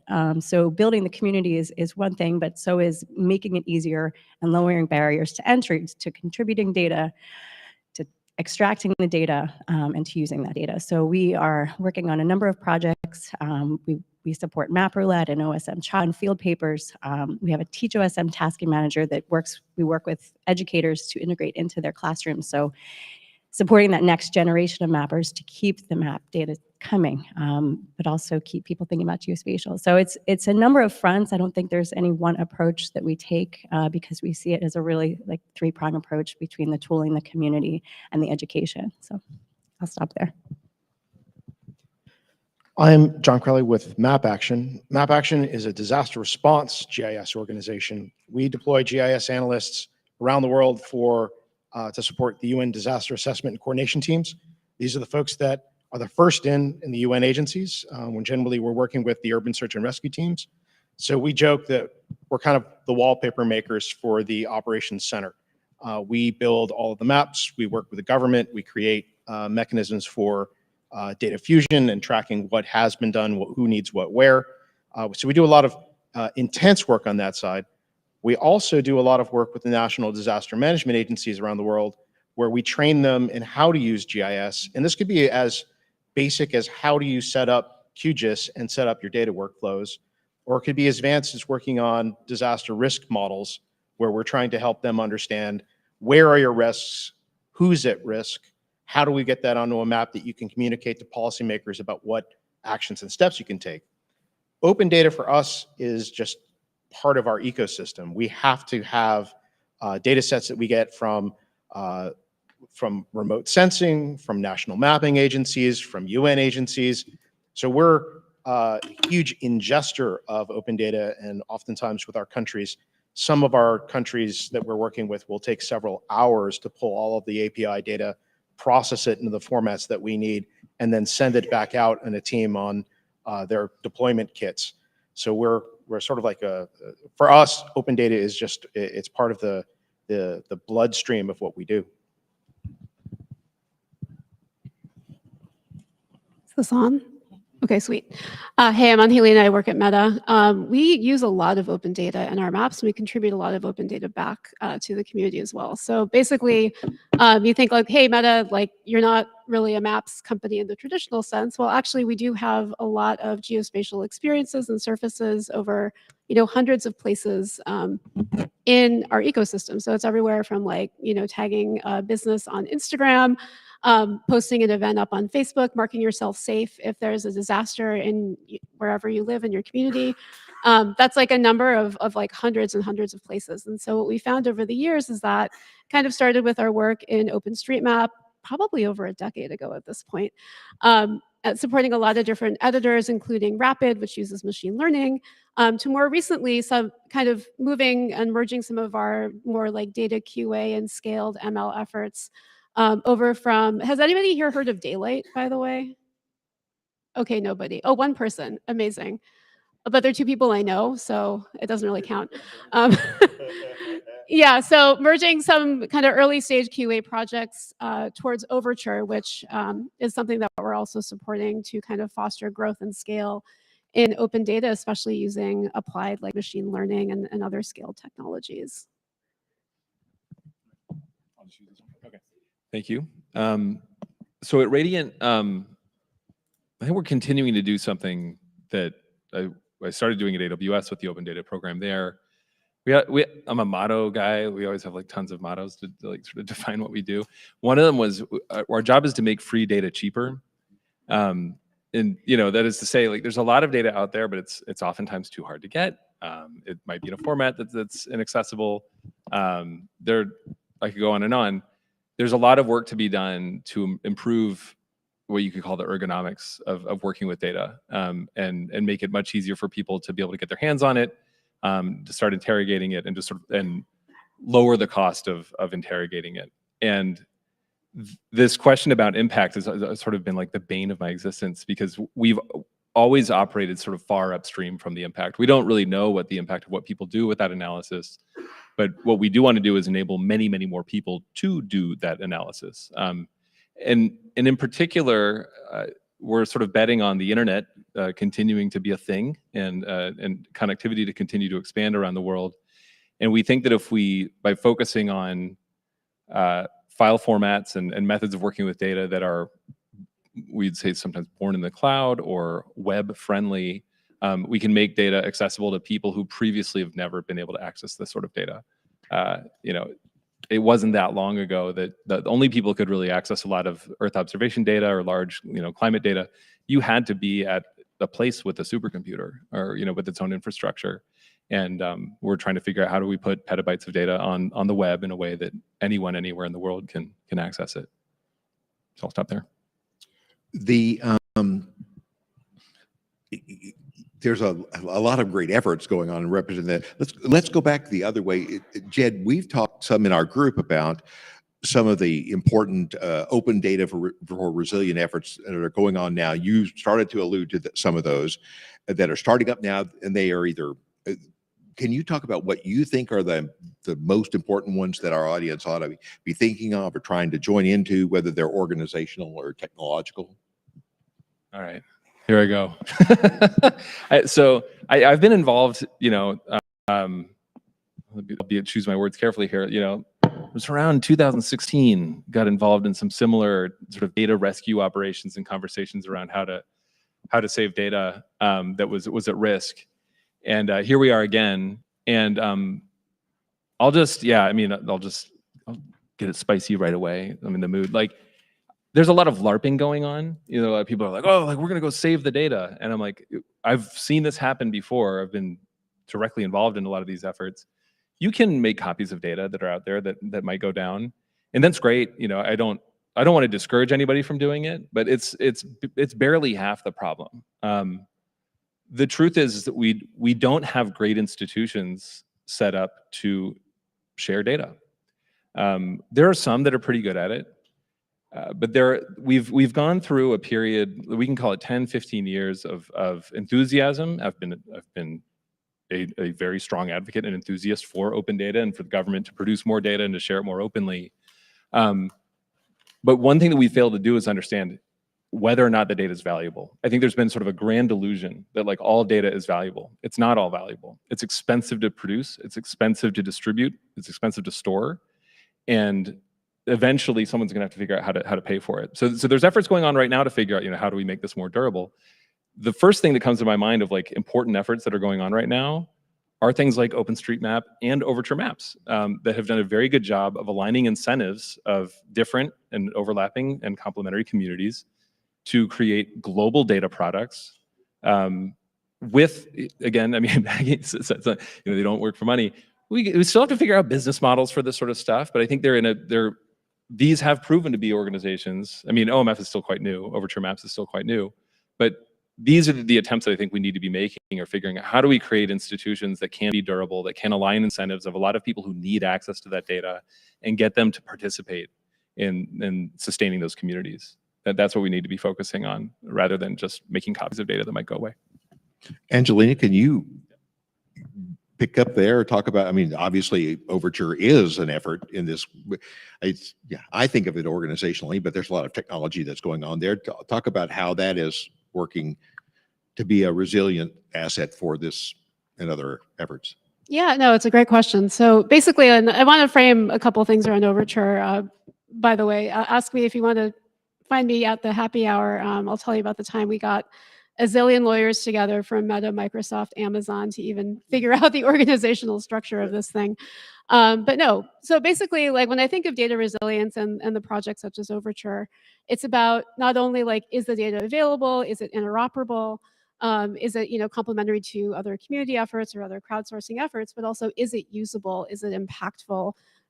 Can we, as Meta, have confidence that not only are we contributing data, but we're also ingesting that data back into our systems, back into our platforms? And I think like all of the leaders at the other companies and organizations that are involved in Overture are asking those same questions and making sure that they're using the data, and not only the data, also the schema. So I will say Overture is a technology-heavy organization. It is not a marketing-heavy organization.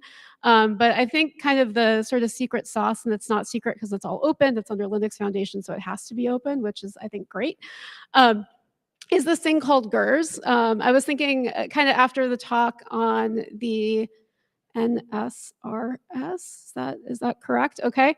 I'm like, oh, like how can that work with GERS? Like I think of NSRS, and this was like some quick searching over lunch, as sort of this, geodetic kind of collection of points in a reference system, whereas Overture GERS is a global entity reference system. So it's not national, it is global, and it's tied to entities. So you can basically give any layer in the map an ID, and then therefore you can sort of enable attaching other data layers from like many disparate sources to that map so that you can build a map for your use case. And I think like that's sort of the crux when I think of data resilience is really data access and data usability. So it's not only like, is the data easy, like for me at like a massive corporation to use, but also can it be used with other data sets?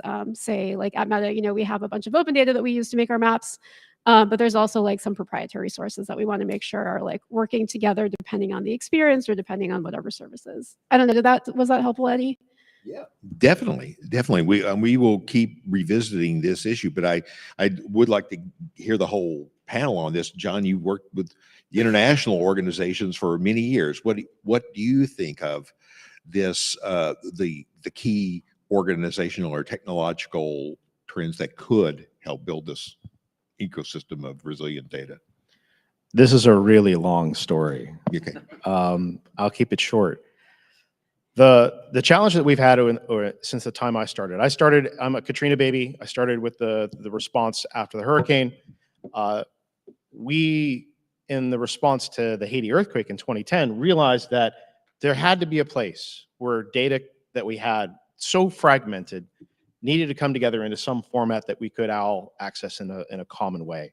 Hence, the Center for Humanitarian Data was born with the Humanitarian Data Exchange.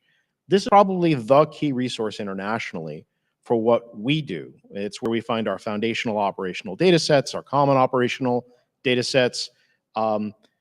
There are a number of different entities that have emerged over different specializations, whether it's food security and the famine early warning system, or global health, and some of the tools that have come together through partnerships with not only the World Health Organization, but with national ministries of health. They're still fragmented, but I will put it this way, is like they're all at extreme risk right now with the funding situation. We have organizations that have specialized in making sense out of all this fragmented data, and we sort of loosely, look at it as like an information management ecosystem, and there's only a handful of them.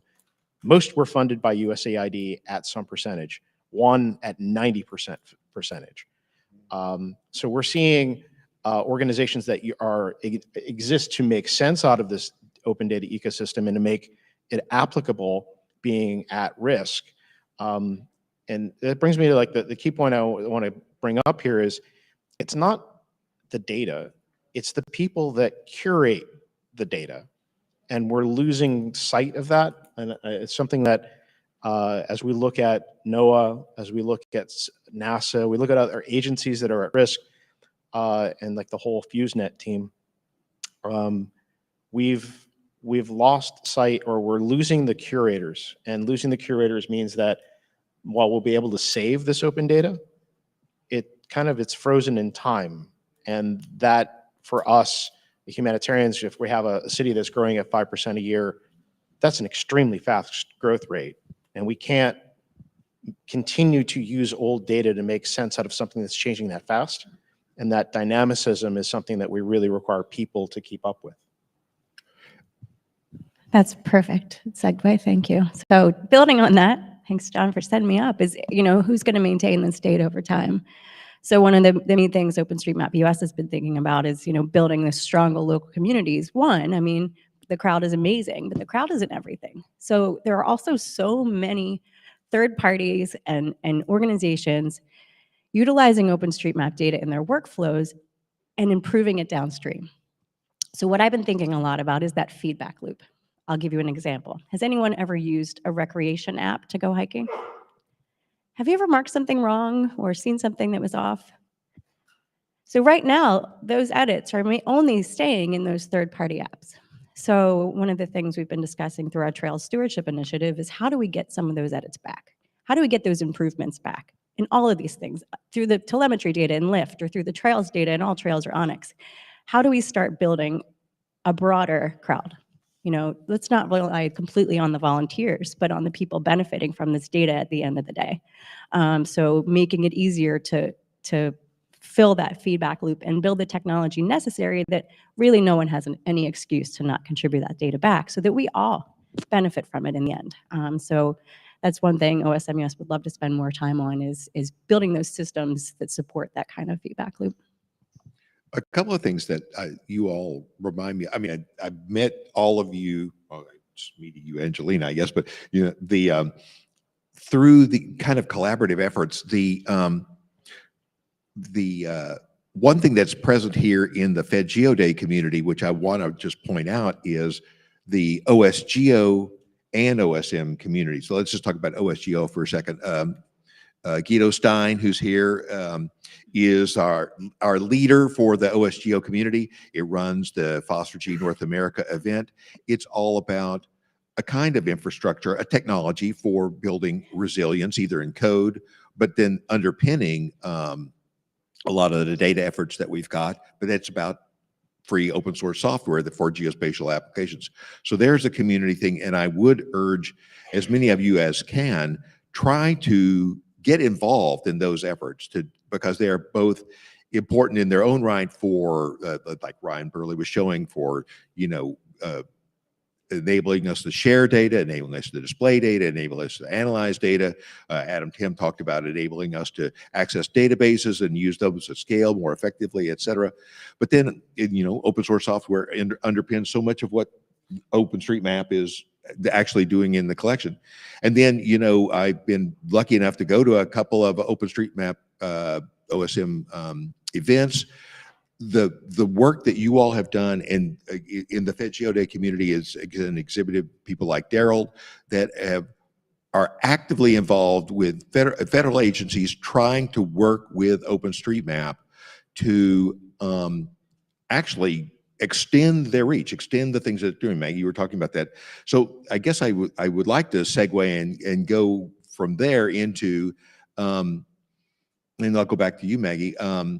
Can you give us a success story where you're working with a federal agency on something that is working to help resilience, or give us another one, maybe? Sure. Well, I just have to give a second of background. I mean, when I first came into this role 6 years ago, government seemed like the final frontier for OpenStreetMap. And the first thing we did was we formed a government working group to start to build relationships, not only at the federal level, but the state and local, to start making the crowd be less scary. And introduce, you know, more, and so, especially outside the area of emergency response, where it has been long accepted as a really suitable place to get data. Changing the conversation around crowdsourced data and its value. Two of the strongest partnerships we've had so far with Department of Transportation, Bureau of Transportation Statistics, FRA, and there's three, and National Park Service is another I'll mention. In all these cases, leveraging the power of the crowd and the OpenStreetMap open source tool ecosystem to fill gaps in federal data. Finding one example where railroad tunnels are missing in federal data sets, and being able to add that data and attribute it and create the metadata.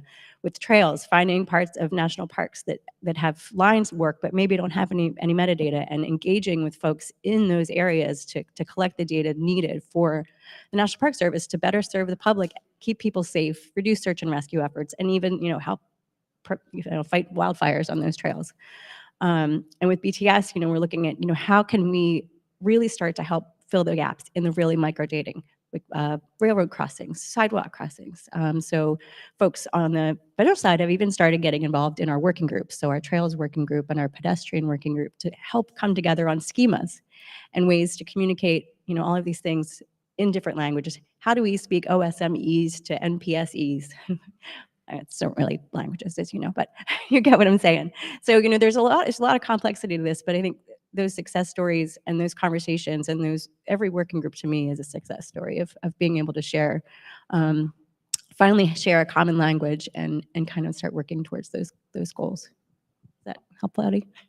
John, is there a interaction with the federal agency or program that you could cite for a success story here for this crowd? I can. Map Action primarily works internationally. So our primary federal agency for working on international disasters no longer exists. So what I want to do is focus in a bit on the hurricanes from past fall and on FEMA. We support World Central Kitchen in their mapping. They have a mapping team, but we provide their surge capacity. So for when we had hurricanes stacking up on each other, including Hurricane John, which we forget about in Mexico, which they responded to, the ability to make sense out of disasters with that large of an impact zone requires an enormous amount of coordination.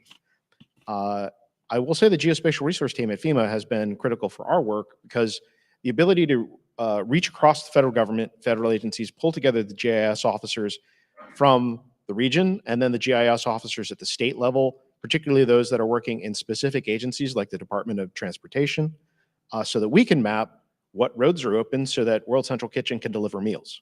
I mean, it really comes down to like mapping where populations are, understanding their needs, understanding how to get stuff to them, and then creating some kind of a feedback loop around it.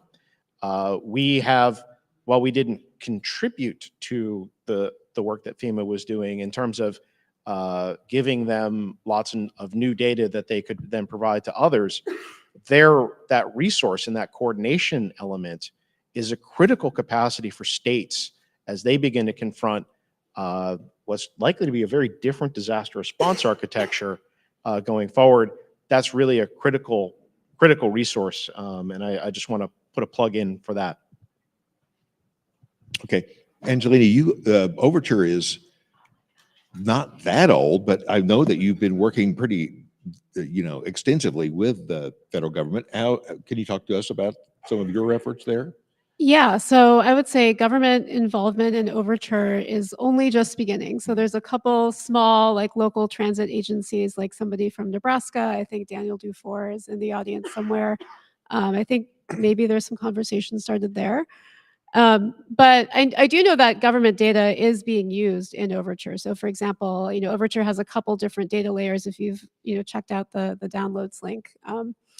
But I think it's in a couple places, including there's like a 3D buildings and building heights data layer that also uses USGS. I learned from, I think, Zan in the audience that it's not 3DEP, it's 3DEP. Was that right? Okay, awesome. Yeah, you missed that earlier. I know, it blew my mind. So some USGS data is being used, and I think there are conversations to get more folks involved in Overture. There is a couple other kind of federal employees starting to get involved, again, from a data resilience, data use, and definitely interoperability. And actually, I think like one thing, I'm going to pivot a little bit, but because I was sort of riffing on what you just said about the project you had with World Central Kitchen. Another thing that we're working on a lot in Overture beyond trying to define this like reference system GERS, adopt GERS, try to use GERS ourselves. Now I'm wearing my meta hat for a minute, and then have our other membership also use GERS, and hopefully the community as well to make it more usable. Is working on actually like a places data layer. So there's sort of like an MVP version out with data from us at Meta as well as Microsoft, and then a couple more members are starting to contribute in. It's definitely at the like stone soup fairy tale stage. Like it's early, but we are starting to see some results of developers out in the community using it. Both indie developers, but I also saw it used in like a New York Times article last fall about places of interest leading up to the election, like which districts had Target versus which districts had Walmart, like that kind of thing, which is maybe a little bit fluffy, but it goes to me and it shows that this data is valuable, this data is usable, and it needs a feedback loop for us to improve it, us not only at Meta but also us as a bigger sort of open data community. Jed, what do you think? That's actually this good segue. Like you teed me up. This is on. Okay. So we've been working with NASA on analysis ready data metadata standards. So I've made everything very confusing for everybody. One of the big initiatives we have at Radiant Earth is we call the Cloud Native Geospatial Forum, and that's where we gather basically everybody who's working on the stuff that I referred to when I introduced myself, which is like, how can we make data easier to access on the web? How do we make it, how do we make free data cheaper? But we do this as a community. We try to convene the practitioners, the people who are actually building tools or actually have their hands on with the data and learn from them. And so we've been working with Dave Borges at NASA at the Systems Engineering Office, who is coordinating, sorry for all these like new acronyms, with CEOS, which is I think the Committee on Earth Observing Systems or something like that. So it's an international effort to figure out, okay, we have a lot of satellites flying now. We have more commercial satellites coming on board. We don't have a common metadata standard to define, like, is this product, suitable for what I want to use? And so there have been many efforts over the years to find this mythical thing called analysis ready data, which is, I always sort of like scoff at, because it's like, well, like, what analysis are you talking about? It might be ready for your analysis depending on your needs, but really the point is, what is the right kind of metadata that you need to have to know, like, should I even be spending my time with this data product? And but anyway, why Angelina was teeing me up was about this feedback loop. I think, historically, a lot of government agencies tend to think that, like, well, we're the government, like, we're the ones that provide the data, and we have to have the answer and provide the documentation for people. And it's up to us to decide this. Or you do it with a bunch of commercial organizations that have a huge installed base and they control the rails because they control the file formats and the applications that everyone uses. Those days are like long gone.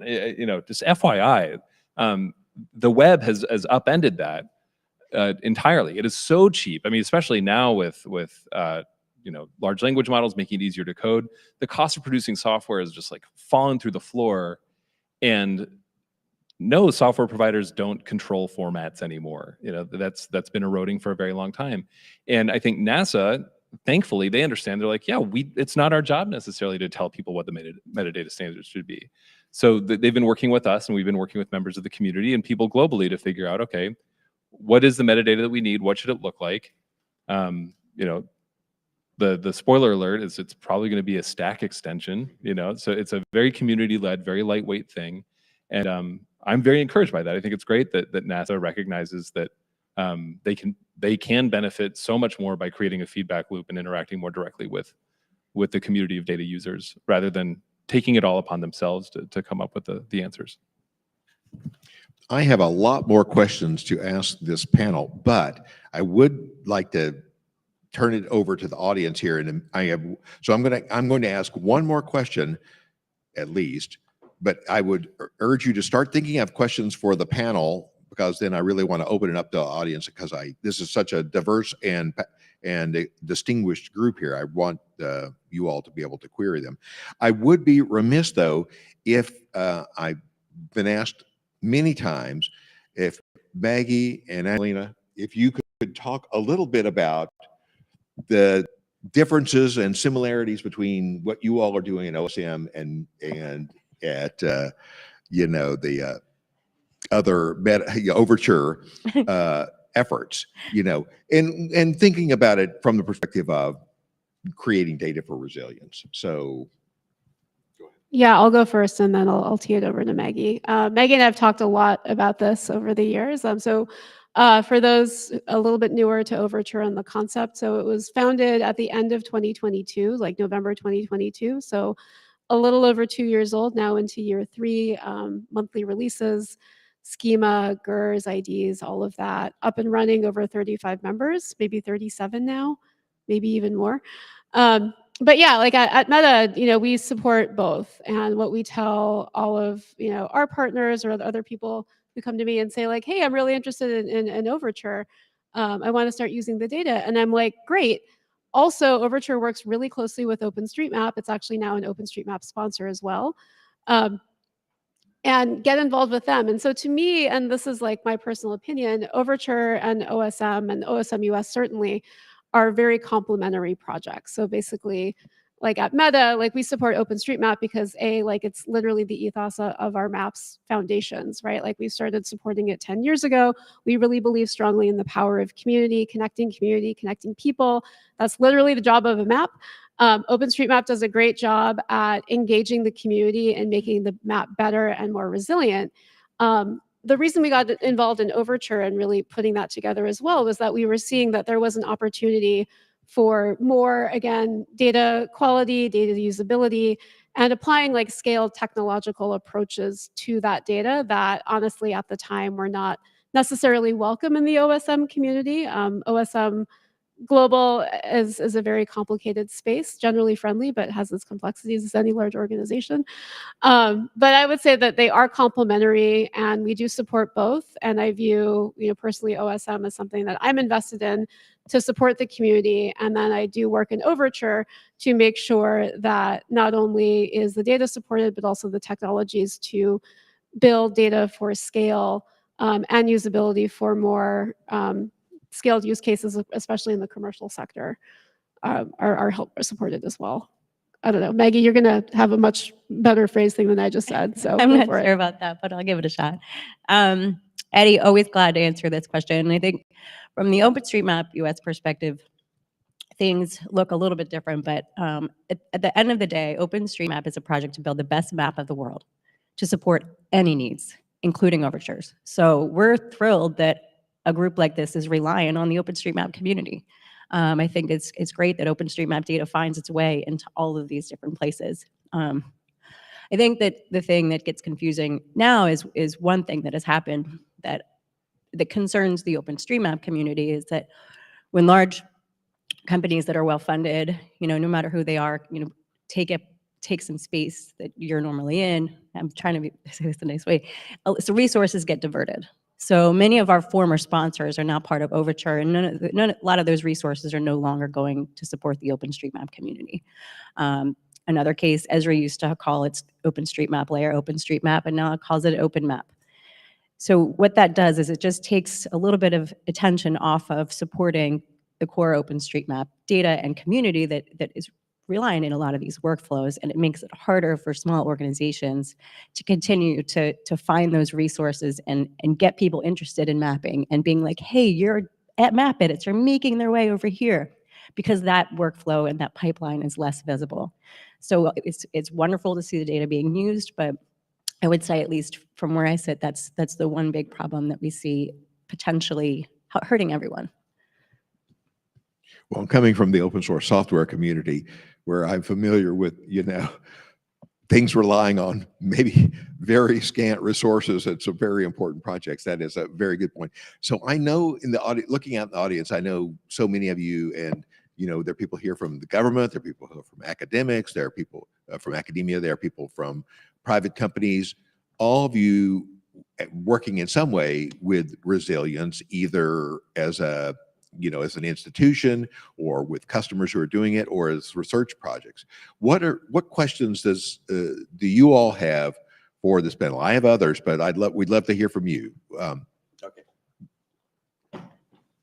Mic runner right here in the front. I have one real quick. Sorry, I'm on the side.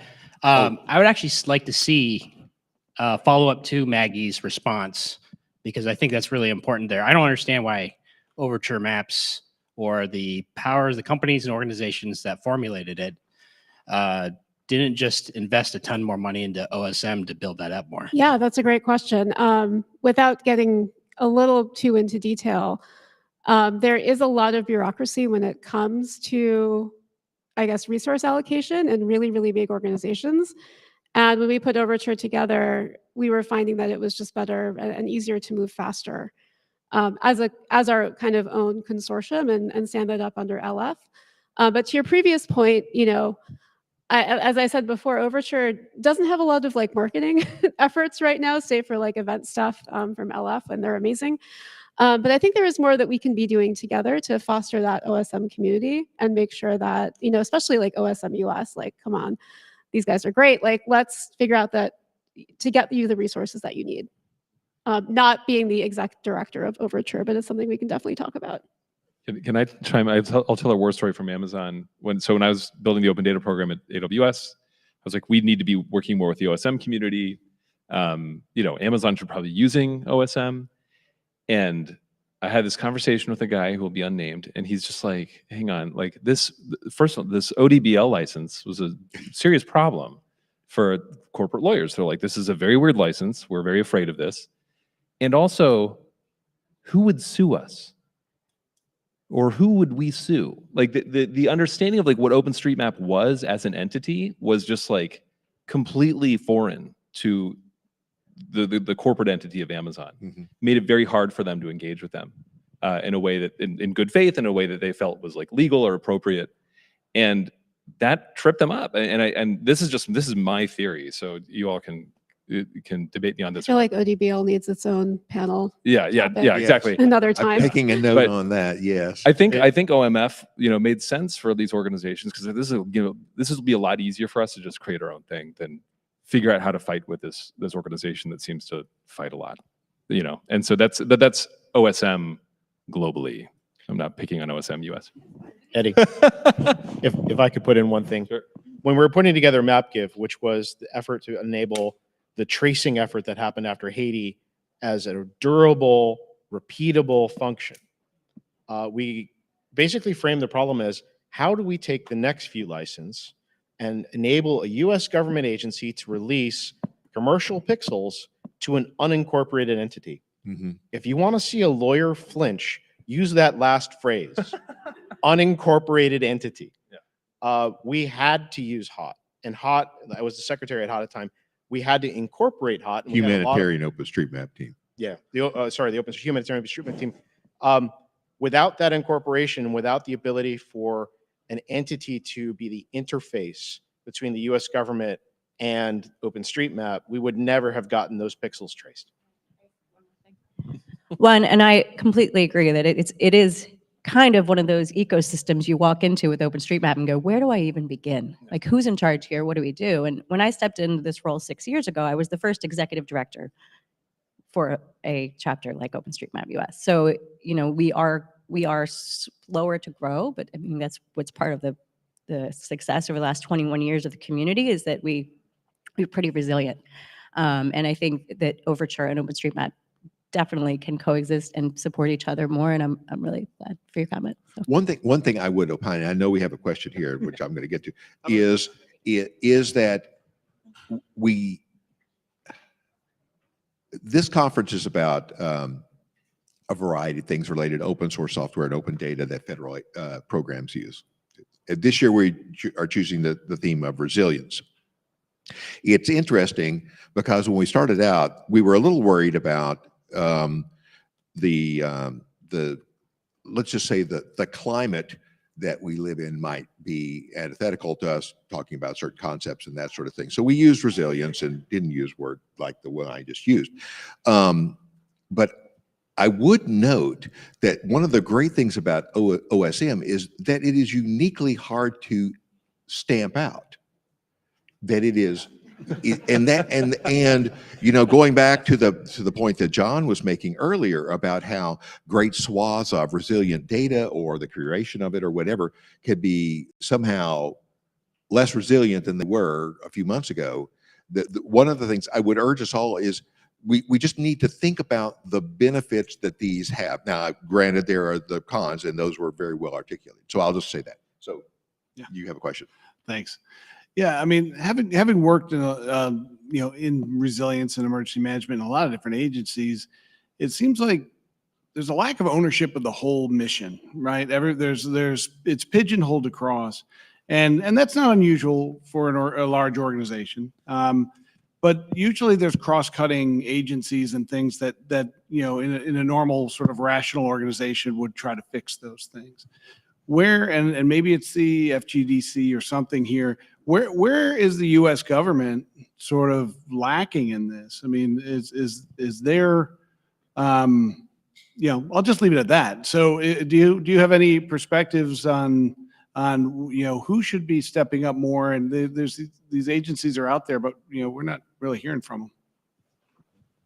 I don't have a direct answer to your question, but I will say, like, working at a large corporation, we do use open data, we contribute to open data. And when I talk to, industry colleagues at other federal agencies, I've never been a federal employee. I have friends who are.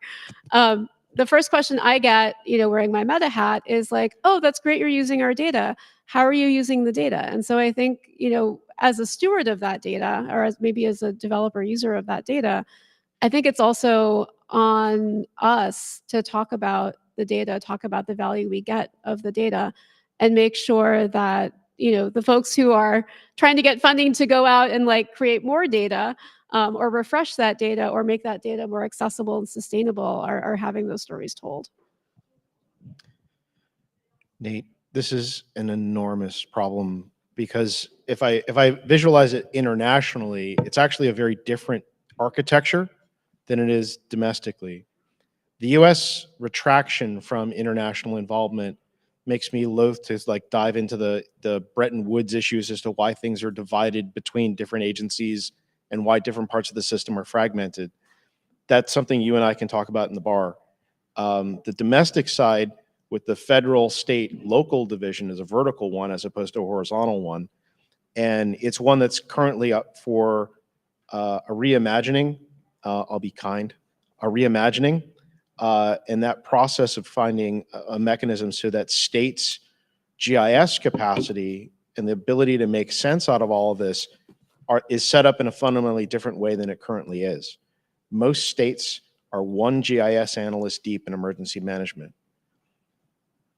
There are a few, like California, where there's a CAL FIRE, a state GIO, and several other entities like the Cal OES, the California Office of Emergency Services, that Caltrans, which also have like GIS capacity, which can federate.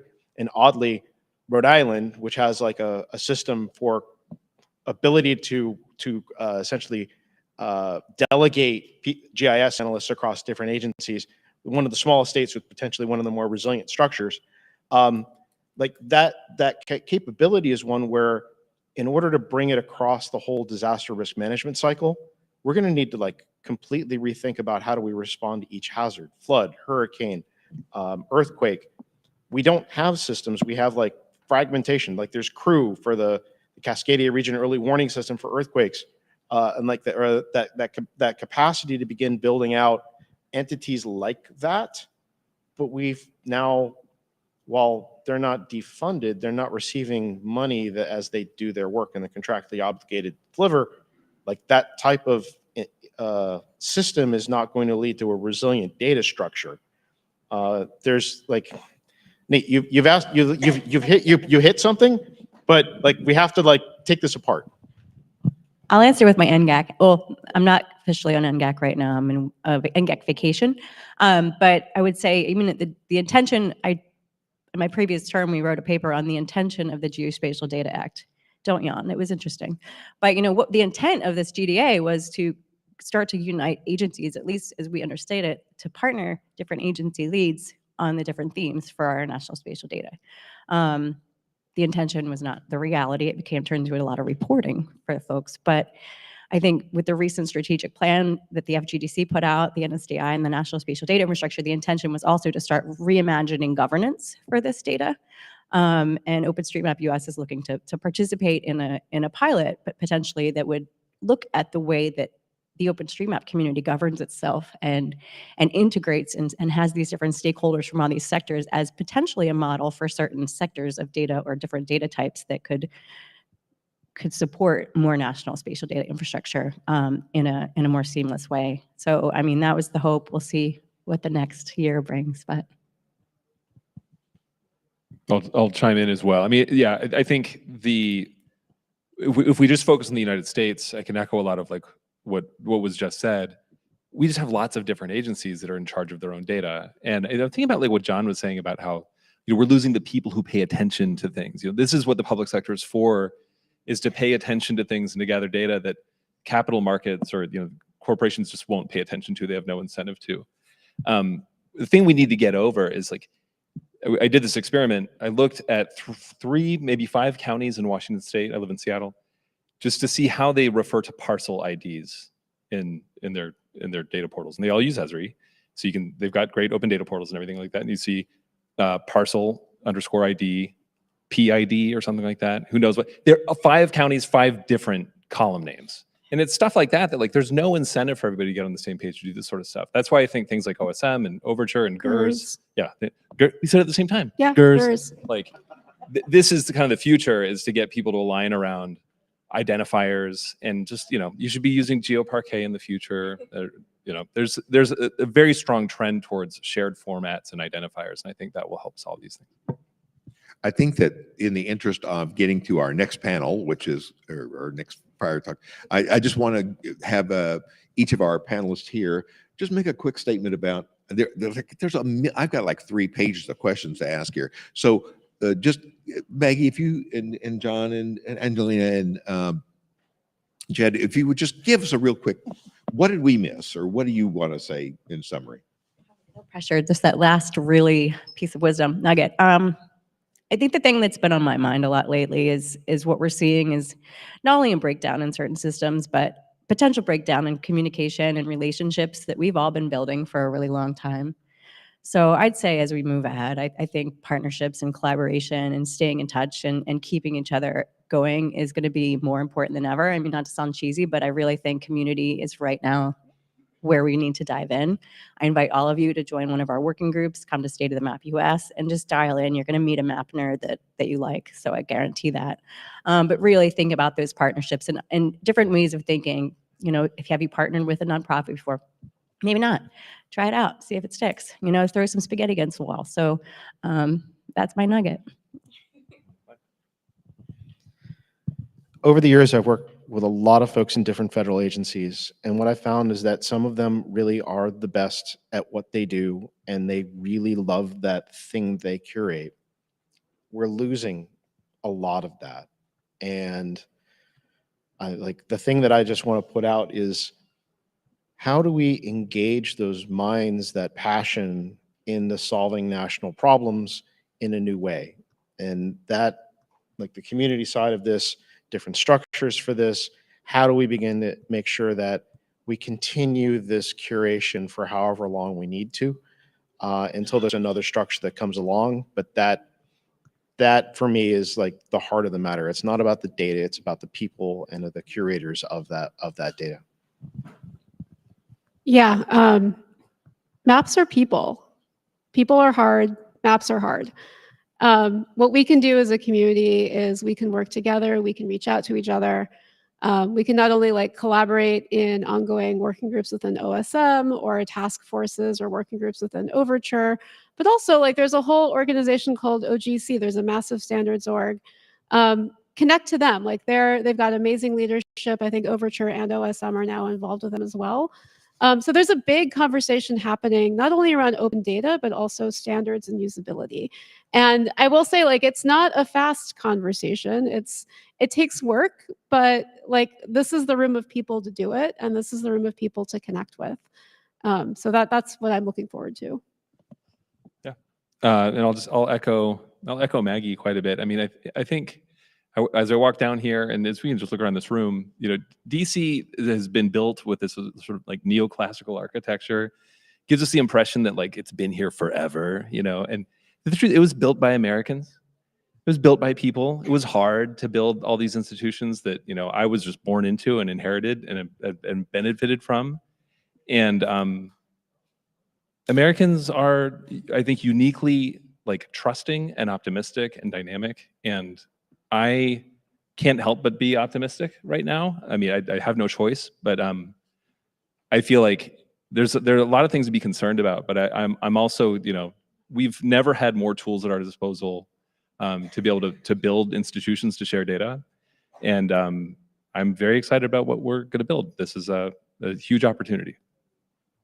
Well, I want to thank all of you. That was wonderful, and I urge all of you to, buttonhole these folks and talk to them and get other questions answered or whatever, and get their contact information and collaborate with them in the ways that they've described. So thank you all, panel, very much for this wonderful session.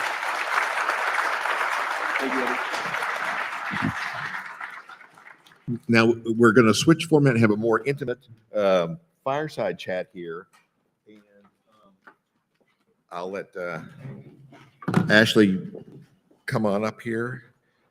And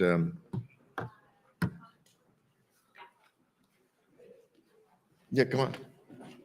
Yeah, let me do your intro, and then you can, yeah. Well, I've got a. Well, anyway, come on up, Jennifer. Good. I just want to introduce the lead of our next fireside chat, who's Ashley Fairman, who's the founder and CEO of Dice Cyber, which is a veteran-owned, we're talking veteran here, cybersecurity firm. You know, FedGeoDay, it has geo in the name, but let's face it, we want to talk about the important technologies, whether it's cyber or AI or things that really make our life worth living. So I'm going to turn it over to Ashley to set up our panel and, not panel, this nice fireside chat. Thank you. Thank you. All right. Yeah. Is that one on? No. All right. Yes. It should be on. Okay. Thank you, Eddie. I appreciate that. And thank you, Carla, for the invitation. And honestly, we're here to bring the doom. When we said people are optimistic, we're here to tell you don't be. So cybersecurity, I'm just going to be real. And in cybersecurity, it's all about risk management and understanding what we're doing. And so today I have pulled out rock stars of my Rolodex. I've been in cybersecurity for multiple decades, and I am so fortunate that Damian Taylor, he is joining us from the USPS. He is the Chief Information Security Officer for the OIG. And we have known each other for multiple decades and served together in the military and in Iraq. And thank you so much for joining us today. Next, I have Jennifer. And Jennifer, when it comes to supply chain risk management, she brought that to the world. She brought that to the forefront. She talked about it before anybody else even knew what that was. Literally coming into conversations when we met distinguished leaders here in the United States, advising the presidency. I met you when we were working with Obama's staff at the time. And supply chain risk management wasn't a thing until when a ship went crooked in the Suez Canal and people are like, oh shit. Am I allowed to say that in a Govy talk? Yes. People were like, oh shit, how am I gonna get my car? It messed up supply chain for 3 years on getting cars in the United States. So when we talk about supply chain risk management, we're going to be talking about it from the digital perspective and how cybersecurity is a key player in that. So please take a seat. Yeah, I'll sit next to you. I'm not scared. All right. So first, I want to kick it off by asking a more generalized question of, from your perspective, and this is why I picked them, is because they are so different and have such diverse experience that this is really going to be a fun conversation. So to you, what does resiliency mean when we talk about cybersecurity and open source systems? So one, thanks for having me, and thanks for not mentioning the number of years we've known each other. I think from a resilience standpoint, and as Ashley mentioned, having spoken about risk in the extended supply chain, which means not just the company that you are buying data from or some sort of a hard good, but who they're doing business with, and then who those people are doing business with. Resiliency is really being able to either get back up quickly when you get knocked down, and or preempt the disruption that is going to occur. And I think we can all agree, no matter where we sit in this room, disruption's going to occur. And so when we think of open source, and I'm glad I had the opportunity to listen to the last panel, there's so much, and you probably are going to talk to this, there's so much that we just don't know where it's coming from, which makes it really hard. And so when I'm thinking about resilience, anything that can be marked or documented or stamped or validated, we should be getting ahead of that. And it's simply the cost of doing business anymore. And I don't care if you're doing business with the government or you're doing business in the private sector, the ripple effect that occurs that keeps us from being able to get back up when we're knocked down or preempt the risk to have true resilience exists. And that's what we need to get ahead of when we think about resilience. Thank you. Damian? Yeah, I think for me, so she mentioned getting knocked down and getting back up, right? So I think of an analogy. I used to be a boxer in my younger years, and everybody has a boxing plan until you get punched in the nose, right? It doesn't feel good, it hurts. So from a cybersecurity perspective, is you want to have some level of defense in depth, right? So you don't want to depend on one solution, whether it's a firewall, an endpoint security product, whatever you want to think of from a protection measure. Look at your home, right? Yes, you have locks on the doors. Do you have security cameras? That's another level. Do you have a gun? I'm a gun owner, so if you make it in my house, you're probably not going to make it out. Thank you for So that. it's one of those things, right? So we approach this as multiple levels to allow you to fail at certain levels, but then also to get back up after you get punched in the face. So that's the way we approach it from a cybersecurity perspective. Thank you. That is fantastic. And so I think the theme of that was don't get punched in the face, or if you are, have a plan, right? And so I think that also goes back to our earlier discussions of like satellite resiliency. We talk about all the different assets that we have, and that's that defense in depth, is we have an asset that can provide this data, we integrate it with another system, but we don't just trust one source of data, right? We need to pull in data from multiple sources to allow that defense in depth. So next, how has cyber threats evolved throughout your career, and how has that impacted and shaped your career? We'll start with you, Damien. Yeah, for me, it's grown from these simple little virus programs that are annoying to attacks that have agendas, right? The agendas can vary. They can be as simple somebody in their mom's basement trying to just cause havoc on a website, but then people are motivated by political and financial reasons. So the attacks have become a bit more elusive in detection. They may look like one thing, but they're actually entirely different things. And then you have these things known as state-sponsored type attacks, where a country, we all know the Russias, the Chinas, they commit a lot of resources to these attacks. They've actually formed cyber units to get after whether it's proprietary information or government secrets. So when you're, depending on what agency you're working for or what company that you're working for, your crown jewels or the data that you hold value to, it can differ from the protection mechanism. But I will say that the attacks have become better. They've introduced AI to help, and it makes things easier for the adversary by lowering the bar to entry into some of these places that they're trying to attack. Great. And I think it's important also to mention on that one is when we talk about supply chain attacks, who here was affected by solar winds and that outage that it cost the government, right? So when we talk about cyber threats, we're not just talking about physical assets, hardware. We're talking about how are those systems updated? How are they getting those patches? And that was a supply chain attack that heavily impacted our government space. Jennifer? Well, I agree. I think, and I'm by no means a cybersecurity expert, but I think one, a lot of the you can kind of group them into a financial ramification or reputational. So if they're state-owned, you know, we're trying to stop an operation of some sort. If you think about from a commercial standpoint, even if it's a nuisance, there's some sort of a financial impact. And I think the impact has grown, whether the mechanism or the vehicle for it to be created, the impact has grown because our supply chains have become, our business relationships have become so tightly networked.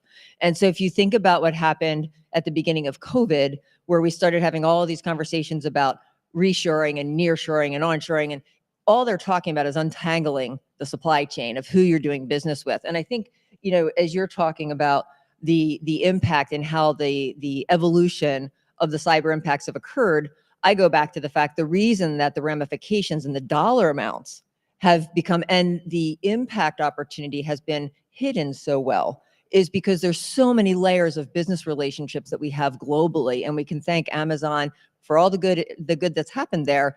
Amazon and other companies that have gone into global networks have really created that opportunity for this cyber evolution. Great, thank you. And I think that goes back to the slide Katie had earlier when the billion-dollar incidents, and it's getting more and more expensive because we're so intertwined. So one thing that may happen over here is now spreading, and because of our integrated systems, now we don't, they're turning into billion-dollar incidents, more and more billion-dollar incidents. And so one thing I want to point to, I mentioned the SolarWinds incident, but what are some of the most recent incidents that are impacting your area? And like, what is top of mind for you right now? Like, this is driving the urgency when we talk about resiliency, open source data, supply chain risk management. What's really like, this is why we need to drive this forward. What's at the top of your mind, Jennifer? Yeah, I think when I see recent examples, I'll pick one. Atlanta last year, I believe, there was a ransomware attack where an adversary was able to compromise the Atlanta Healthcare's network, and they were able to encrypt a bunch of data. And so, like Jennifer said, that's financially motivated because they understand how hospitals work, they understand their psychology, and they know they're not going to let a human casualty occur based on a bunch of data, right? So it cost them, I think, $7 million. I don't want to quote it, but it was just above $7 million to either pay the ransom or get that data back. So impacting operations is a big deal. From a cybersecurity impact, sometimes we misknowingly impact operations. I'm a big violator of that. Wasn't intentional, it just happened because either my team was misinformed or we made some wrong decisions on deploying some controls. So I Was think that you have, in Special Operations Command, Damien? Are you going to give us a little intel? no, what I will tell you is, and this resulted in an involuntary 1-week vacation for myself, but so I had a very small team. Over a beer later. Yeah, I had a very small team. I was working in Houston for a company called Landry's, casino and restaurant operator. And we were actively being attacked by a Russian adversary. And so I thought it was a good idea to roll out some controls without testing it. And ultimately my actions was worse than what the adversary was doing, because I locked all the restaurants out of their payment of sale, and I cost the company probably that day for 2 hours, 60 grand, right? So I got to go home for a week to think about it. Well, and I think that's important too, to mention that we do have the best intentions, but sometimes we cause our own denial of service because we're trying to stop that adversary from manipulating our data, manipulating our systems. And at a hospital, if we're trying to stop that adversary for getting in, it's that careful balance of how do we protect our systems, but still provide that availability, right? So what brings top of mind for you? Well, I think, and that was a great example. I think it's just changing the thought process to realize that we are all the weakest link, right? And so a lot of our focus is around, and you mentioned this earlier, is around education. And, when I started the company 20 years ago, when nobody really understood supply chain risk or even that they had to worry about it, to where we are now, we all had a global fast education during COVID. I mean, I got emails from my neighbors asking if I could help them find bananas for the supermarket. I mean, Right. It was a little bit crazy. Who went crazy on toilet paper back then? That is Exactly. supply chain, right? It is. So everybody's fluent from where they sit. But I think, Damien, you had a great example. It's like we just don't think. And so what's top of mind for us is to help folks like yourselves to make that top of mind, because wherever you sit, it's a blast radius. It's not a linear, point to point necessarily anymore, depending on what industry you're in. And only the industries that are spending a large amount of money are nailing down their supply chain, like the nuclear, supply chain. We all sleep better because they map out their supply chain and they keep it very static for all the right reasons. But to your point, food, agriculture, commodities are not. And so top of mind for us is just to think, I won't say doomsday, what could go wrong, but we look at everything from nation state concerns to the hurricane patterns to infectious disease now, because we all have had to deal with it, and just realize that you are part of a larger ecosystem. Last example I'll share, and I don't know if anybody here followed the Silicon Valley Bank issue a few years ago, but I will tell you that was a Thursday night. Friday, all of my company's money was at Silicon Valley Bank. Friday morning, I went out like birds were not singing. It was very quiet. And I did not know if I was going to have a company after the weekend. The interesting thing is everybody that we dealt with came at us thinking that that was a financial supply chain concern because it was a bank. But you realize the bank supports every industry you can think about. So it was a major stoppage to most of the small businesses in the United States, since you have 98% of our economy is considered small business. And that was a huge wake up call. So really long answer to your question on what's top of mind. My mind is monkey mind, is really helping folks like your example just to realize they're part of a much larger schematic and that they do need to get ahead and think of principles like you were talking about. And Jennifer, to your point of we are the weakest link, can you articulate what you think those blind spots are for us as the humans and how we can overcome those? Yeah, so I think it's a really great question, and it's natural as humans. We think from where we sit.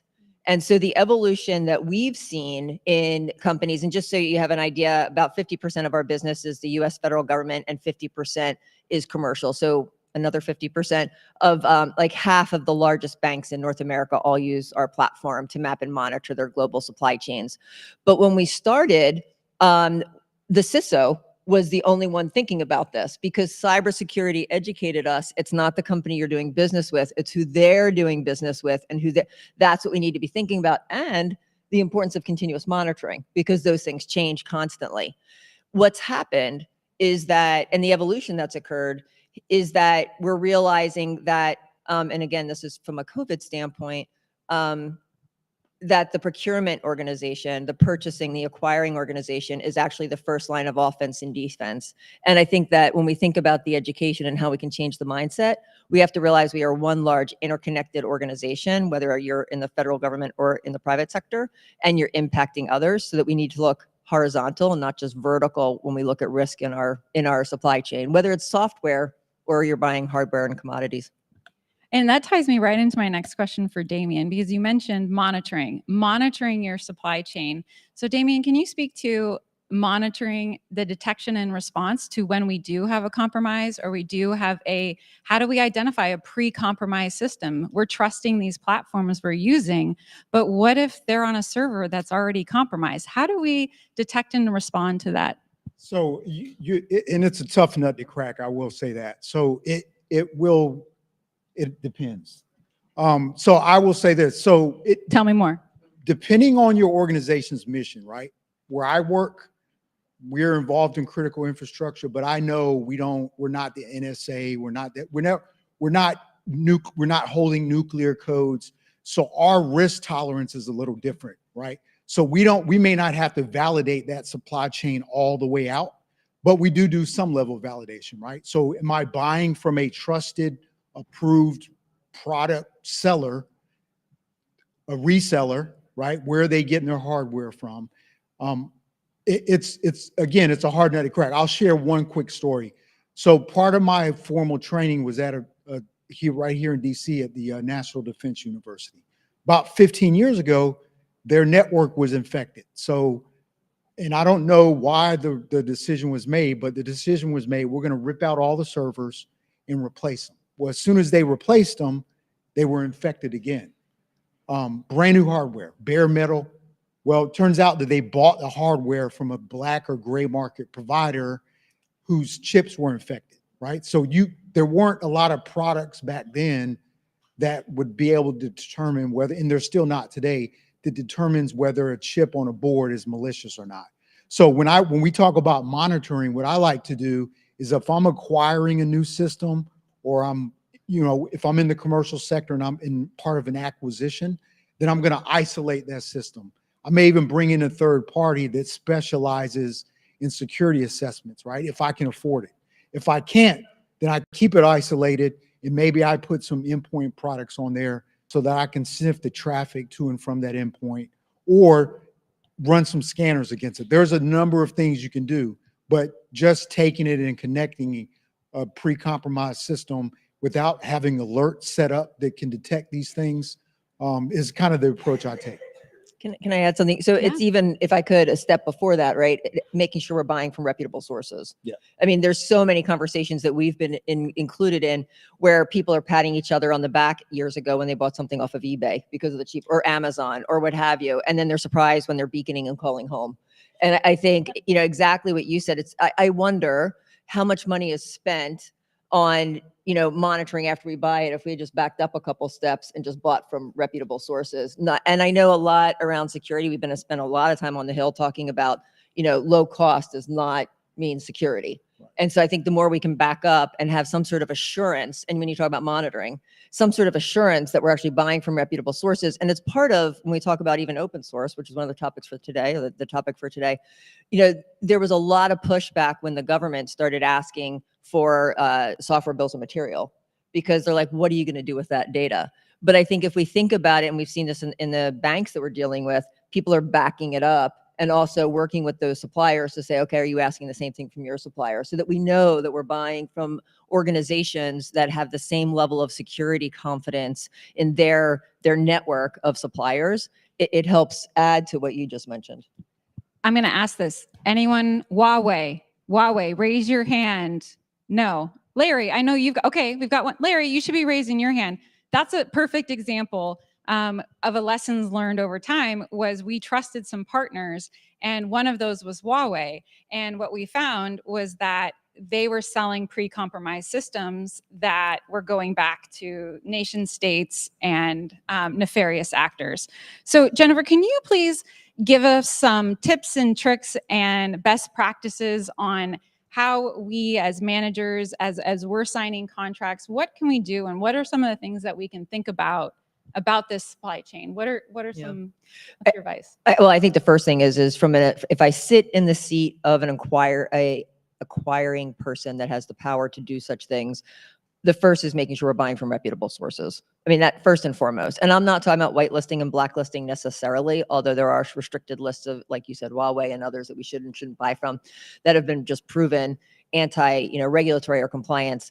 But making sure we're buying from the validated, or the folks that have the same level of security. The tougher thing, to be honest with you, and would love your thought on this as well, given from a government standpoint, I think this is a little bit harder just because of the size of the organizations, is understanding how we're using the product, software, hardware that we're buying. Because I'm a firm believer that you don't have to, there's like a baseline of security that everything should pass, but then it's really how you're using it. And I talk about, like I said, mentioned before, the nuclear supply chain, higher level of rigor, right? Than maybe the lobby of some organization where we're going to have some sort of a Wi-Fi network. And so I think that as we're thinking of tools and tips, the first thing is reputable sources, doing some sort of assessment of the third parties, the partners, the people we're buying from, the companies we're buying from. The second is really understanding how we're using, what are we plugging it into, as you just mentioned, so that we're actually having the right level of security. And this has been a conversation going on forever. I was just on the phone yesterday with a World Wildlife Organization that's understanding from like a protein standpoint how to actually track traceability of the supply chain. And again, their level of security is going to be very different than some of the things we're going to plug into our government networks. So those, if I were to have two tips of the trade, it would really be make sure you're buying from reputable sources. And the second one is really understanding what you're using the product or software or service for, so that we can back up that supply chain and get ahead of any sort of interruption. Thank you for that. And I want to tie that back to our geo data. And so one example I want to give is when we're taking data from a phone call, or there's a bridge outage, or a road is closed, this significantly can impact our evacuation routes. So if a malicious actor wants to waste our time, our resources, and potentially do a secondary effect on those who are impacted by the event, whether it's placing a bomb or disrupting water, that where are you getting that data from and how are you validating it? So I did see that on an earlier slide, that the second step was validation. Where are you getting this information? How are you validating it before people's lives are on the line, right? So that's something that we need to think about. So when you mentioned about certification, compliance, what our framework in the government is NIST 853. But what if a vendor passes our audits, passes our checks? Damien, are there ways that you can address that, even though, people say audits just checking the box, but it's more than that? And what does that mean to you? Yeah, audits, there is a component of it that is compliance checkbox driven, right? Just like you have to go take a test to get your license at the DMV. You got to score a certain score. You got to perform a certain level to get that plastic card so that you can operate a motor vehicle. Now, what I will say is, if you have a true secure environment, you're looking past compliance and you're doing actual security. And what I mean by that is, do you have a system set up, staffed correctly, that can detect indicators of compromise? Do you have a framework that you follow for securing your infrastructure? And I don't mean, yes, I got my PCI or I got my FedRAMP certification. There are secure frameworks out there that you can follow that are very basic, that will get you at a level of security that doesn't involve just compliance. But beyond that is, you can test yourself. I can hire a third party, come in and try to attack my network and provide me with the results, so that A, I can fix those things, and two, I can get my staff trained up to position us better going forward. Or you do internal audits that may be more checkbox compliant, but it also follows an established assessment protocol, which does provide some level of value. Yeah, and so Jennifer, on that, how would you recommend that agencies work together and do that risk scoring for these vendors that they're working with? Even though we have, vendor risk management, that's kind of defined, but what is your lens on that? How do you think? Because in my opinion, I don't like just standard checking the boxes. I like thinking outside of the box, asking those tough questions. How do you recommend that agencies approach that conversation with their vendors? So a couple things. One is, I totally agree with what you just said. I think and you mentioned a minute ago, there's the validation of the data, the sources it came from, the continuous monitoring, and just having whatever your framework is within your agency to make sure that it answers the need of the level of security. So that's the first thing. The second question, when I'm talking to my suppliers or, the vendors or the partners that I'm dealing with, as I mentioned, there's a level of helping folks understand, like, fit for use. How am I using that data? How am I using that software? Bringing in the trust. It's actually one of the biggest challenges, and we're still working to overcome it. And I mean this in an understanding fashion. We overclassify a lot of things in the government. And in that, it keeps us from actually being able to share when there's some sort of vulnerability that we could work on better together.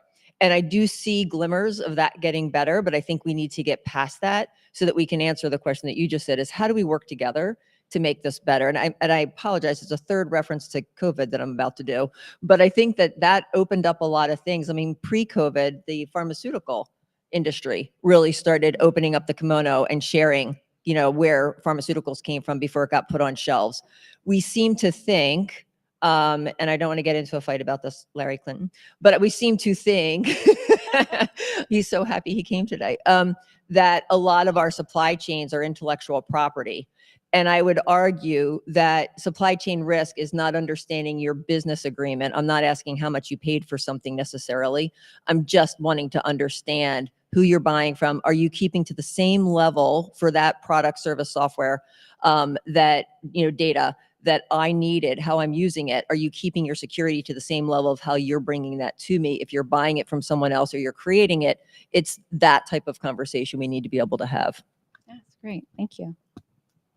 So I wanted to talk back to who remembers the slide that had, it was a bunch of code. Did that like resonate with anybody, right? So when we talk about map data and open source data, it's all of those factors and all of the metadata that goes into it. And then we talked about having the disparate counties that have all these different columns, right? So that's a part of the metadata. So how can we address those consistencies or identifying the consistencies or inconsistencies? And how can we do integrations that support open source data, but in a safe way? Do you have any ideas around that, Damien? Yeah, I think you have to know what you don't know, right? And so when we talk about open source map data with the code is available, is there a mechanism to determine if the change was malicious, if it was expected, unnecessary, improve the project at all. I'm not a map guy. I will tell you that I did development for a while, and there are sometimes unintended consequences of changes, right? And so I want to let that change bake.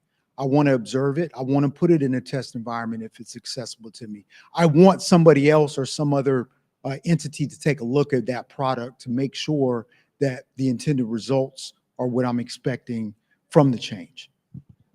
So here's a little secret. When we were in the military, Damien outranked me. And so I'm very curious of his opinion of how does our military experience and regimented approach, how do you take that into your new role in a different agency? And you did have prior experience in the government, in the commercial sector as well. So how do you approach this type of thinking and problems? Do you go back to military rigor? Like, do you balance? How do you approach these type of problems?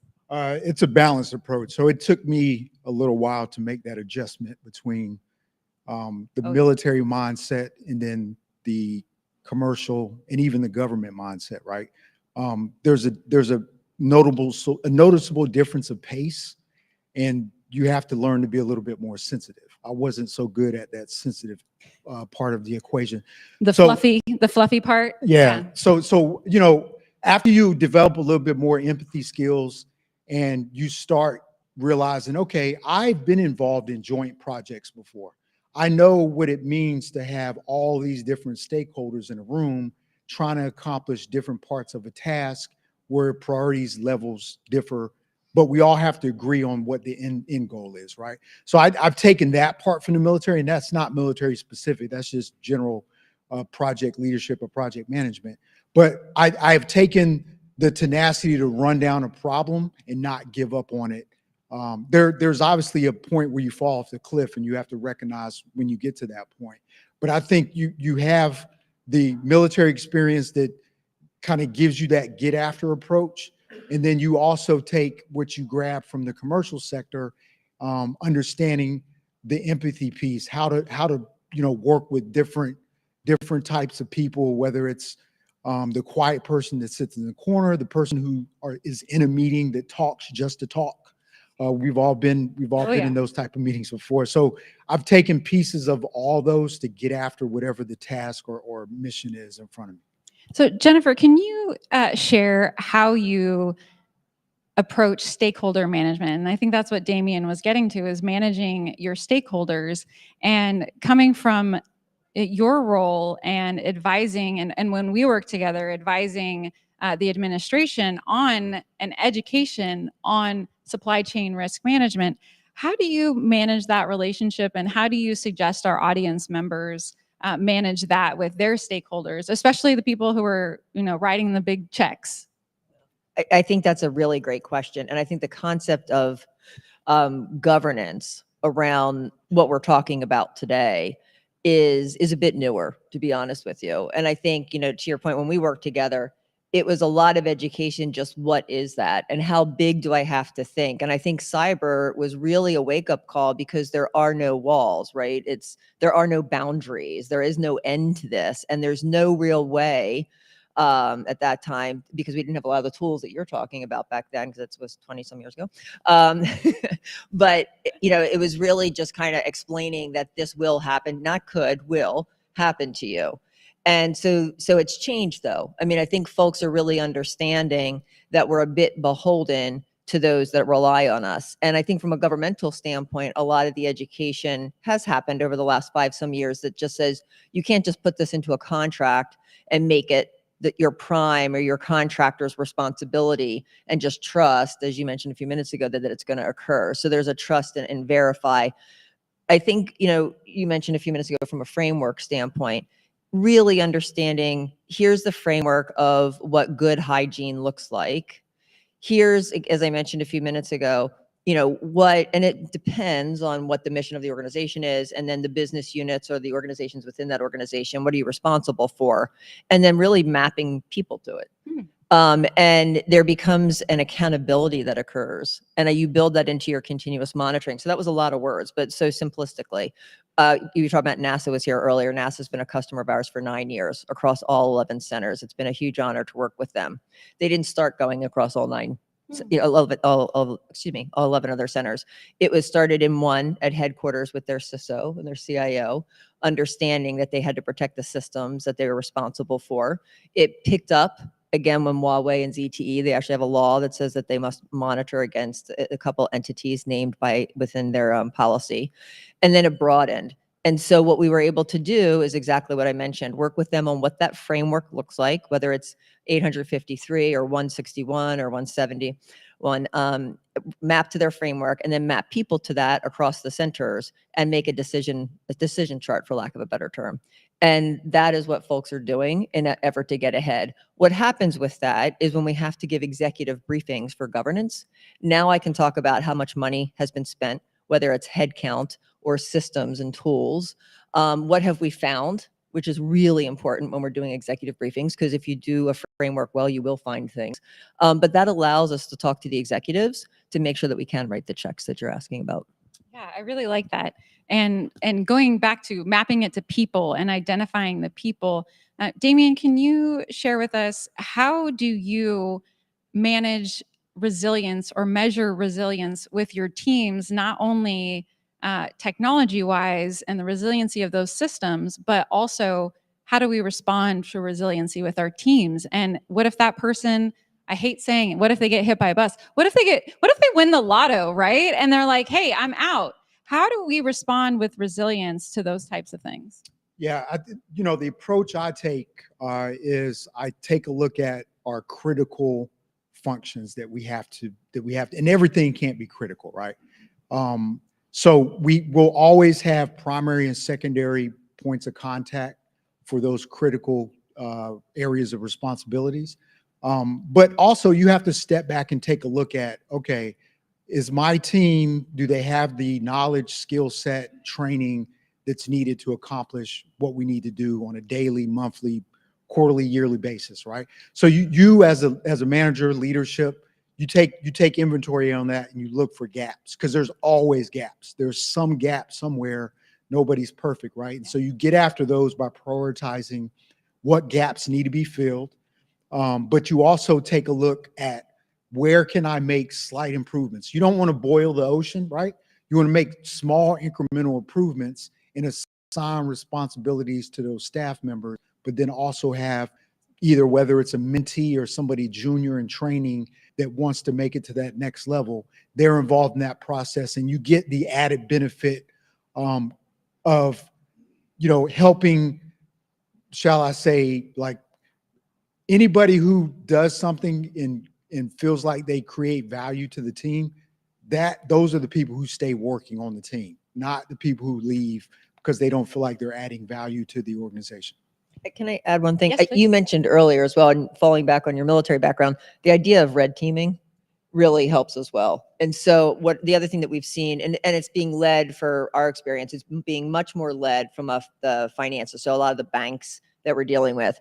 But so just giving context, red teaming is good guys pretending to be bad guys trying to break in. Yeah. Yep. Exactly. And so you asked about the people aspect, but we've been talking about continuous monitoring. So treating tools like exception management, right? So because we don't have all the people and all the resources to apply 100% to everything. So understanding what's critical, mapping our tools and our processes to that.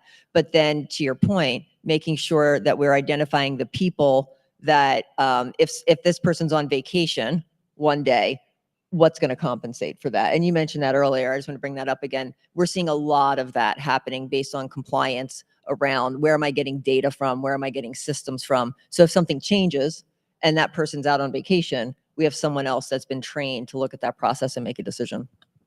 So I'm going to ask a couple more questions, but what I would like is for each of you to start thinking about what questions you want to ask us, because I want to leave plenty of time for questions, because it is not very often that we get this amazing of leaders to ask questions to. So I want you each thinking. I've got 2 more questions. So first, the question I have for both of you is, what strategic investments would you make at this time to make an impact in resiliency over the next 5 years? What would you do right now? if I'm starting from scratch? Any way you want to look at it, yeah. So from a systems resiliency, I'm going to spend the money on active disaster recovery. When I say that, right? So if you're in Azure or AWS, most of those environments, especially in the Gov version, they're pretty resilient. They're up 99.999% or whatever it is.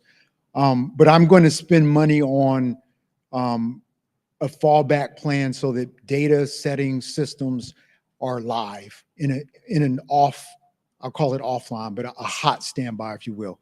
I'm going to do that. But even before I get there, I'm going to invest in people. Because you can have the smartest systems, you can have the most secure and robust environment, but if you don't have good people willing to put in the work, willing to learn and continuously learn, that's where you're going to fall short. Because I can say to myself, I'm a smart, intelligent guy who knows how to do a lot of things, but I can't do it all. It's impossible for me to secure the edge, secure the inside, update things. I don't have the bandwidth to do that. So invest in your people, care about your people, and invest and prioritize systems such as backups, such as following frameworks out there that are free. The MITRE ATT&CK framework, I'm a big fan of that because there's been a bunch of smart people that have gotten in a room and said, hey, this is how adversaries attack networks. They do this, they get a foothold, they jump over here, and then not only do they tell you how they do it, they tell you how to defend against it. And this is all free. Now, the tools to use to do it, those aren't necessarily free.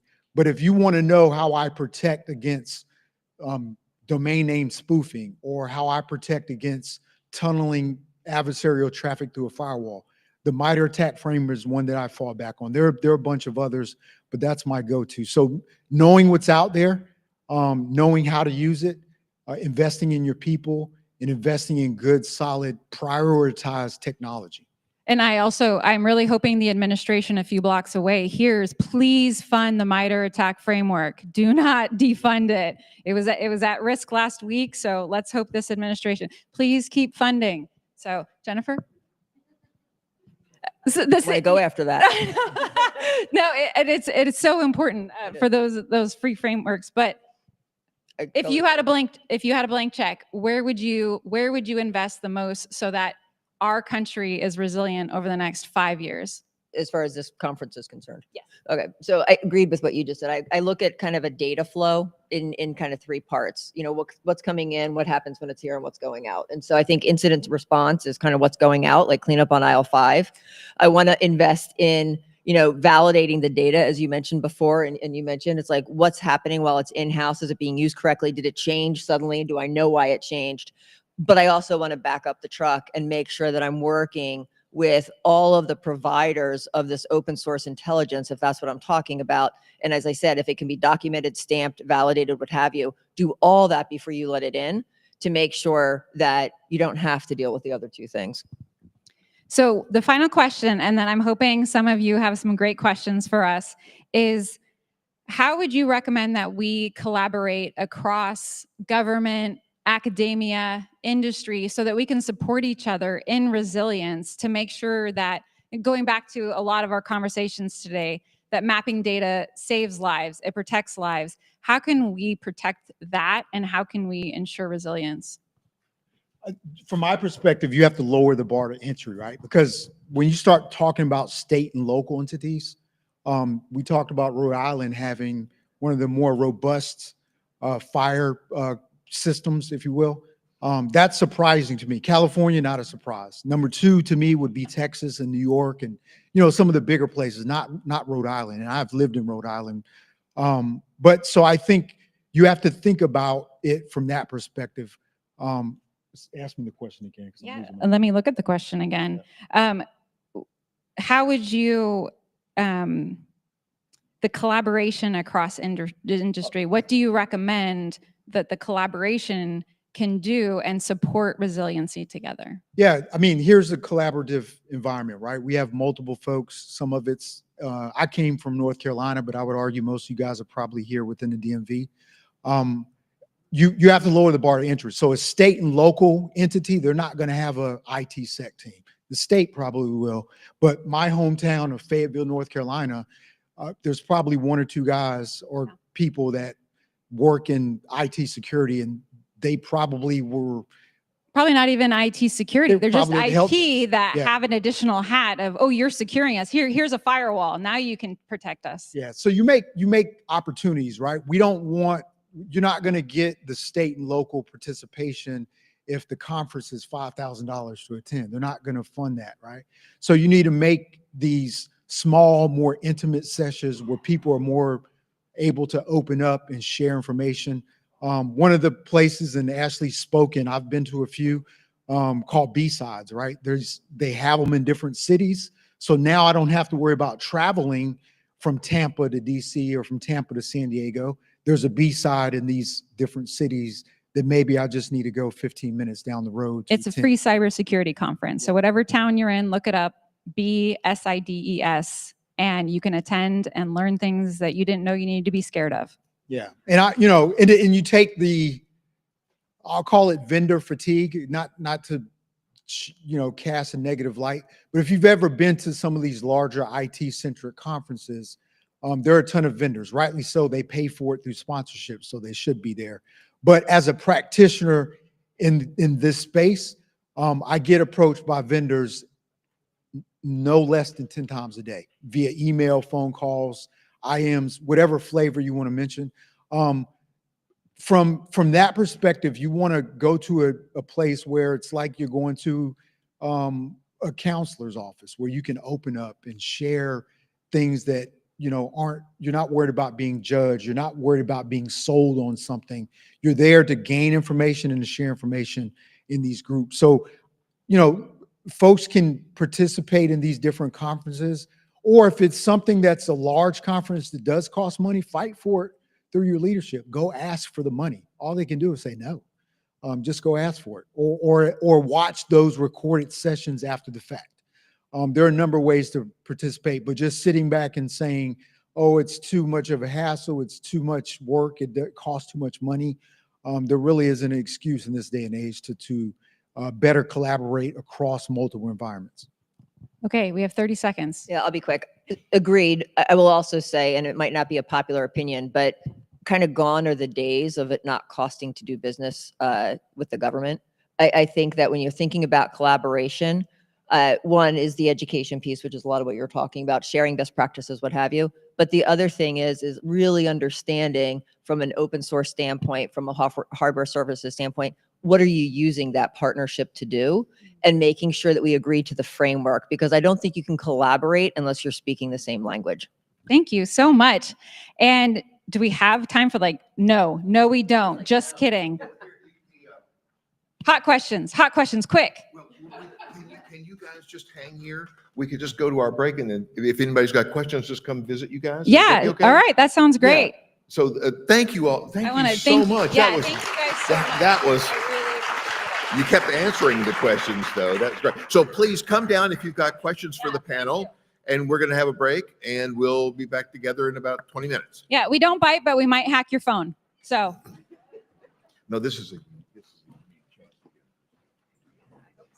Thank you so much for inviting us.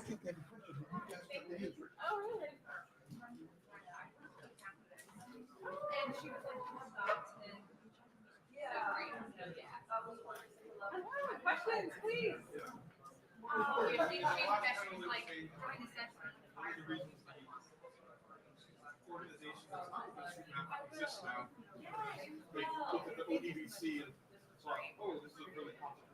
licensing.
and its role in the federal space. So joining me today in our panel discussion is Emily Calda of RGI, Jason Gilman of Element 84, Ron Goldblatt of New Light Technologies, and Jackie Keisel of Bana Solutions.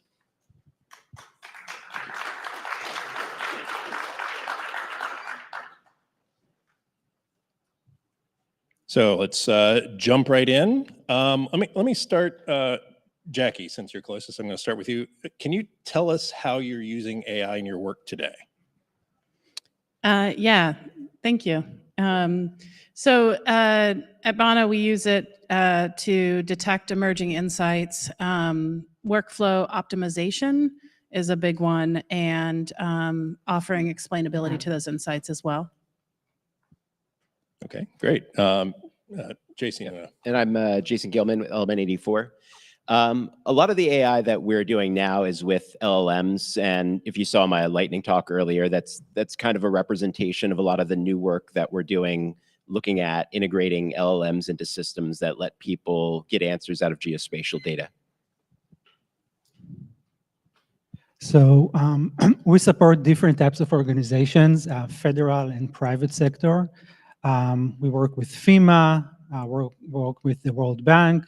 So we do all types of machine learning, including supervised and unsupervised machine learning, specifically supervised image classification of built a plan cover, for example, for the World Bank to understand how cities expand and evolve, flood detection for FEMA. We also do some LLMs. We recently finished a project with a major client, a major university here in the US, where we scraped websites, hundreds of websites, to extract meaningful words related to small businesses and categorize them into buckets according to functionalities. Another thing that I'm very excited about is a project that we're doing. It is funded by the Wellcome Trust, and we're doing it with UNICEF. And this is a project where we try to predict dengue fever outbreaks in Latin America using satellite imagery. Thank you, Ron. And Emily? Hi, my name is Emily Calda. I'm a product owner with RGI. RGI uses AI in many different projects that we work on. There's the Blue Roof project, which was with the Army Corps of Engineers, and using computer vision to identify homes after a hurricane that needed a blue tarp. So the homes that were damaged versus the ones that were not, so that the Army Corps of Engineers could distribute those blue tarps in a timely fashion. Excellent, thank you. Before we move on to the next question, I wanted to kind of dig in and clarify some things, because as I heard each of you talk, I heard a lot of different phrases. I heard AI, I heard LLMs, I heard workflow automation, I heard machine learning, I heard computer vision. How do all of these relate and bundle under the term AI? Can we kind of dig into that a little bit? Who wants to go first? I'll jump into this. I feel like this is a soapbox I get on often. So I think a lot of people generally use the term AI all-encompassing nowadays, but I think it means a lot of different things. So, if you look at the source of it, it started many years ago with just basic statistical applications, and then it moved into data science, and then it moved into machine learning, and now all those items are being sort of bucketed under AI. So I think, to that realm, I think it's important to, when you're speaking to someone or speaking about it, or to clarify sort of what does AI mean to you, and the contract or the colleague or whatever, to make sure you're using it in the same way. I agree that the definition is very vague, and AI and machine learning are still a buzzword that nobody knows what exactly they mean. And I know that some people, even look at statistical analysis as a machine learning. You see results that were done by basic traditional statistics, and this is called machine learning. So the definition is really vague, and we need to be very careful when we claim that we're doing machine learning or AI. Excellent, thank you. Very good. So moving on, let's talk a little bit about data. I think we generally all understand that AI is only good as the data that has been used to train it. What are some of the unique challenges and opportunities when working with federal geospatial data sets and AI? Jason, you want to take a look at that? Take that. Yeah, I think that there's been a lot of work on building foundation models. And one of the things I think that I'm keen on is being able to use those without having to fine tune them. I like that the way that they're trained is that they can be self-supervised so that you don't have to provide them training data other than source imagery. And the models themselves learn to understand the remote sensing data and can capture all of that. I think is one aspect of that. I think in the end, you still need labeled data as examples. And I think that's a big challenge. Another aspect of this a lot is as we're building AI enabled systems is the source data itself needs, like, as soon as we start using it in building systems, we come at it from like this user centric approach. And we pretty quickly find that if you're building an LLM powered system that's interacting with your data, it's going to run into the same exact problems that users will. So it can be like, you're not going to escape some of the metadata cleaning and things that you need to do. And, using open standards is a part of making that good and having complete metadata as well. Yep. And you can use open data sets as well as whatever imagery is available, like from Maxar or SAR data, different multispectral data. It's important to maintain relationships between the government and different commercial providers so that you can better, serve that data. Also, there is some importance to custom off-the-shelf tools, as well as open source tools. Yeah, Emily, could I follow up with that a little bit? You were talking a little bit before we went on about a work you're doing to kind of build out a data fabric. Oh yes, just wanna dig into a little bit more. Sure. The Explain. project that I'm working on is classified, so I will just tell you like the high level of what we're doing. And it's really interesting because we're taking different data sets that the agency already owns and is producing, and we're sort of aggregating those data sets into a data fabric. There's also a machine learning ops tool that the analysts can use to run experiments and workflows and simulations. Like what if, one part of that data or one data provider is gone, what happens to the rest of the system and the different data? We're also developing a matching component that matches consumers with suppliers based on all of this data. That sounds really interesting. It is, yeah. Really cool. Yeah, I wanted to dig in a little. Jason, you had mentioned the importance of having labeled data, which is key. But we're hearing a lot more recently about zero-shot and one-shot models for quickly training data or quickly generating labeled data. Do you have any experience using those? What are your thoughts on those, or anyone else on the panel? I might actually like to hear what some of my other panelists think about that. Okay, sure. Yeah. So in many of our projects, we use traditional methods to create the labeled data sets, visual interpretation, using volunteers or using people that we hire to create these labels. In many studies that we did, we used OSM as our training data. But I think that the major problem today is that training data, by the way, we call it training data, but it's reference data because it can be used for training and for validation. So reference data does not exist because machine learning is so new. I can tell you that, for example, at FEMA, one of the first things that I wanted to do when we started supporting FEMA is build a machine learning model that will help the agency predict where to send things, where to send people, where to send bottles of water or blankets. And to do that, you need a training data set. the data set that has the number of blankets that were sent to where, how many blankets were actually used, how many bottles of water were actually used, incorporated with all the climate data and the environmental data, and this does not exist. All right, thank you. Jackie, one last question on this point. What role do you see for synthetic data? Yeah, so synthetic data, I think, can play a role, especially when you don't necessarily have perfect data available, or the data acquisition or collection is happening at the same time as the system is being built out, so you can run two streams at once. Synthetic data is imperfect, but it is a solution towards being able to build out a system where real data will live in the future. Excellent, thank you. All right, let's move on to the next one. So wanted to kind of get into the risk and responsibility with regard to the use of AI in its various forms, as we've discussed. You know, the theme of today's event is open resilience. You know, what are the ethical or practical considerations when applying AI to resilience use cases?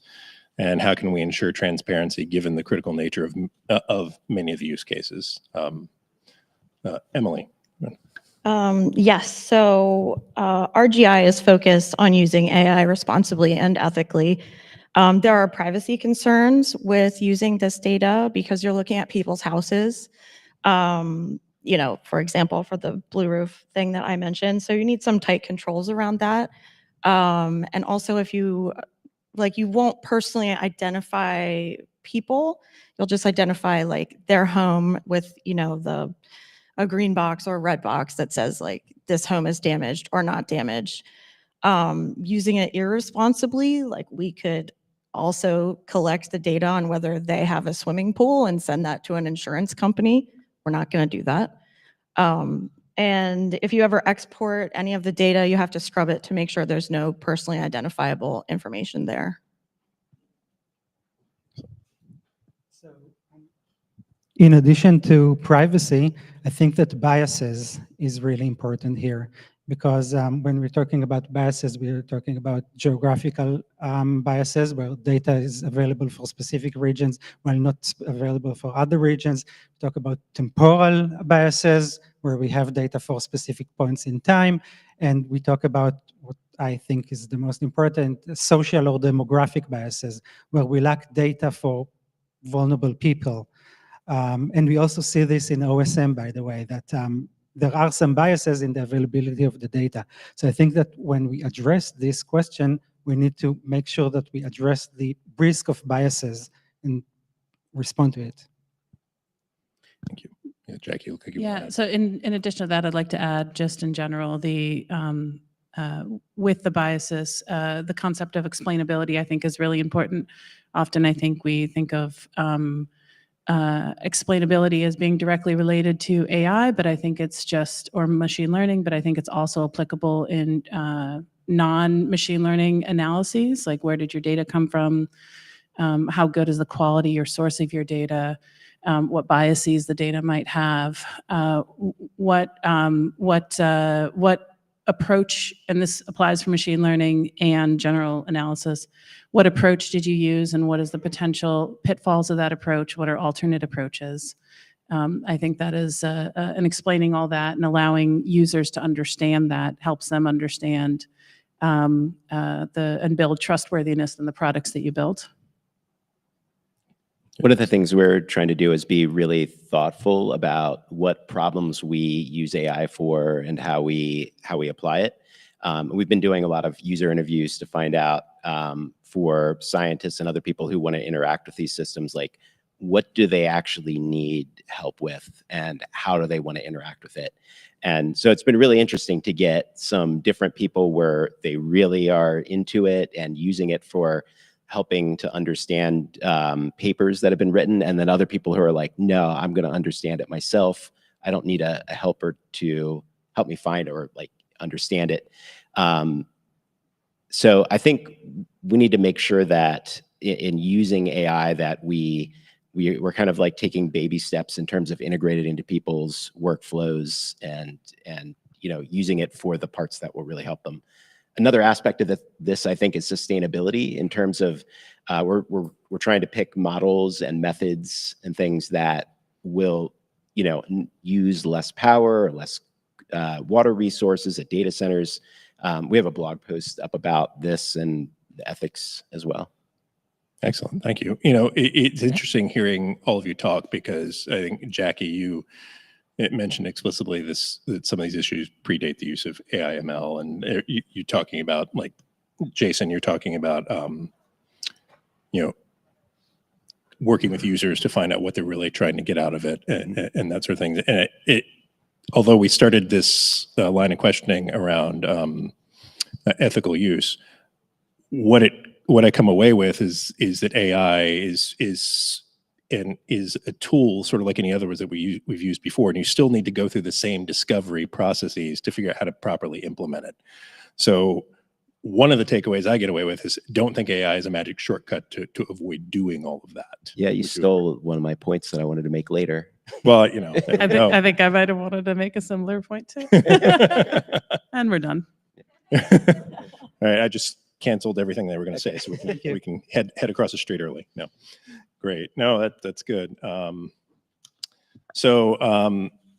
We're here really. I mean, the name of this event is FedGeoDay, so we probably have to get around to talking about how all of this applies to the federal government and federal use cases at some point. So,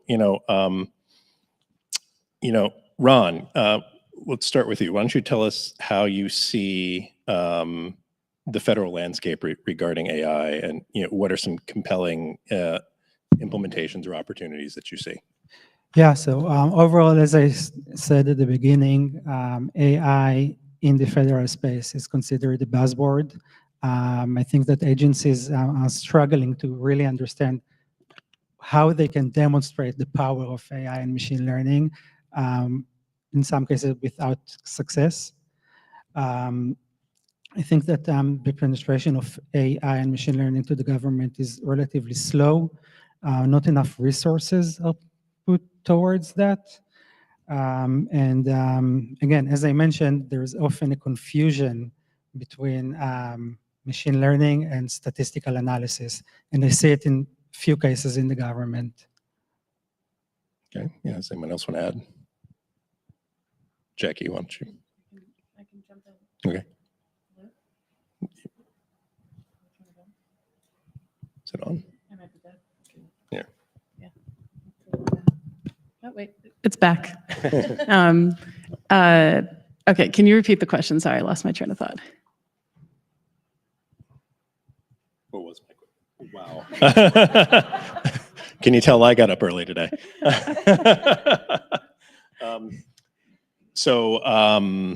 Tell us how you see the federal landscape regarding AI. Yeah. Thank you. Yes, yes. Thank you. I appreciate that. Right. So I think there's a lot of opportunities going back to what you said about it being a tool. I think that's really important to consider, and how do you approach any tool that you have? You learn about the tool. That's why you're sitting here today. And I think, with the application of that tool, I think often when we think, oh, a tool, I need to learn this thing, I need to learn all about LLMs, I need to learn all about RAG, and I need to learn about computer vision and all these other things and apply them and figure out how to do that.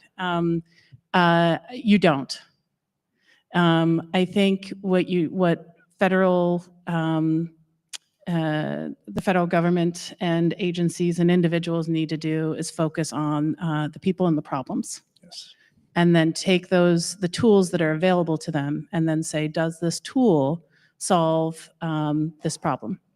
And when I say problem, I don't mean problem as in, it could be optimization of a workflow, but I also mean take the idea of whatever's in place right now and start with this clean slate, and don't assume that the thing you have in place right now is the solution, but figure out what is your goal and then how to work backwards to accomplishing that goal with the tools that you have. I agree with that. I'll jump in a little bit and add, I think job one regarding AI, machine learning, as with any other technology, is to first understand your business and your problem and the problems you are trying to solve. And then if you understand those, then you can begin to figure out how you can potentially apply AI to it. I'm working a project right now where the problem, the customer is subject to a lot of regulations, some of which of their own making, which they knew they had conflicting regulatory requirements. And so one thing they asked us to do was to begin to apply an LLM to just help them understand their own regulatory environment. And it's beginning to surface some of those conflicting regulatory requirements, and they can start thinking through how to work around those when certain regs might be more applicable than others. But it's just simply increasing the visibility of the regulatory environment for them. So it seems like a pretty simple use case, but when you're dealing with tens of thousands of documents, the ability of a technology to semantically understand all those documents and begin surfacing the connections has been really useful. Does anyone else? Yeah, one of the, you mentioned opportunities, I think, in your original question, and I think one of the biggest opportunities is in time savings, that there's a lot of opportunities here for people to cut down on menial tasks that take a long time, like understanding a lot of documents or being able to generate information as well. One organization that I think is doing a really great job is NASA's Goddard Space Flight Center. I've worked with the Chief of AI office over there. And they're doing a really good job looking at different ways and setting up tools for people to use it there where, and they're looking at, demonstrating, are developers saving time when they integrate code assistance, and are people who are having to process incoming documents, like, are they gaining things there? And I think they're doing it really thoughtfully and integrating, security and bringing in outside organizations. And I think they're a good model for what I think other agencies should be doing. Yeah. No, thank you for that. One of the things that sets apart for me the federal environment from a lot of the other ones is just that so many of the mission areas are what we would all recognize as critical, and in many cases life and death. Like out in the commercial world, if someone's new AI based recommendation engine continuously recommends products that I've already purchased, it's annoying, but that's about as far as it goes. But if we hook up AI and it misclassifies, a flood risk area that has different ramifications. So, I wanted to maybe dig into this a little more and talk about improving the accuracy of AI in all its various forms for the applications, like what work you're doing right now to make that happen. I think, Emily, can we start with you on that? Yeah, the users of the project that I work on, like the ultimate end users, they're actually data scientists. So we're setting up this data fabric to help them do their jobs better, like to help them analyze more data from different disparate sources inside the agency and its geospatial intelligence data, and come up with like new and different conclusions. Like I said, run simulations against it. And the machine learning ops tool gives them the capability to do that, whereas before they may have had to ask a contractor or someone to implement like an experiment for them and run the different workflow and then come up with the simulation so that they can run it. Now they can do that themselves. Okay, good. Anyone else want to add? Yeah, maybe one of the tools that we developed for FEMA is called Tempo, the tool for emergency management and prioritizing operations. This tool is designed to help FEMA understand the locations of vulnerable populations that require attention during a disaster. And we are actually, this is what we're doing these days. validating the accuracy of these results. But then there's a question: how do you validate the accuracy? How do you measure the success of this model? Is it according to the number of people who applied for assistance, or is it according to the level of damage to structures? This is another question that we're facing now. Excellent. Anyone else? Jackie? Okay, we're back. I'll say that on a couple of our projects, we're actually working towards, and since it hasn't been mentioned, I'll mention it. Nope. Thank you. Standing up model factories to be able to retrain on new data to ensure that we maintain or improve the accuracy of the results of our models. Yeah. Oh, good. That's interesting. You can also use, sorry to interrupt. You can take a work product that the analysts produced before, and then using the new system, produce the same work product and compare them, because you know that they spent probably days or weeks working on this one product, like a briefing or what have you. And then we use the system to do that same thing with the machine learning, and like being able to double check something at the end because you know the data and you know like you have some expertise in that area. That's important in AI ML because sometimes in different contexts it does make things up. Yeah. So checking it and having that human check is important. Sure. Yeah. No, absolutely. I think especially for critical applications, you still need to have human verification there. You know, the previous discussion just prior to us was related to cybersecurity. And I think while we're talking accuracy, we'd be remiss if we didn't touch upon security aspects a little bit. You know, one topic that I've been reading more about lately is the concept of RAG poisoning, of intentionally injecting, false information into an LLM to begin to sort of make it misunderstand questions and increase the rate of hallucinations a little bit.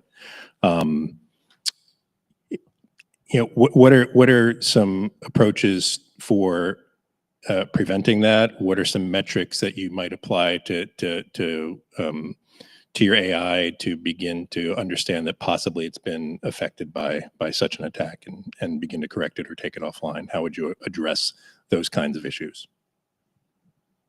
One of the most important things is to include those sorts of things in your evaluation set, like adversarial, type of inputs.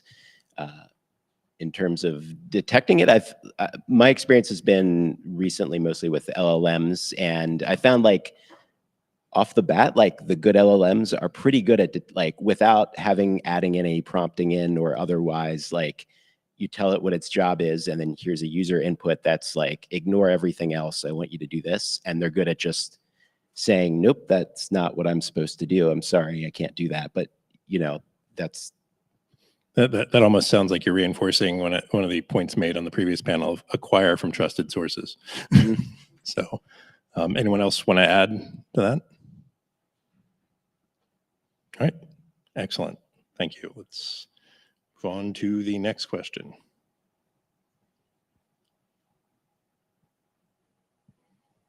Oh, this is the fun one. This is the looking ahead one. I think everyone's ready for this. So, I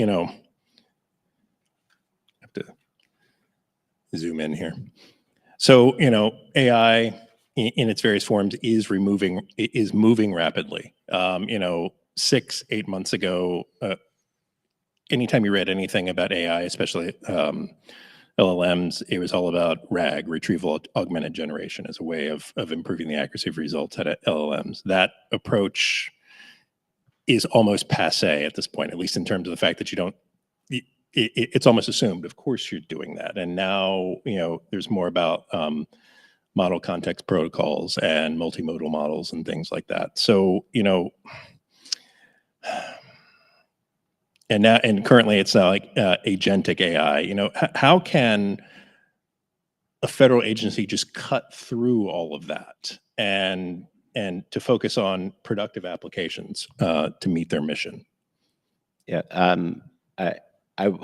I'd like to answer this one because you struck a nerve when you said in the question RAG is passe. When I saw the questions originally, I was thinking like, no, it's a great technique. It's a tool. One of the things about, I think, AI, I don't know, for some reason that people treat it like this new giant wave of things coming, and maybe it kind of is, but new technology coming in is something that the federal government has been dealing with for years, right?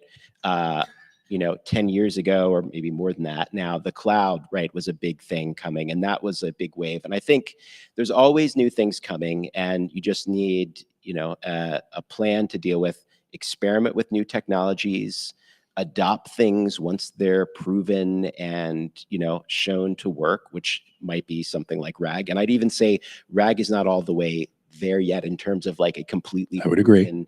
Yeah, but it's a good one to start looking at. Yeah. Yeah, and also to kind of cut through the hype, just like you said, believe in the practical solutions, right? Implement the things that are already proven. There's definitely an opportunity for research and development, but you don't need to be doing that on the projects where you're implementing it for the government. Like R&D is separate, and RGI has some separate R&D contracts to look into new things. Yeah, so I would say collaboration between federal agencies, the private sector, and academia, because the private sector and the academia, they keep track of all these changes, and only with collaboration we will ensure that the government will also. I'll wrap up with problem first, model second. Identify what your problem is, and it could be like, we can't go through all these documents. Okay, well then let's use a tool that, or let's build out a tool that explicitly does that, and that might be heavy in a model or an LLM or something else. But that don't start with that thought. Start with the problem you're trying to solve. What are you making more efficient, more effective? What service or insight are you trying to provide? What departmental flows are you trying to connect, et cetera, and then figure out what tools solve that problem.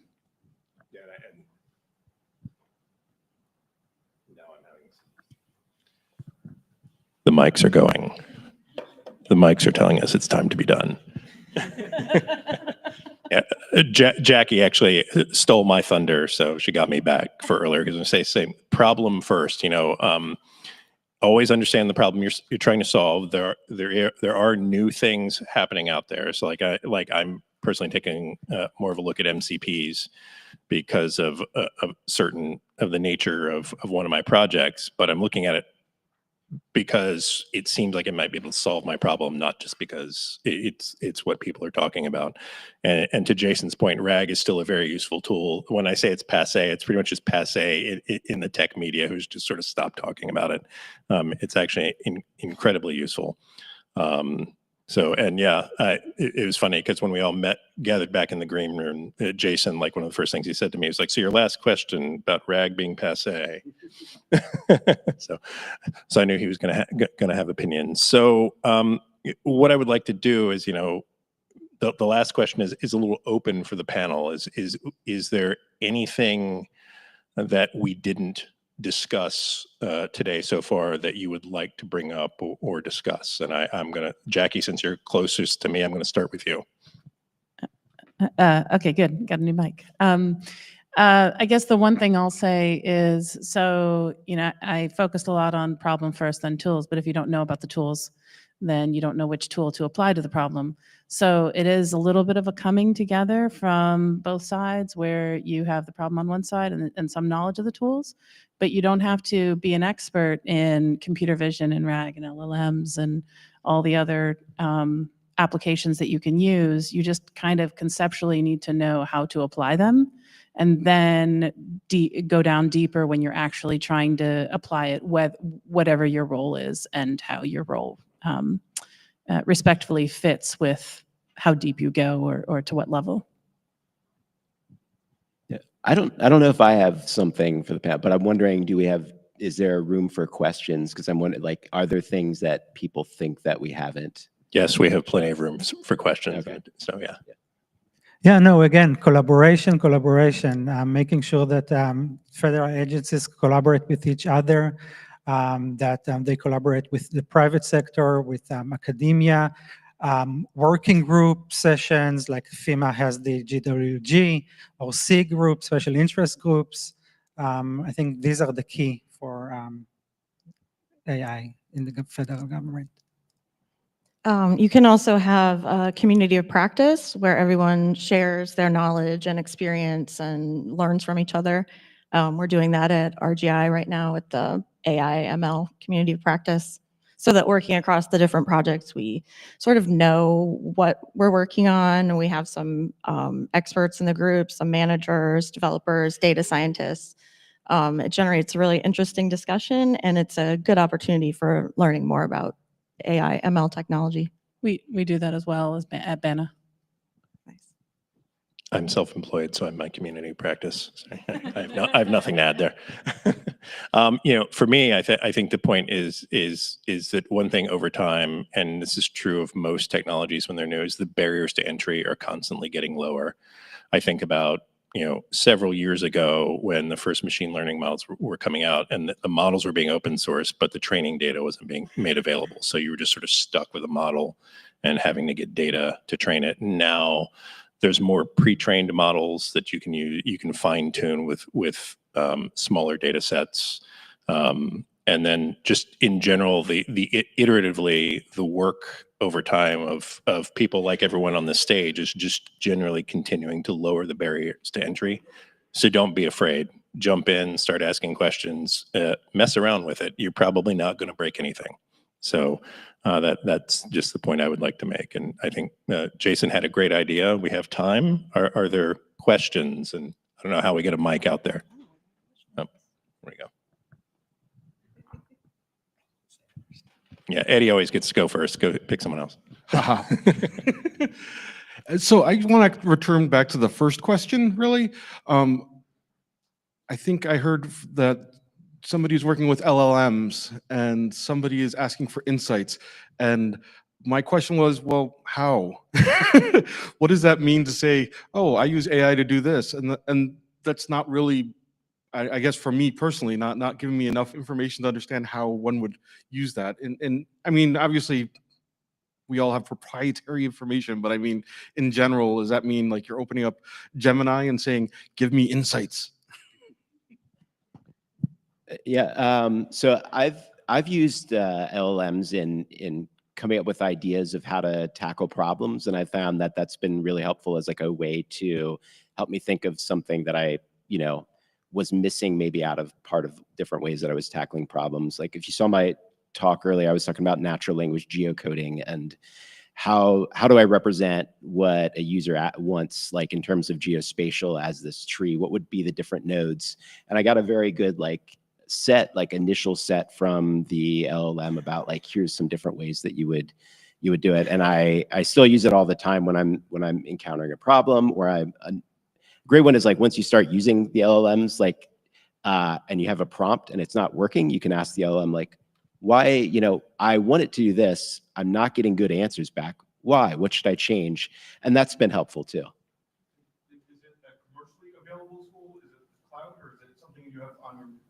Yeah, if you're talking about like I've used the OpenAI models, like the ChatGPT. My favorite right now is the Anthropic Claude 3.7. Those are proprietary models, but they're available in the cloud. You can use them or on their websites.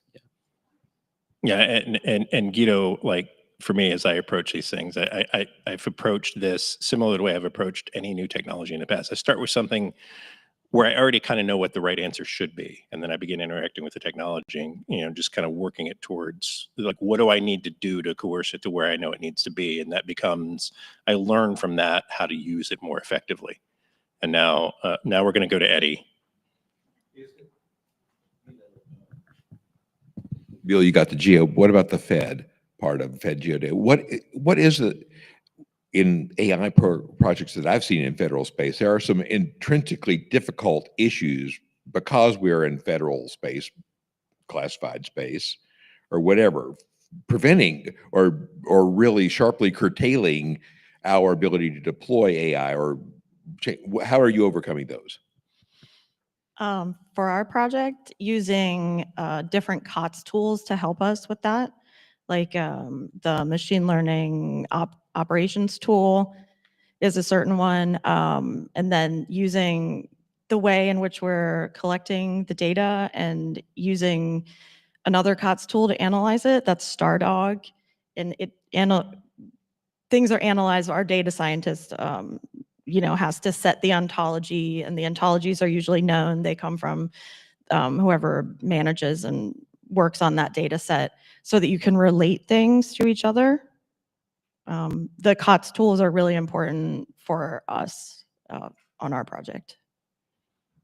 Yeah, and Eddie, the issue I've run into with a couple of on my federal projects is this idea of like with software, you can do certain things to validate it, especially if it's open source software. You can look at the code, but like with models are essentially like weights and measures that have been trained by something. So even if you've opened that up, what does that really mean?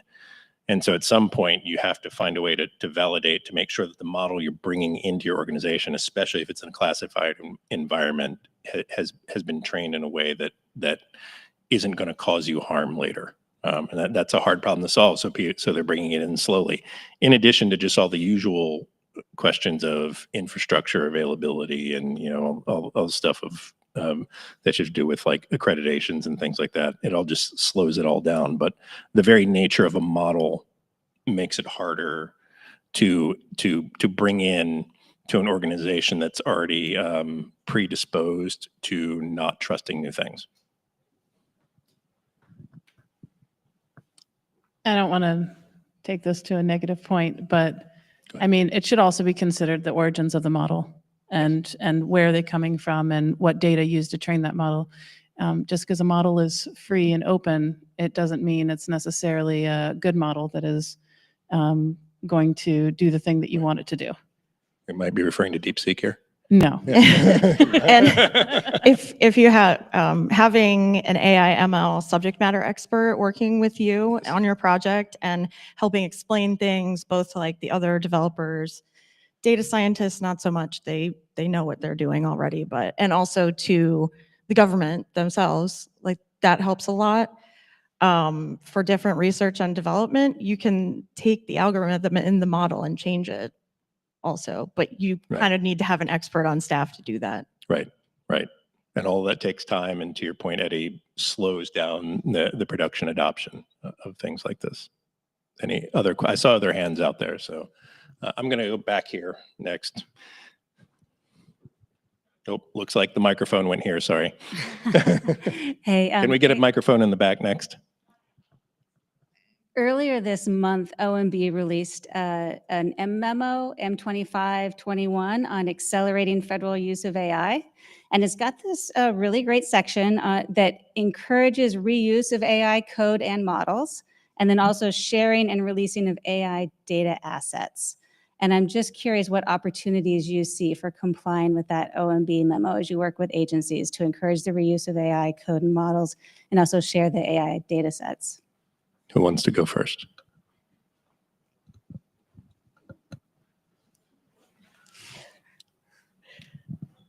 Yeah, sharing data among different classified data sets is a little bit hard, but it could be done in order to have agencies help each other, especially if they've trained a model that they really like. Just one idea. I mean, I think there's been a lot of movement towards sharing in general over the years for increased optimization and lowering costs and increased accuracy. So 2018, there was a couple of, was it the Evidence Act and yeah, the geospatial, thank you, the Data Act. And then in December of this year, there was the Software Act. It was the Share Act. Do I have that right?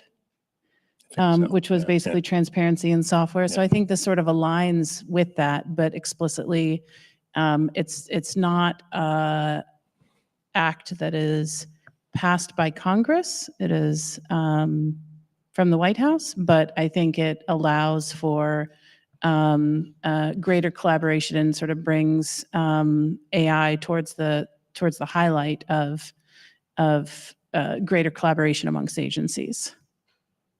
Yeah, and I think we're sitting here in a conference dedicated to open geospatial ecosystems. So I think sharing is generally the direction we want to go. If by sharing data assets, they're referring to the training data that helps us validate and trust the model better. I think generally it's a good good policy, and should the opportunity there is to hopefully accelerate the adoption of these technologies because we can increase the trust. And now there was a question all the way in the back at one point.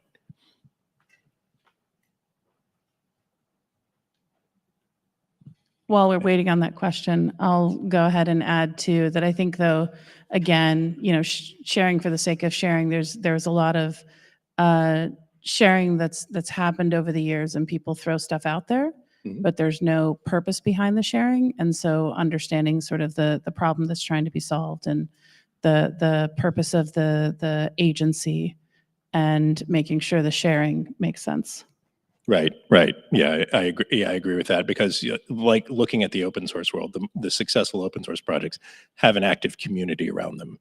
So just sharing, just kind of like dumping it out on GitHub and saying, here it is, isn't enough. You need community engagement to share improvements back and things like that. It becomes an ecosystem in and of itself. So you're right. Just sharing for the sake of sharing probably isn't enough. Oh, there we go. Hi. What percentage of time do you think should be spent in this field, setting standards versus like pushing the envelope of what's possible?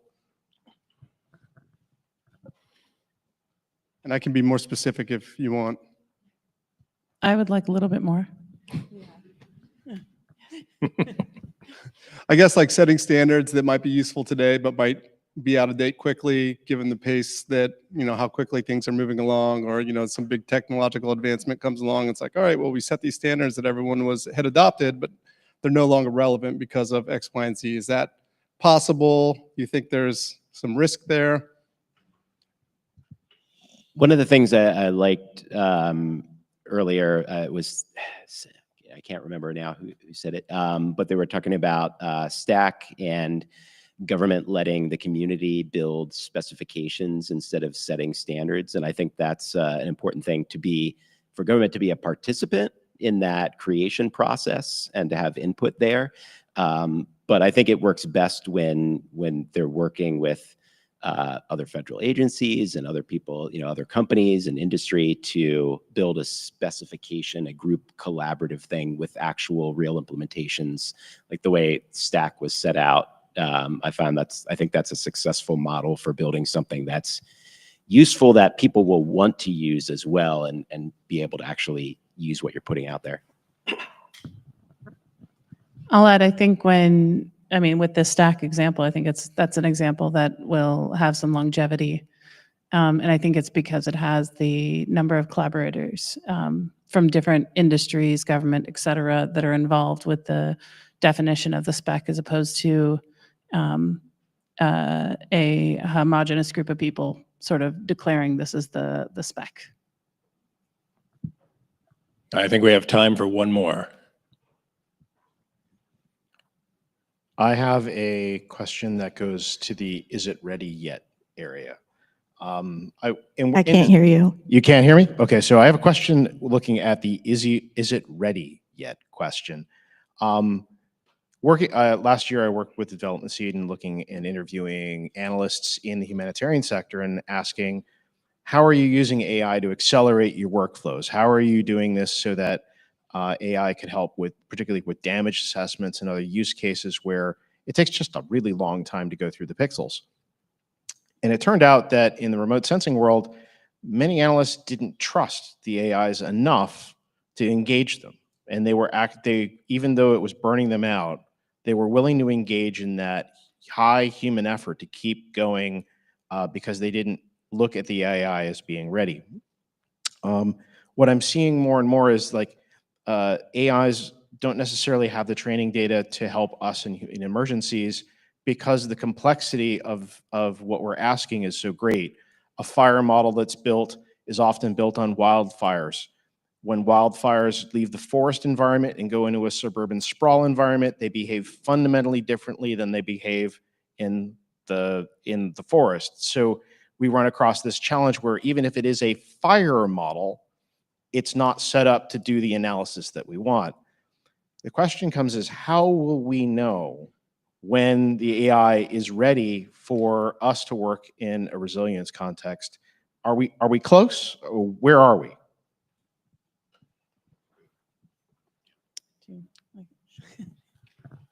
I think it's at the stage now where you have to start prototyping and using it. There might be you have to be thoughtful about adopting these when they're ready, but you have to learn the technologies and the limitations there. And waiting, I think, can be risk. You need some sort of strategy for adopting. Yes, and I would also add, I think it's a trust and time issue. There needs to be, going back to Emily's point earlier on carving out R&D and sort of having that focus. I think, I built a simulation software and have done damage assessments and can swap the map out in between and make the pixels behave differently, but that still involves a time investment, an education investment before a whole workflow is switched out. And I think that is not, AI and machine learning are not these magical things that people are, just going to solve all the problems. There's still sort of hearts and minds, because people aren't in a human in the loop that need to exist until a model is proven to do the thing that it's supposed to be done explicitly. All right, well, thank you. I think that's all the time we have. I'd like to thank the panelists for joining us today and sharing their insights. If there are any further questions, we'll all be out front here shortly. We can follow up with questions there. So thank you, everyone, for your time.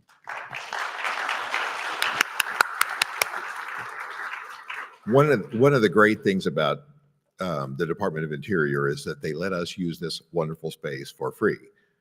They do ask us, and yes, indeed, they do ask us, or they tell us that we have to leave at 5. So anyway, so let's just really quickly go through this. I want to point out, just specifically, and thank the workshop team that's going to be there. Many of you have signed up for workshops. It's possible you could potentially get in one thing. The OSM, get to know the world's largest collaborative map, is their team's doing it. Daniel Dufour and his associate who I met, very excited about introduction to data engineering.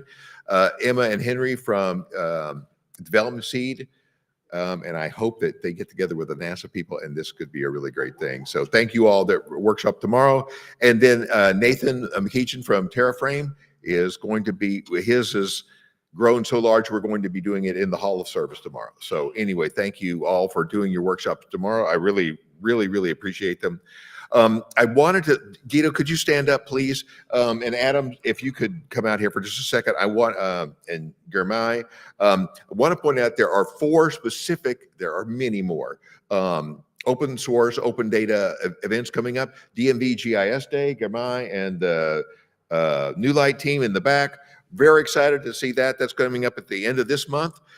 State of the Map US, Maggie and team are going to be doing that in Boston in June. Please sign up. And if you have ideas on funding worthy scholarship holders to that, please see Maggie, please see me. Let's talk about that. The SCGIS conference, the Society for Conservation GIS, is going to be in Shepherdtown, West Virginia at the end of June. I'm going to have these slides up so you can grab the QR code at the reception. And then last but not least, Guido, Adam, Germay, Phosphor-G North America, and I'm going to ask him to say a few words about that at the reception. That will be in Reston in November, and we are really looking forward to having that come back to the DC area. I want to thank our sponsors again, especially CareSoft, RGI, Crunchy Data, our lead sponsors, but all of them that really make this possible. And we will see you at the reception. So the reception is back where we had lunch today and look forward to networking with you all there. Thank you so much. And feel free to take a water with you. We have plenty.